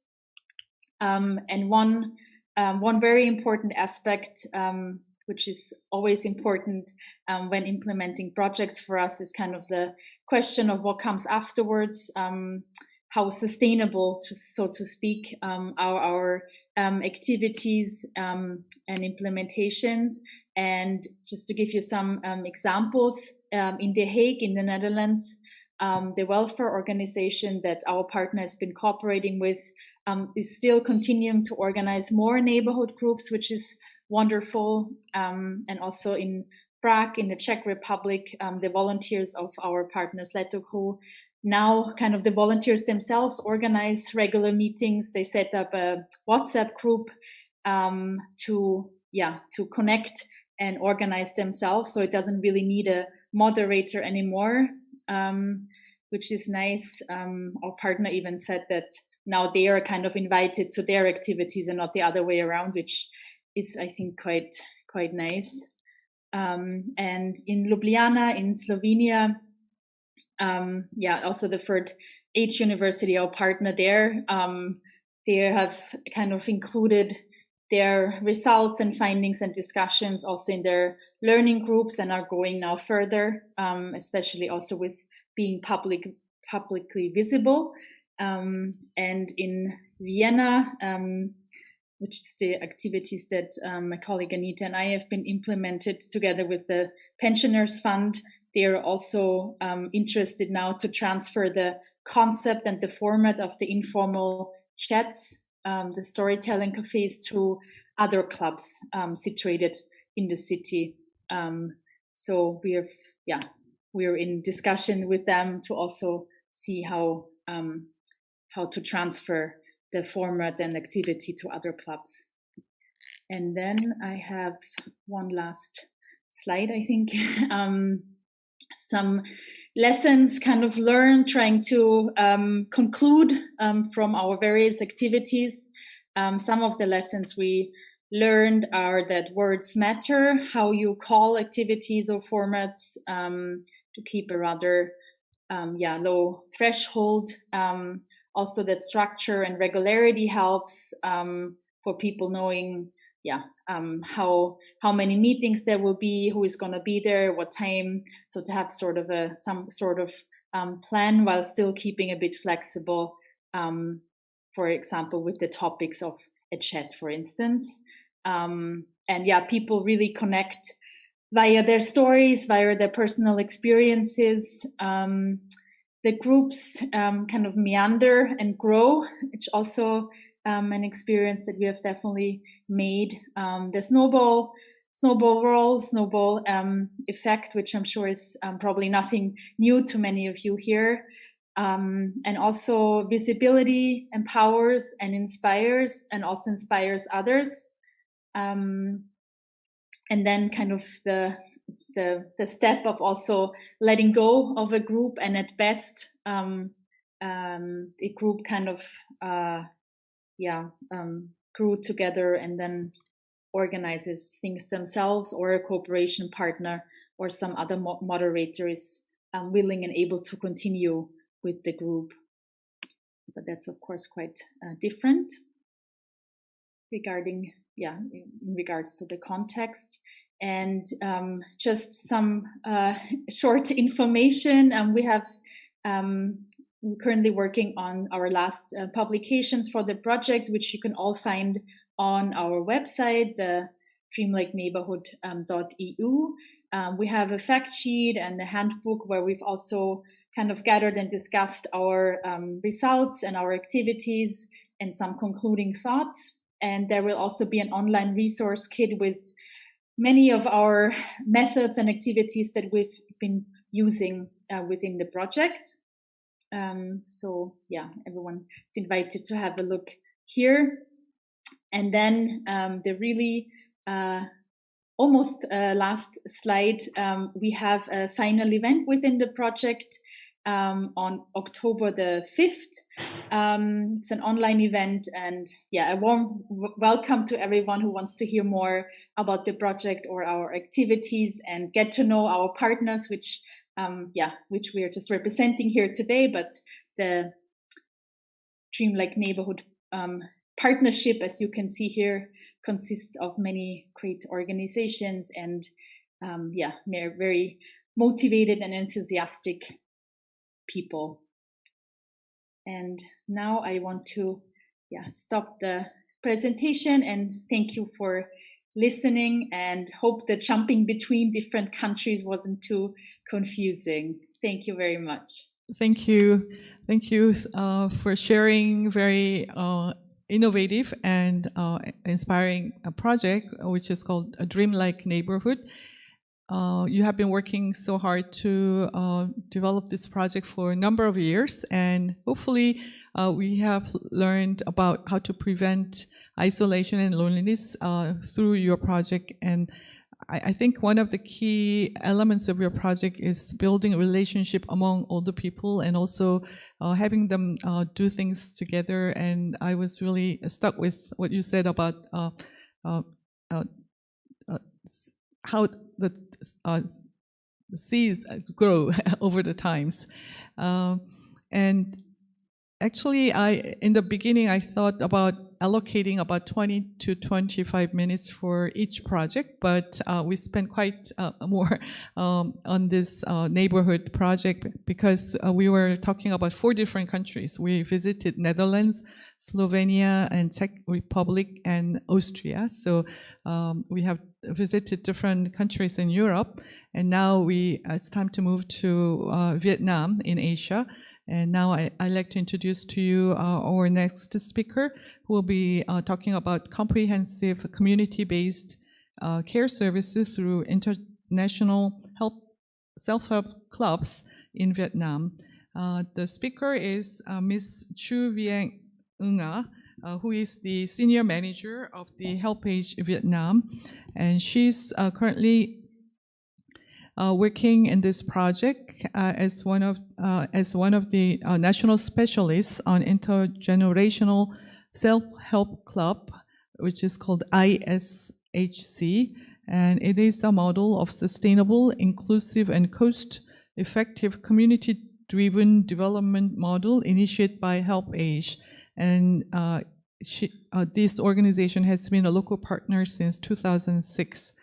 ISHC is a multifunctional, covering protection of rights and entitlements, income security, healthy aging, long-term care, and social protection and lifelong learning, as we learned from President Joe as well.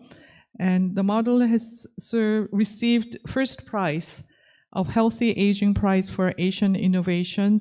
So far, Vietnam's Prime Minister has announced 3 decisions to replicate ISHC nationwide, including integration of ISHC into National Action Plan. So now I'd like to invite Ms. Nga to make her presentation.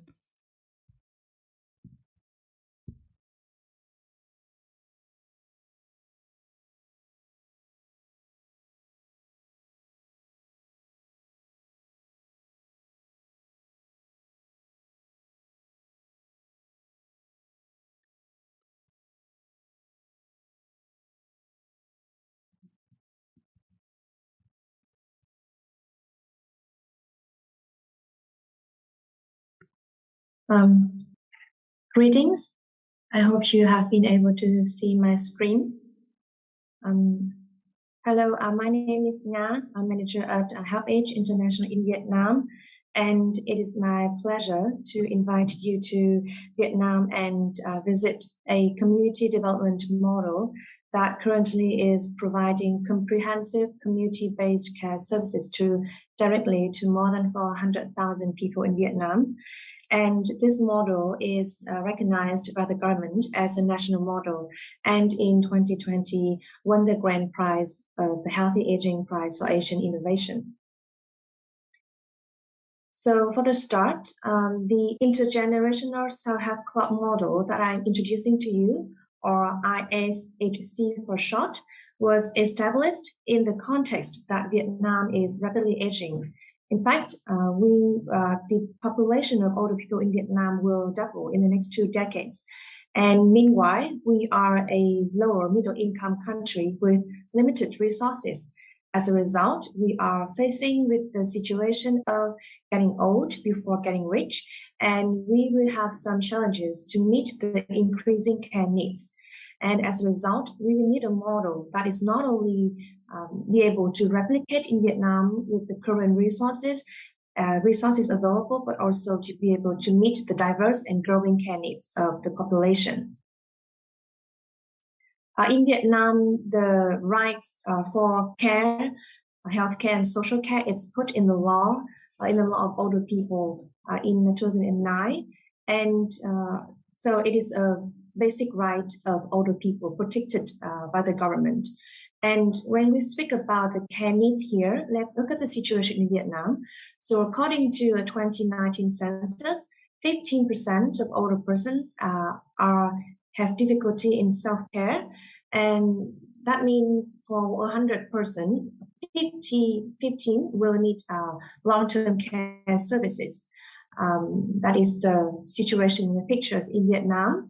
And also, we do not forget about the remaining 85% as well, who are majority healthy and be able to take care of themselves. And we need what we call the preventive long-term care. And a model needs to respond to the needs of both of this diverse group of older people who are both needs in terms of long-term care and preventive long-term care. So ISHC is such a model that provides a comprehensive community-based care needs to meet the diverse care needs of older persons. And The ISHC has been endorsed by the government to become a national model in 2016 and now implemented in 61 out of 63 provinces of Vietnam. And the model is also included in national policies and programs as a way to realize the rights of older people to care, to healthcare and social care. And the model is being replicated in Vietnam with increasing amount with time. And currently we have about 4,000 clubs in all over Vietnam. And by 2025, the government has planned to replicate, and we will have about 6,500 clubs by 2025. So about the ISHC model, why was it recognized by the government and also welcomed by the community?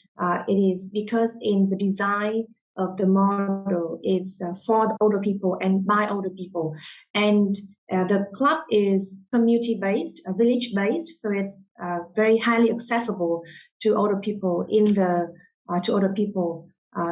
the grassroots levels.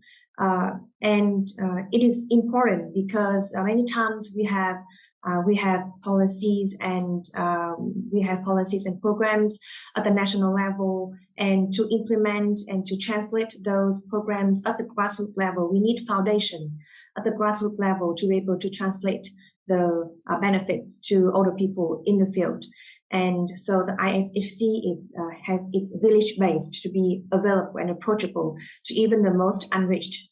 And the model is entirely self-managed and self-sustained by local community members, and on the belief that the decision-making authority and process is given directly to community groups, and they are the one who understand best their needs, and they are the best judges of how their lives can be improved, and they are resources, the driving force for development. And this is very important because the services provided by the club will then be tailored and be decided by the communities to best fit with their needs. This is the organization structure of the ISHC model. As you can see, we have the club management board who will represent the club members to help manage the club on a daily basis. And then the club will be divided into smaller groups with a group leader for each, and then for easier management. And also the clubs have other interest groups as well to meet the many different needs of the community members. And among the club management board, the club leaders, they are representatives of older people and younger people, male and female, and the club leaders are voted by the members themselves and endorsed by the local club authority. And one of the special things that makes the intergenerational self-help club different from conventional models is that the membership of the club is very diverse. We have each club will have about 50 to 70 active members, and about 70% are older people, 60 plus, about 70% are women, and 70% are people with social and economic disadvantages. This promotes the inclusiveness and the intergenerational characteristics, which better reflect a community and be able to include the whole community.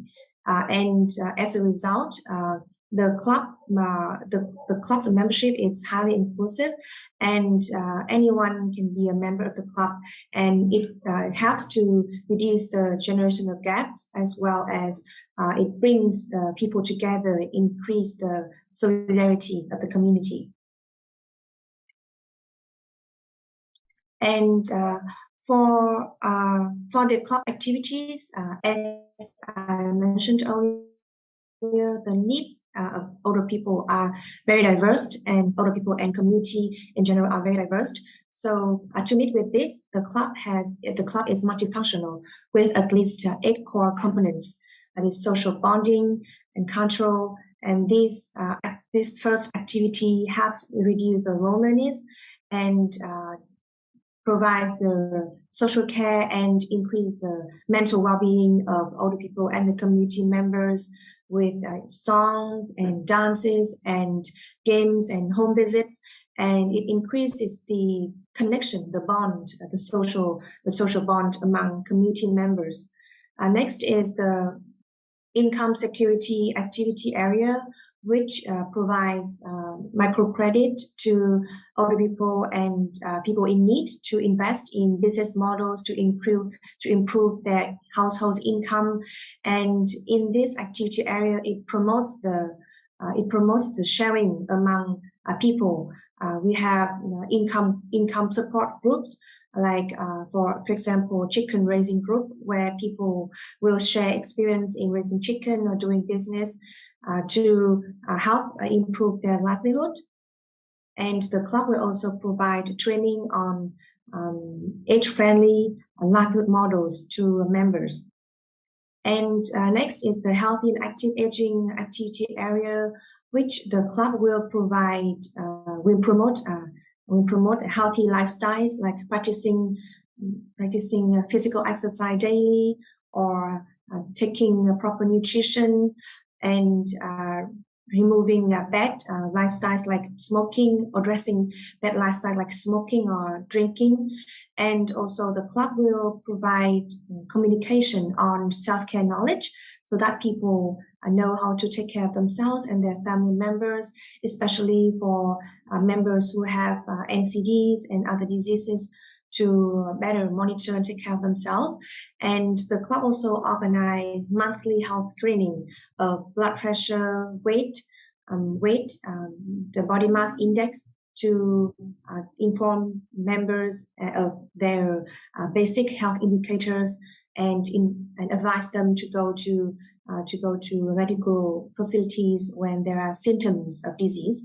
So it helps with detecting early symptoms of disease, or to avoid complication in the future. And also the club organize annual health checkup at least 2 times per year, that the clubs will collaborate with the community health station and the health sector to provide a checkup for the club members as well as the community members.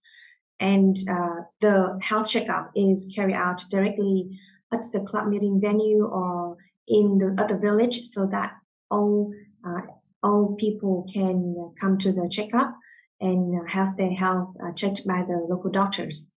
And the club also encourage members to buy health insurance or support disadvantaged people to get access to health insurance.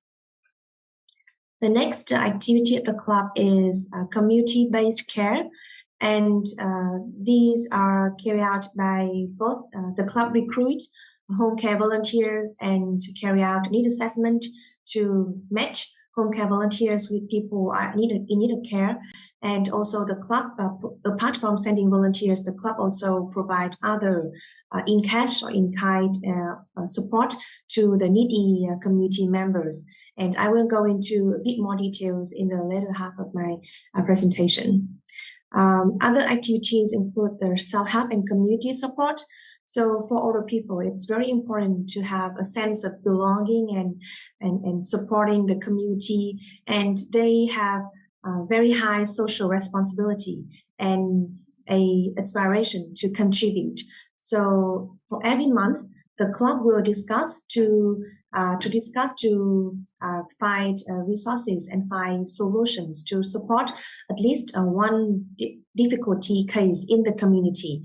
The support can be either cash or sending volunteers or helping with labor support or any kind of support that the club together will come and will discuss and will discuss among themselves and to send the resources to those most in need in their community. It is another way to show that the local community members will best understand their community and will be able to coordinate the local resources to those most in need. And the club also have activities to support the community as a whole, such as cleaning the village roads, growing flowers, cutting down branches before storms or any other activities to support the community. And through the implementation, we have received feedbacks from that community that have ISHC really transform and to be more bonded, to increase the solidarity and understanding and sympathy among the members, among community members. Lifelong learning is a highlight activity area of the ISHC model because it provides knowledge and skills and training, capacity building opportunities for older people and the community members through various channels, either through direct communication, sending materials, or study tours and other visit trips. It is important for the club to provide continuous education and knowledge to the members because lifelong learning also contributes to mental well-being, and it helps older people to not left behind and be able to also to catch up. And especially access to technology is also an activity under this component that it increase older people's access to using technology. Rights and entitlement. Each club established a system to monitor the implementation of policies and programs at the village level. And when they spot that anyone in the village needs help or needs legal support, the club will provide help or connect with the local authority or authorized bodies to provide these services. Many times, older people and their families do not have full understanding of their rights and benefits, and having the monitoring system at the club will better translate the policies at the grassroots levels, and also it is a channel to connect a local authority with the community members. For each year, the club is designed to organize at least 2 dialogues between community members and the local authority and other related stakeholders. So the club could be understood as a bridge to connect the people and the policymakers. And last but not least, the club has the resource mobilization component. So instead of providing support to the club, the model implementers will provide training and support the club to generate their own incomes, resources, and the club will decide on their own how to use the resources, and the older the club, the more resources they can mobilize because their reputation increases with time. And when local community, they understand about the benefits of the club, then they will want to support the club. So it is a way that as long as the club is managed effectively, the resources to operate the club can be found locally, and this is a way to mobilize the resources from the community level to support with the continuous implementation of such model. So these are the comprehensive components of the club model, and one may ask, oh, how can one model has so many different activities? Will it create like difficulty in managing the clubs? Are there too many activities and details? Actually, these components are synergy with each other, and they have link with each other, and only by having such a well-rounded activity areas can we provide the whole package of support to older person and community members. So as a result, this is one of the things that make the ISHC model stand out from conventional model, which only focuses on one to two activity areas. And these are the different care services that a club can provide to beneficiaries. Firstly, it's the social care. So joining the club or having a club in your village is supports with reducing the loneliness, because the clubs bring people together for befriending and for creating a sense of solidarity. And the club organize social activities for members, like singing or dancing, poetry, or for people who are bedridden and homebound. The club sent volunteers to these needy members to make friends, provide information, update on what's happening in the community by telling stories, reading newspapers and books, and provide escort service. When the person feels better, the volunteers will help that person, getting on the wheelchair to get out of the house, go into the temple, to the church, or to visit friends, or go to the market.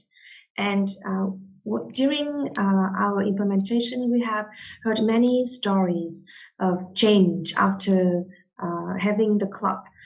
From a person who has been blind since she was young. Because of the sickness, she became blind, and then the club sent volunteers to her, and she said that after meeting with the volunteers, I feel like I have new eyes, and the volunteers have become my eyes, and now I understand what's going on in the community, and that makes me very happy. So this is very important, and it's also an activity highly recognized of the club by the community members. Ms. Seung-ah, And can I ask you yes. to wrap up your presentation in about 3 minutes, because we've spent about 20 minutes now. I know you have Yes. many slides left, but we do have some questions for you later, so maybe you can wrap up in 3 minutes, please. Yes. Okay. So for other care services the club provide, including personal care, as you can see in the pictures here, doing with housework or helping with personal hygiene, and the healthcare. So the club link with the local doctors, including retired doctors, to provide healthcare services to those in need. And it could be rehabilitation exercise or helping with medication management and massage, and living support as well, to mobilize resources to support with rice, with food, assistive device, and house renovation, and many other activities as well. So all of these are done with the joint effort of the club members, the club leaders, the local authority, and other stakeholders in the community. Without the club as a foundation and a coordinating body in the community, it's really hard to, to spot where the needs, where the disadvantaged cases need, what they need, and also difficult to mobilize and coordinate local resources. So having a club in the village is like having a center, a support center to provide to monitor and provide such support.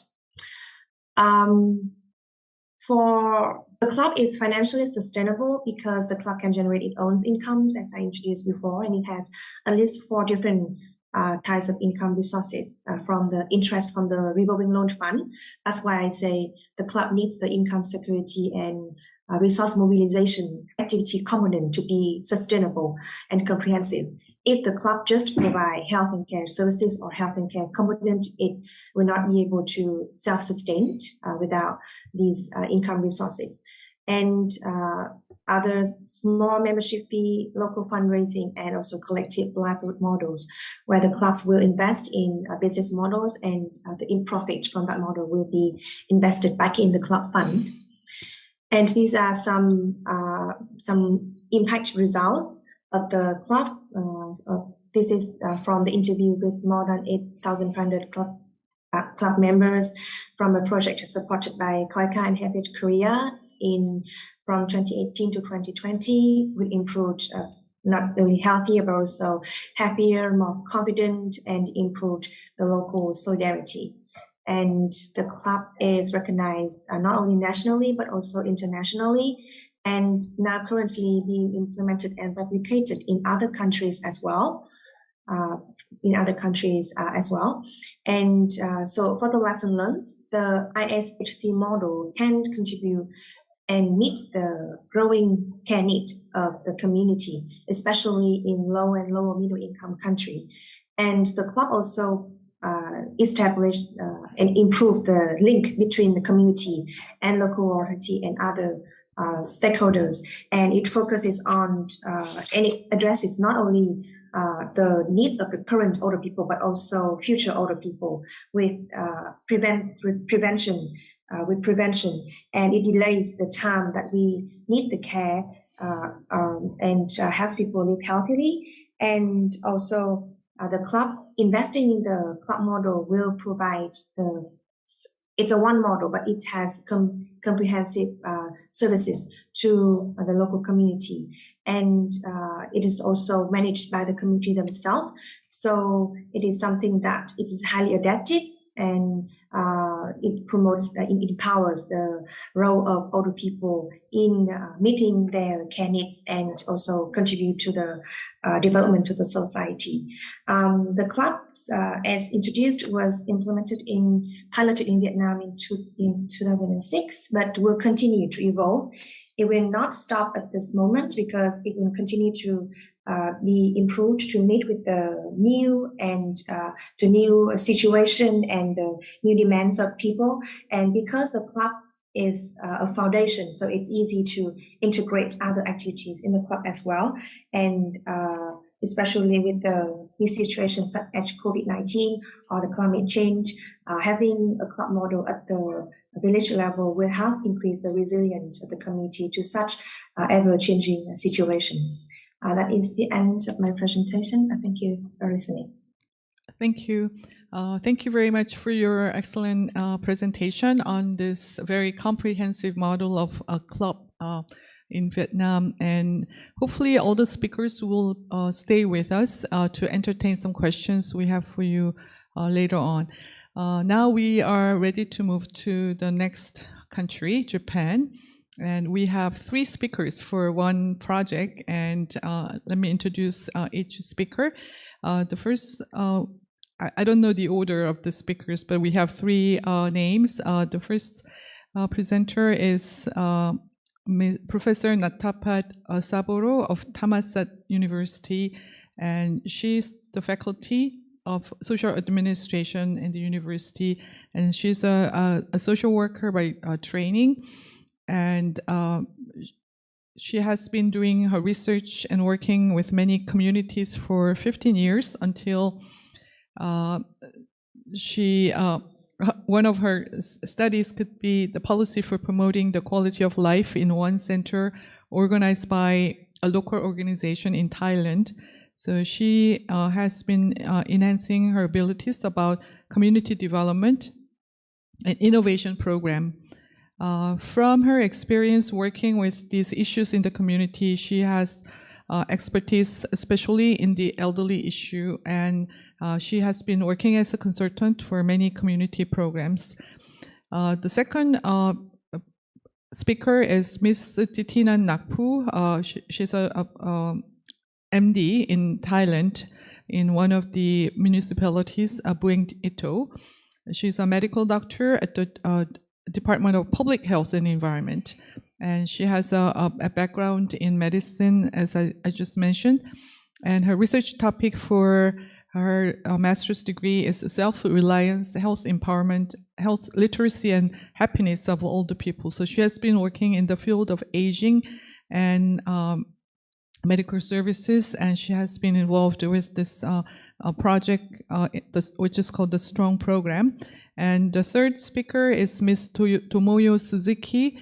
She's the project coordinator of Nuzezaka Glokor, and it's the NGO which promotes the community-based elderly care projects in Japan and Thailand. And she has been involved in a research in community-based elderly care activities, both in urban and rural regions. So the project of the team is community-based elderly care activities by the Residents Association in Yokohama City, Japan. Now I'd like to invite the first speaker to the floor.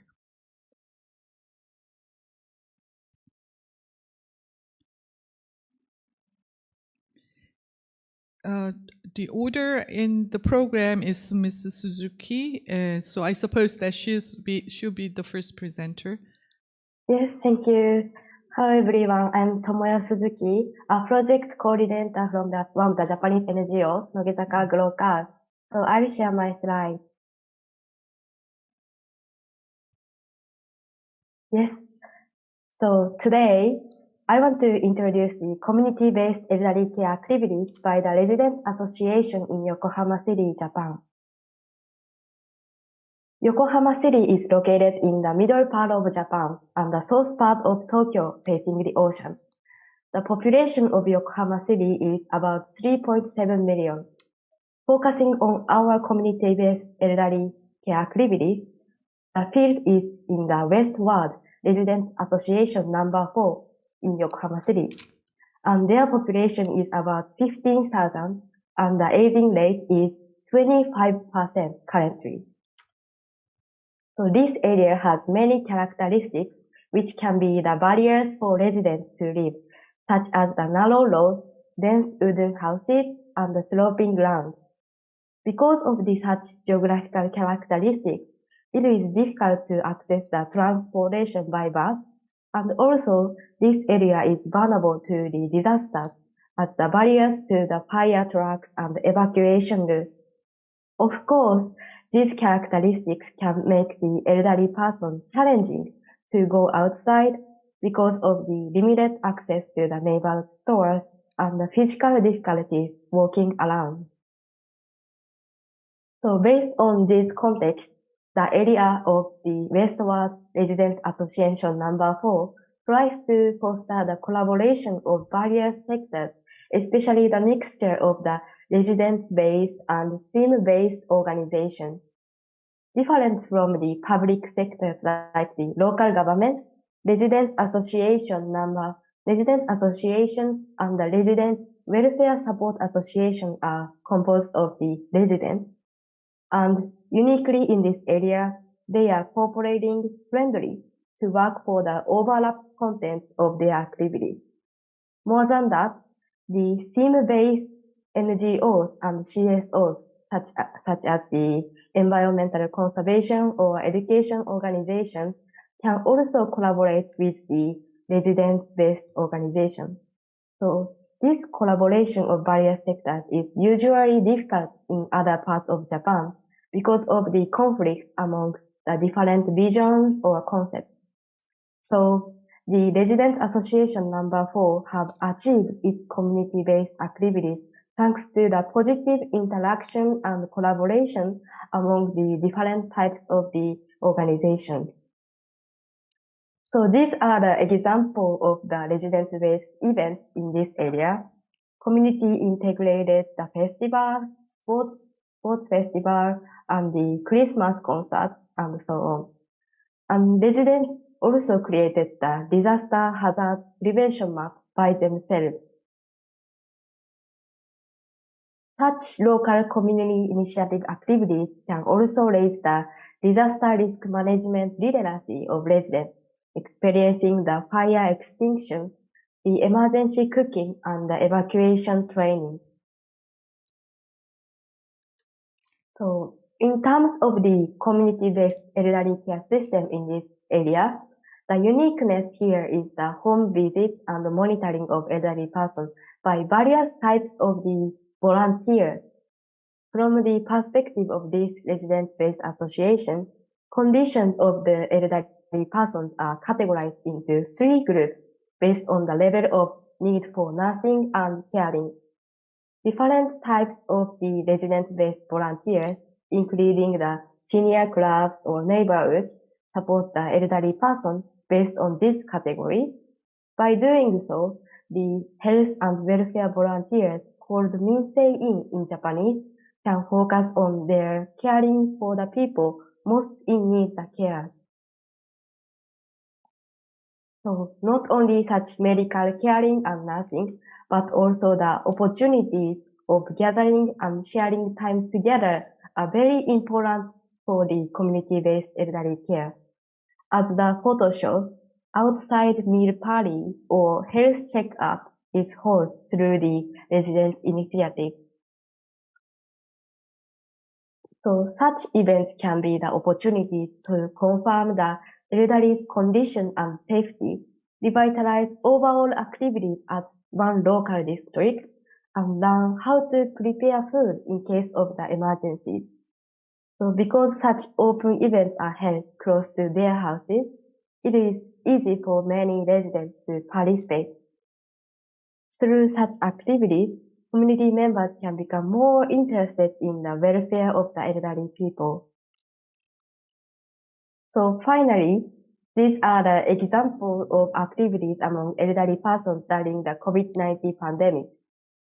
Although it has been a difficult time to have the face-to-face events, Residents Association number 4 fosters the opportunities for online interaction and activities, which can make elderly persons inside their houses can feel the connection with the outside. So this is the end of my presentation. I hope the community-based elderly care activity in Yokohama City, Japan can be your new perspective on thinking about the human rights of elderly persons. So thank you for listening. Thank you. Thank you for your model of residents' participation. And now I'd like to invite Dr. Nakpu from Thailand to talk about her project in Thailand.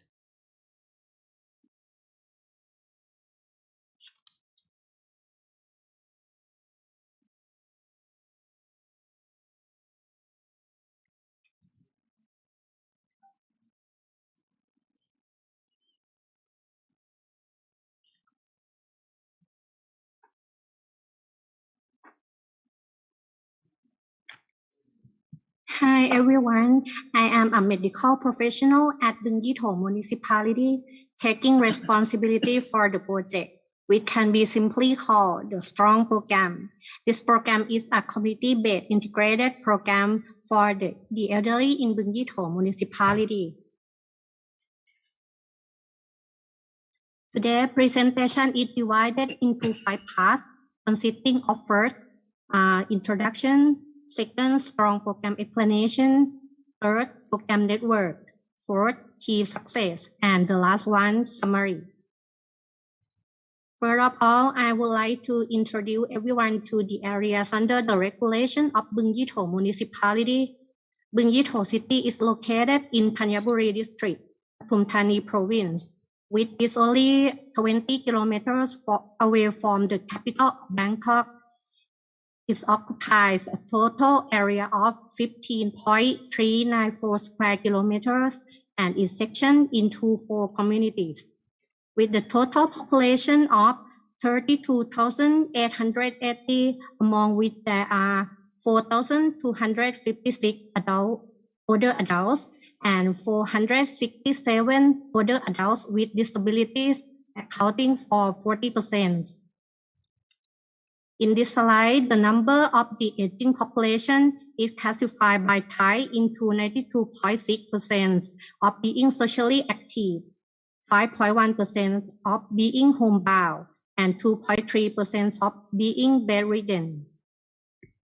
Next, I will explain about the STRONG program. It's a program which is conceptualized by the word strong, meaning elderly with strong hearts. It conveys the meaning of physical and mental healthiness.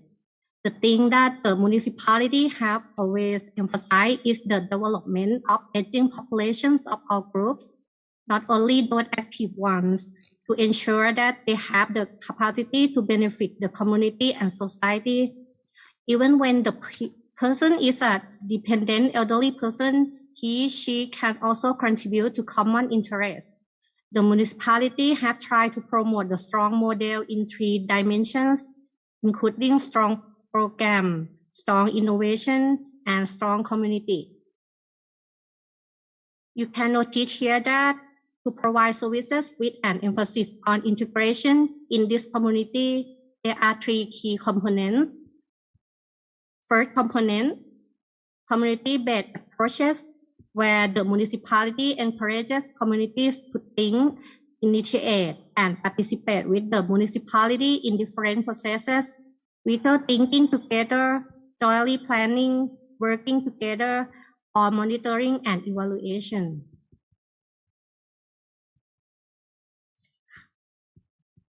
Second component, integrated services and elderly care in communities by focusing that all types of the elderly need services that address their problems and needs, emphasizing the integration of the municipality and the people sector. Third component, comprehensive care and services for the elderly are provided. Services provided by the municipality consist of community center, daycare, medical center and rehabilitation, and home visit. As for the program network, it can be said that it is the strength of this program. It's because there are two levels of networking, which are the community level and the non-community level. At the community level, it consists of elderly hubs, networks of aging populations in each village, center committee, local universities, the non-national education, etc. And at the non-community level, it includes Thammasat University, Yugawara Municipality, and Nogisaka Protocol. In this year, 2022, we also have an additional network, JICA, to join the project on the development of local authorities of a community-based integrated elderly care model through the networking in Thailand for 3 years. Finally, for the key factor that makes the project successful, I would like to mention here that people in the community are the most important factor to drive and make the project run more efficiently. Therefore, it is important to make the community aware, have the right knowledge to manage one's health, and create motivation to let them know how important and useful is being a strong elderly person under the slogan, the motivation to take care of themselves, to take care of others, and to take care of own community. That brings me to the end of my presentation. Thank you for your attention. Next, welcome to presentation by Assistant Professor Natapat Salobon. Thank you very much. Thank you. Now I'd like to invite Professor Sarobon to compare these two projects, future consideration from community-based elderly care initiatives in Japan and Thailand.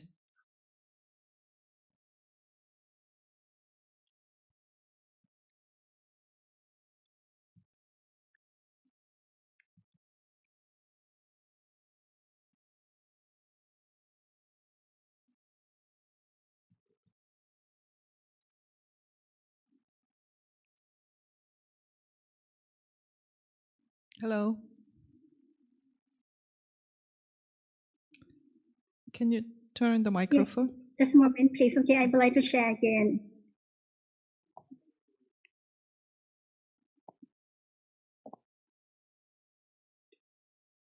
Okay, first of all, let me give you about the basic idea of today's presentation.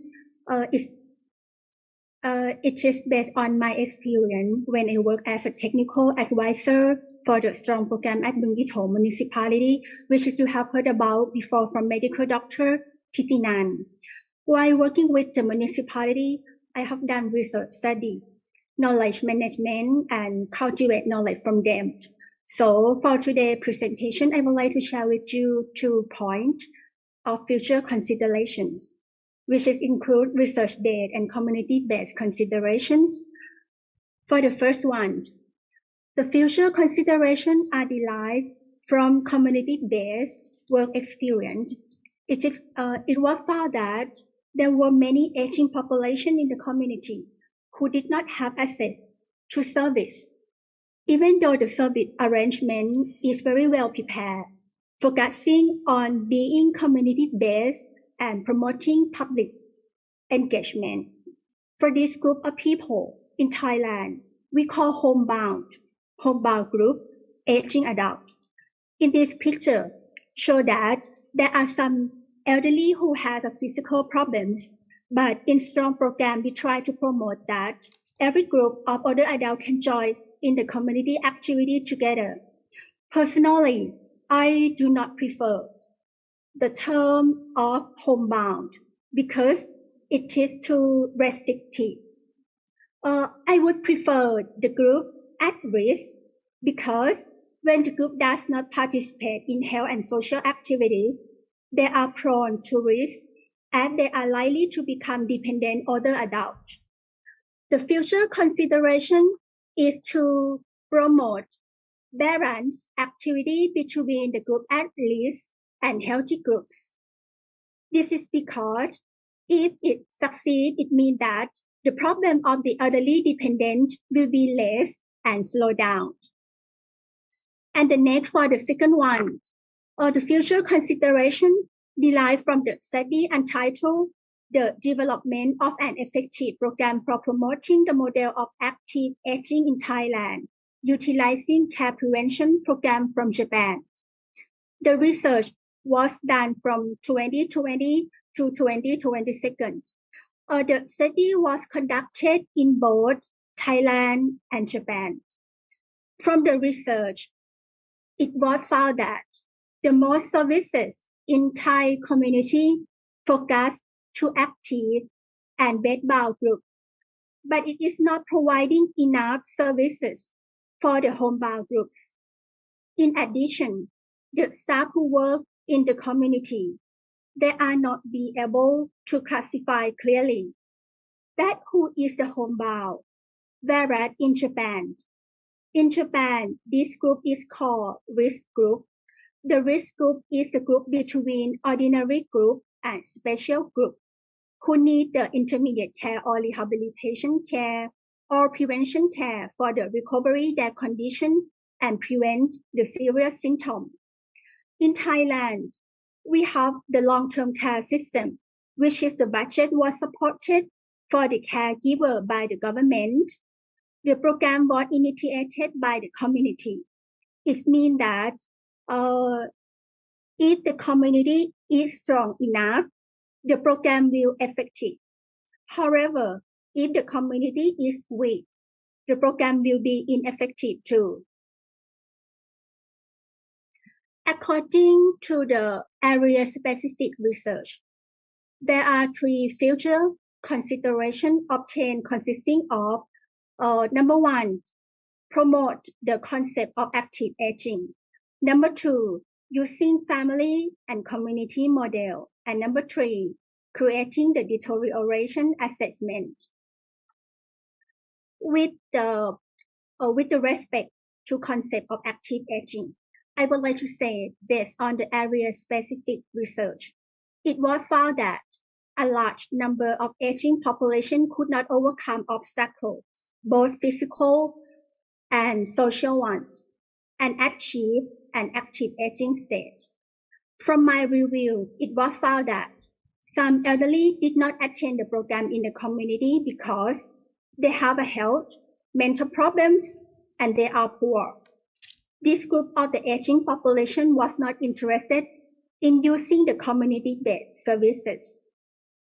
Provide why some of them could not access the services due to the certain limitation. In the future, I think it is necessary to prioritize the two in parallel. So I would like to propose that other future community-based programs that are set on the active aging concept should be considered in terms of both positive and negative aspects. In addition, it is not noticeable by the research that the community usually work with the same phase of the older adult. Thus, it is suggested that if we wish to increase or expand the services, what to focus will not only be how to strengthen older adults, but also how to get rid of the limitation and obstacle in living life of the older adult, especially for those with the chronic disease or suffering from the psychological or brain health or other deficiency, while obstruct them from become an active aging.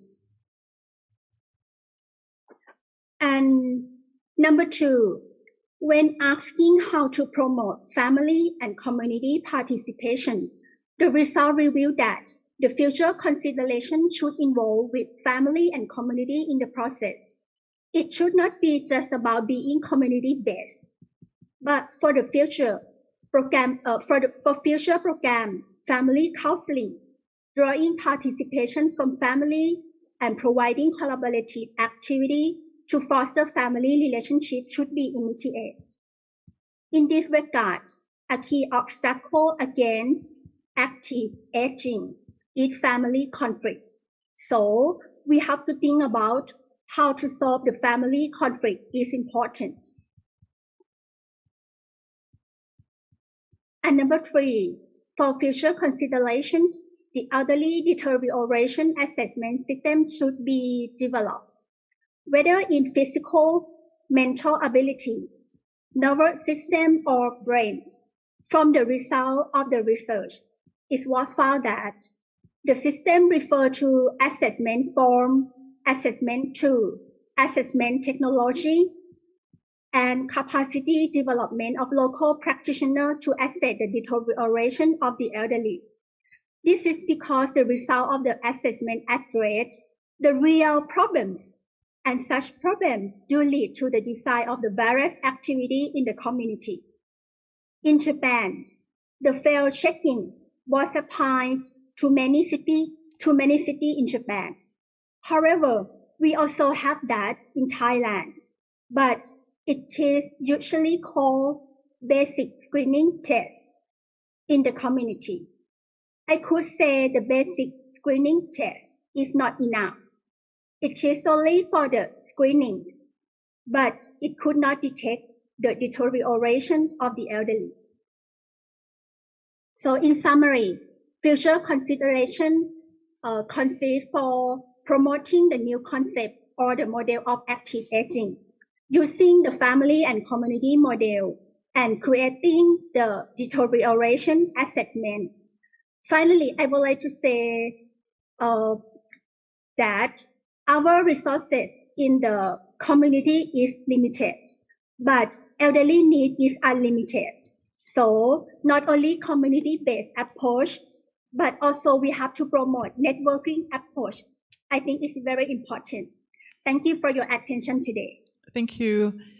Now we have one final presentation left, and actually our session had about 180 minutes, 2.5 hours, and so far we have used almost 2/3 of it, and we have about 40 minutes left. And I would really like to spend some time comparing and discussing on these different models that we just have learned. So I'd like to ask our last speaker to be a little bit brief. His project is on housing complex as one big family, and I'm sure he will bring us very interesting story as well. I'd like to introduce Mr. Gensuke Sugawara. He's the CEO of the Tues is a company, and he has been working in Japan, but he also spent some year in Denmark. After working in the advertisement industry, he switched to a career as a physiotherapist and later served as a site coordinator of the Association of the Visiting Nurse Services at Ishinomaki City in Japan. So he has been working as a community development expert, and I would like to invite him to talk about his project on One Big Family.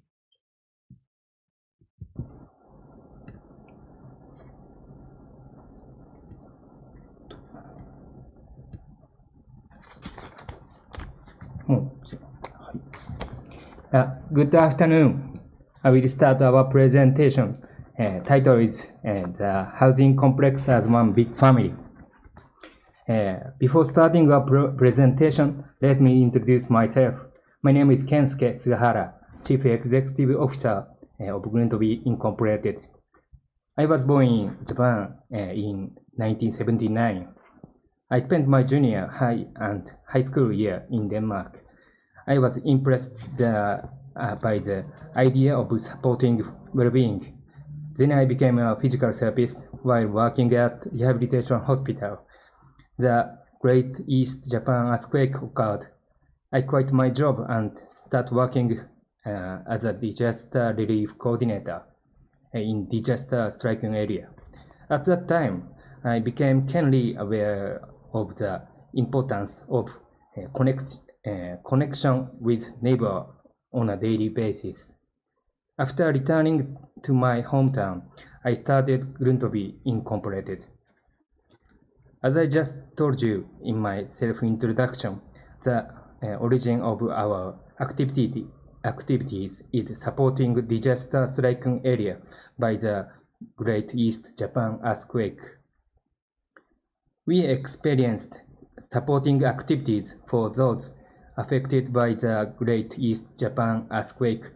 Social infrastructure such as electricity, water and roads was swept away by the tsunami. The city was completely out of service. The connection between people and mutual help between neighbors was a support for their emotions and wishes to continue living. We learned that communities in which people were close within their everyday lives could cooperate quickly. Conversely, communities with a bound took time to collaborate. When people were isolated, we realized the necessity to revitalize local communities on an everyday basis. We were inspired and came up with an idea, which is to utilize nursing in housing complexes as a mutual aid device. The catchphrase for this idea is the housing complex as one big family.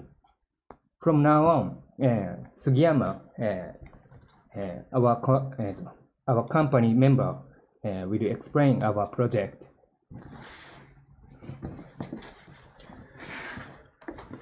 Hi, my name is Jun. I will explain our project instead of Sugahara from now. Let's back to the description on the slide. We learn a lot from the experience of earthquake, disaster, and wondered what was really important for the future. So in order to create a community of people with that mindset, we needed a place with the hub function to make it happen. At the time, a new service called Small Multifunctional In-Home Nursing Care was also created in Japan. This is a new service that allows users to flexibly customize the three services. One is the home visit care, day services, and stay at the place to meet their needs. For those of us who want to create a safe community and society, the elderly are not the only recipients of the service. We thought that we could support not only the elderly but also the lives of a wide range of generations by using a room in a housing complex that already exists. Everyone living in the housing complex, especially the elderly, use this place as a third place. It's possible to a variety of people to live flat beyond the boundaries of staff, users, and local residents. This culture can maximize the dignity of the elderly. Today, I would like to share about what we have done so far and what we're doing every day. So our base is announcing to live together in everyday life. 239 households and about 500 people live in the housing complex. Gruntobi is located on the 6th floor and 7th floor, and Mr. Sugahara lives on the 5th floor. Also, the 3rd, 4th, 5th, and 8th floors used as room for staff such as a nurse, physical therapist, and care workers. After starting Gruntobi, over 40 people were moved into living in the same building. Sometimes people misunderstand that we are the owners of this apartment, but we don't. we are doing business using one room of the same building as the apartment and housing complex in this picture. People who use our services need to register according to the national system. They live in housing complex or live with the individual or family around them. In many cases, it's difficult to live alone because of a dementia or physical condition. Also, they use our services if their family cannot help and support them to live alone. This is a table of the level of care for users. In Japan, it's divided into 1 to 5 levels depending on the person's medical condition and the degree of dementia. Companies earn income from the country according to their levels. The higher the level, the higher the income. But on the other hand, the amount of the care increase and the difficulty level of the response becomes difficult. Small multifunctional facilities are very flexible but difficult to operate. They tend not to accept high-level people in Japan. We are particular about accepting the highest possible level of people and helping them live in Japan, live in peace. When we take care of ourselves, we value not to be afraid of risks. Many nursing care facilities manage risk well, but is that healthy for the person? To live is to face risks. It's the same for the elderly and people with dementia. Eliminating risks completely also deprives a person of dignity. A day when you sit in a wheelchair and stare out, or a day when you try the bodyboard that you want to try while feeling pain.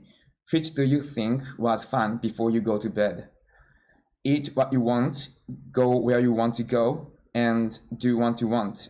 That's the root of the power to live.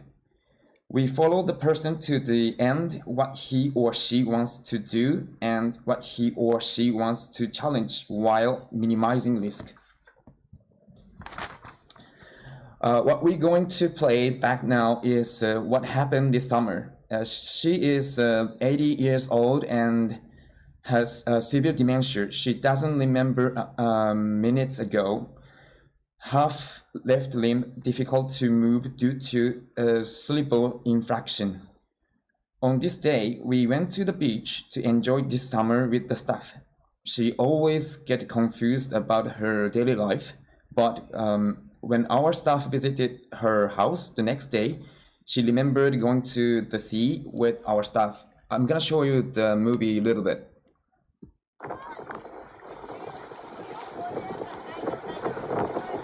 She always have to use a wheelchair, but in this time she's gonna try to work, but she couldn't.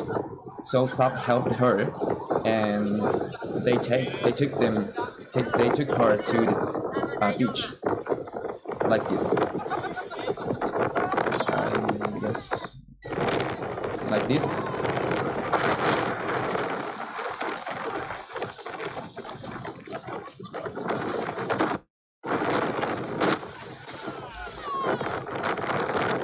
Next slide. Yes. So on the other hand, it's tiring to repeat a special daily routine. The proper balance between extraordinary and daily life is living. We are even more particular about designing an environment that has a natural daily life. It's more difficult to create an ordinary daily life. In order to make it, you have to understand the person deeply. This is also a video from a TV show. She is 83 years old now and lives in a housing complex too. She also has a severe dementia.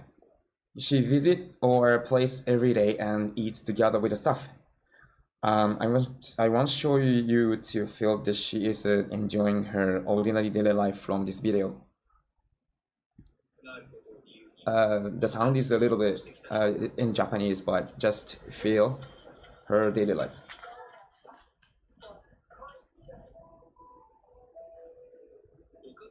Her name is Keiko. She is living downstairs together.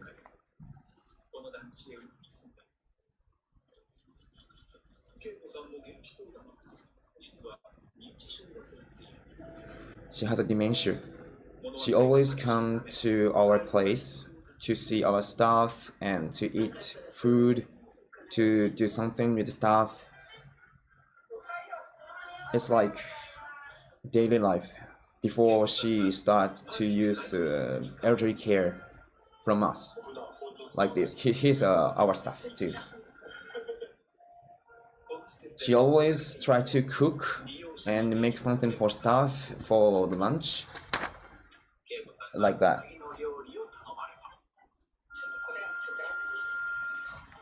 I guess we don't have enough time, so I'm gonna show you next slide. Okay. And also, when users has a share house with the staff in the housing complex, by designing a person's environment and community, people with severe dementia can continue to live as one person. They are not family members, but they live like family members. If we can protect a person's life in a community, they can die in their own house. In our efforts, we value that a person can die in his or her own home.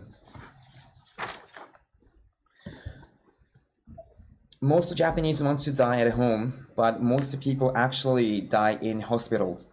In 2019, terminal care was provided to 4 people, and all 4 died at home. 100% of the Gruntsby users died at home, not at health care or nursing homes. The death rate at home in Japan is about 20%. In 7 years in Gruntsby, the death rate of people in the complex who use Gruntsby is 90. The using of housing complex is not all good, as there are many troubles with the local residents. Dementia users flushed falling substance into the toilet and broke it.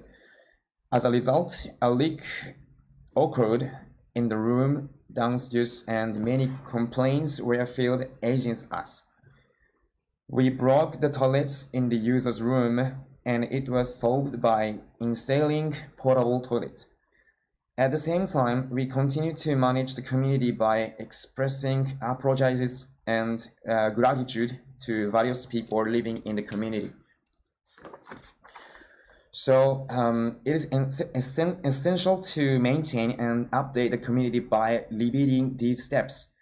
Conflicts are inevitable in diverse communities. It is necessary to have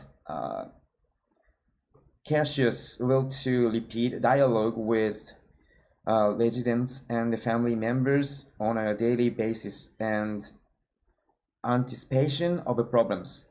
It's important to deepen mutual understanding. So this is one of the methods from Denmark to assessment for the users. We learn a lot of things from Denmark, and this one is also kind of the method to build relationships. We believe that trust is more important than knowledge and skill. We are currently programming the ideas and the practices that we have been working on. We are using these to promote human resources education for our staff and for other staff in other companies too. So in our educational training, we actually visit nursing homes or schools in Denmark. We regularly learn new things and exchange opinions in Denmark too. People can build up a trusting relationship in your own life based on the housing complex and focusing on what each person likes, what to do, and what can do. A life in which the human rights of the elderly are protected is created by the guarantee mechanism, being closing to those who are important for you and living together with them maximize everyone's vitality. The housing complex as one big family is supporting a life till the end, respecting together to get old their perspectives on life and death, to being yourself and to have diverse and flexible values. Recently, however, the concentration of the population has led to a life in which people do not even know each other's faces. Tokyo has the largest population and the highest population in Japan. Shizuoka, for example, Shizuoka prefecture is the neighboring prefecture, but ranked 13th in the ranking. There is such a big difference between the city and the countryside.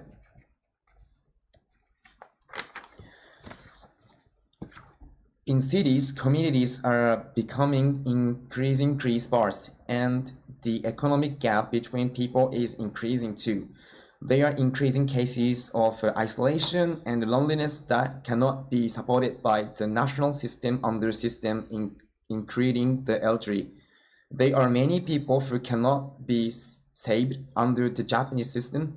There is a reality that the national system is not bad, but that the national system alone is not enough. We have been dealing with cases like this recently too. Family members do not have the financial power to support people with dementia.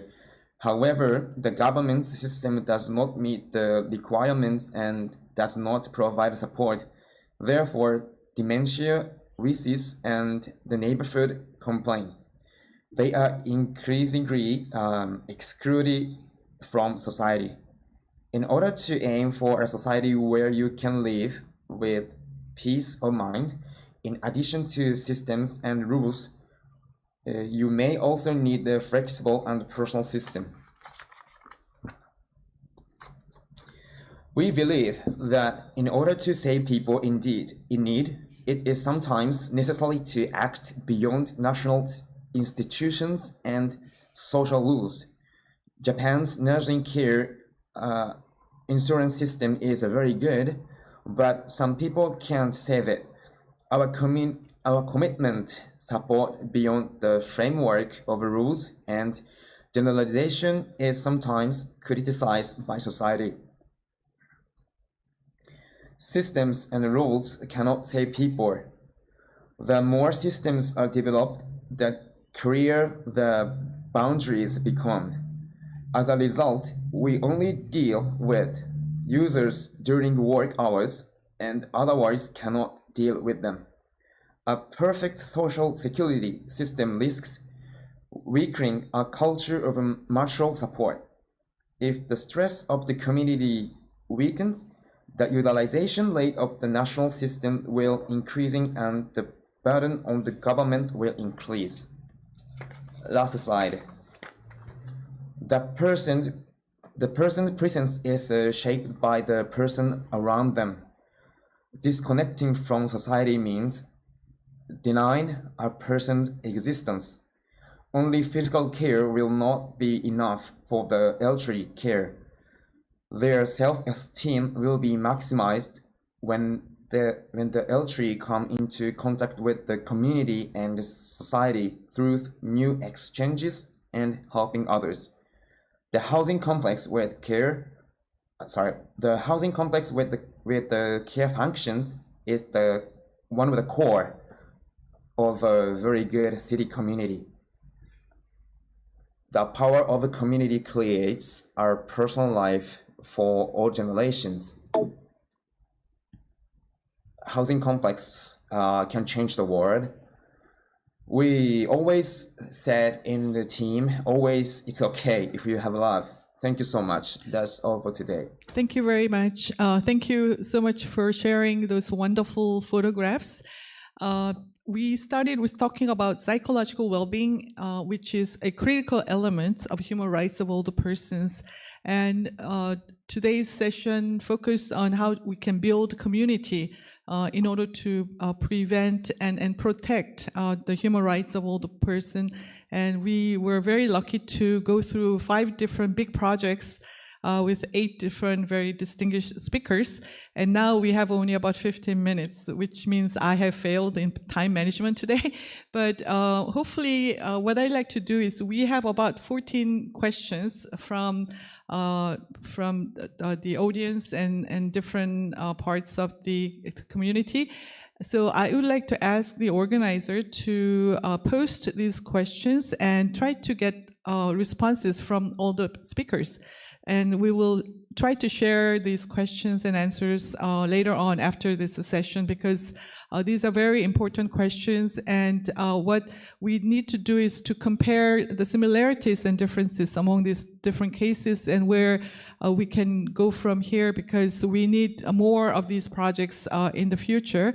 So what I like to do now is to give 2 minutes to each speaker, each project, to just share impressions and comments from your perspective. So while we're waiting to have all the speakers on the screen to join us for the final moments, I'd like to invite our first speakers, President Joe, to make some comments, like 2-minute comments now. Thank you. Yeah, your impressions or any comments that you want to make that you didn't have the chance to speak before. So. Okay.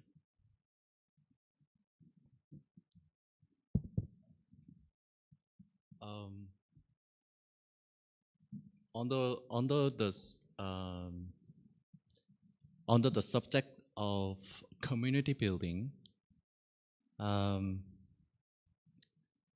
we could discuss the so many various projects which in responding to reduce the mental health and isolation and loneliness. In those projects, we could see the similarity, which is that just providing services to reduce isolation and loneliness is not enough. I can see that the similarity is that not only the service, but also the community involvement is very important. And then we could see the community involvement in many projects. So that's the good lessons learned from these presentations, I think. Thank you. Thank you very much. Could anyone from Europe share your comments?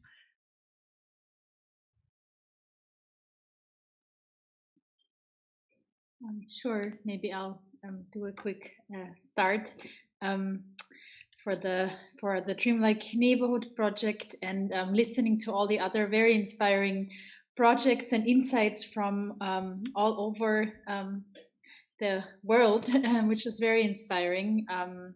Yeah, I think, and I also take again from this the importance to give people the opportunity to meet and connect with each other, whether these are concrete local activities or other offers. I think this is kind of what I'm again taking also from all the other projects and insights, and to provide spaces for people to connect and meet and organize activities for and with people, and the with is very important here, I believe.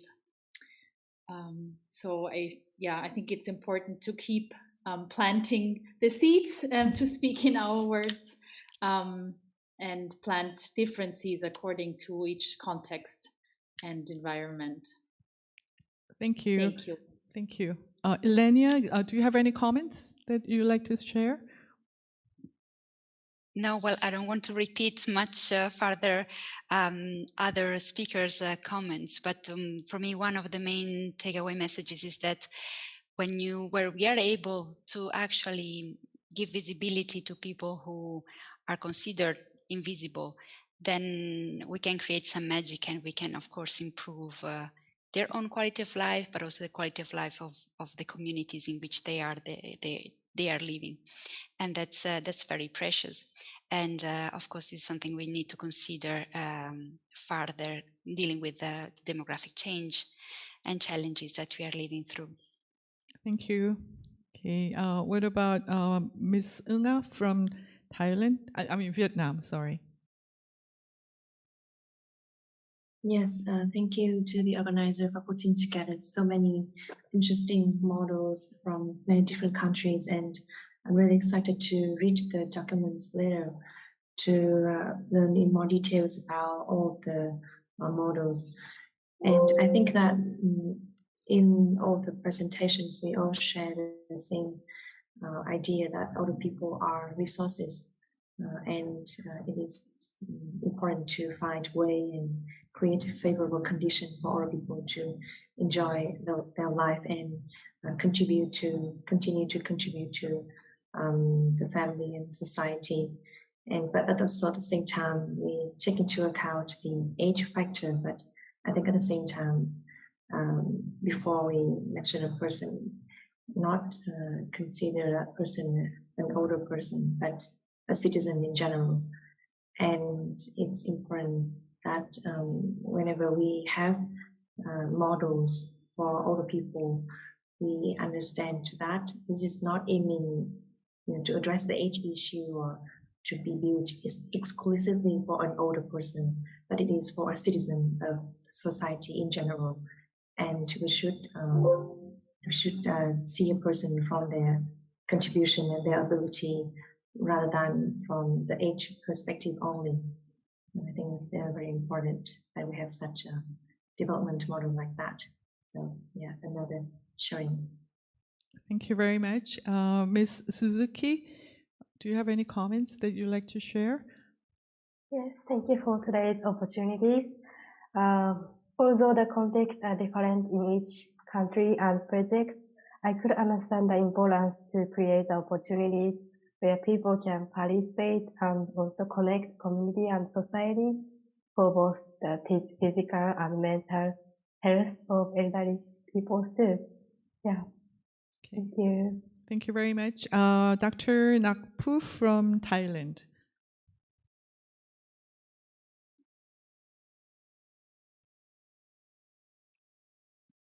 Or maybe she's gone now. Maybe we can hear from Professor Sarobon. Yes, thank you for our presenter today. I learned many things from you, and I would like to share about the final round about when I work with the community. I found that the community have many questions with me. For example, they ask the question how we can increase the number of the elderly who participate in the program activity or the activity in the community. But I could not find the answer for them for a long time. Until the 2-3 years ago, I did the research, and I found that it was confirmed from the research that the various activity is very important to promote the concept of active aging and promote the participation from the people in the community. But the practitioner in the community in Thailand could not classify the different characteristics of the older adults, so it had to develop or initiate the appropriate program for the older adults in the community. This is my lesson learned from working with the community. And the last one, I think, for the if we working together, you can see that from our project Strong program in Thailand, we work closely together with Thailand and Japan. And I found that it's not only working together, but we have to collaborate. It's bigger than the working, just collaborate and share the knowledge. And we talk, we discuss so often. So I think this is the key success for for upgrade or for improve the program in the community. Thank you. Thank you. Now I'd like to invite someone from our big house, big family group. And I understand that you have somebody who wanted to have it translated from Japanese to English. So, yes. 今日はどうもありがとうございました。本当にいろんな世界の事例を知れたっていうことは僕らにとって大きかったなと思います。はい。He's speaking. Thank you for the opportunity today, and they themselves learned a lot from learning from the other examples from other countries.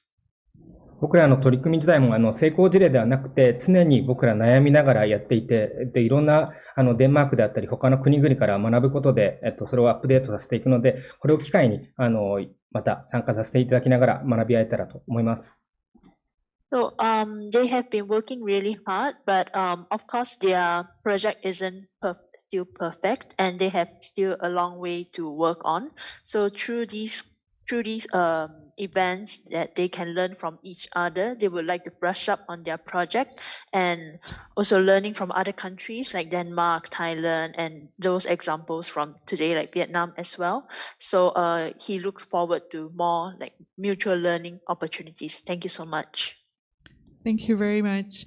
I'm sorry that I could not give you more time to explore and learn more about these projects, but I'm sure that we will keep in touch and try to learn from each other, because as I mentioned, we need more of these projects around the world. And I really like to thank the organizer of this civil society talk concert, the ASEM Global Center, the Global Aging Center on Human Rights of Older Persons is a big topic that the organization has been working for a number of years, and I think it's a great opportunity for us to network. And in the previous session, I was a little bit depressed because we were talking about the research, the results of the research, which shows that older people are really depressed, and we are experiencing very serious psychological problems, and also loneliness and depression and isolation. So these were very depressing realities for many of us. But from the second session on this talk, we learned that there are so many innovative and inspiring projects that have been pushed forward from our NGOs and different sectors of civil society. So I hope that everyone can take more of empowering and encouraging and challenging messages from our session, and hope that we can keep in touch and learn from each other in the future as well. Thank you for participating in this session, and I hope that we can see each other later on. Thank you very much. Thank you.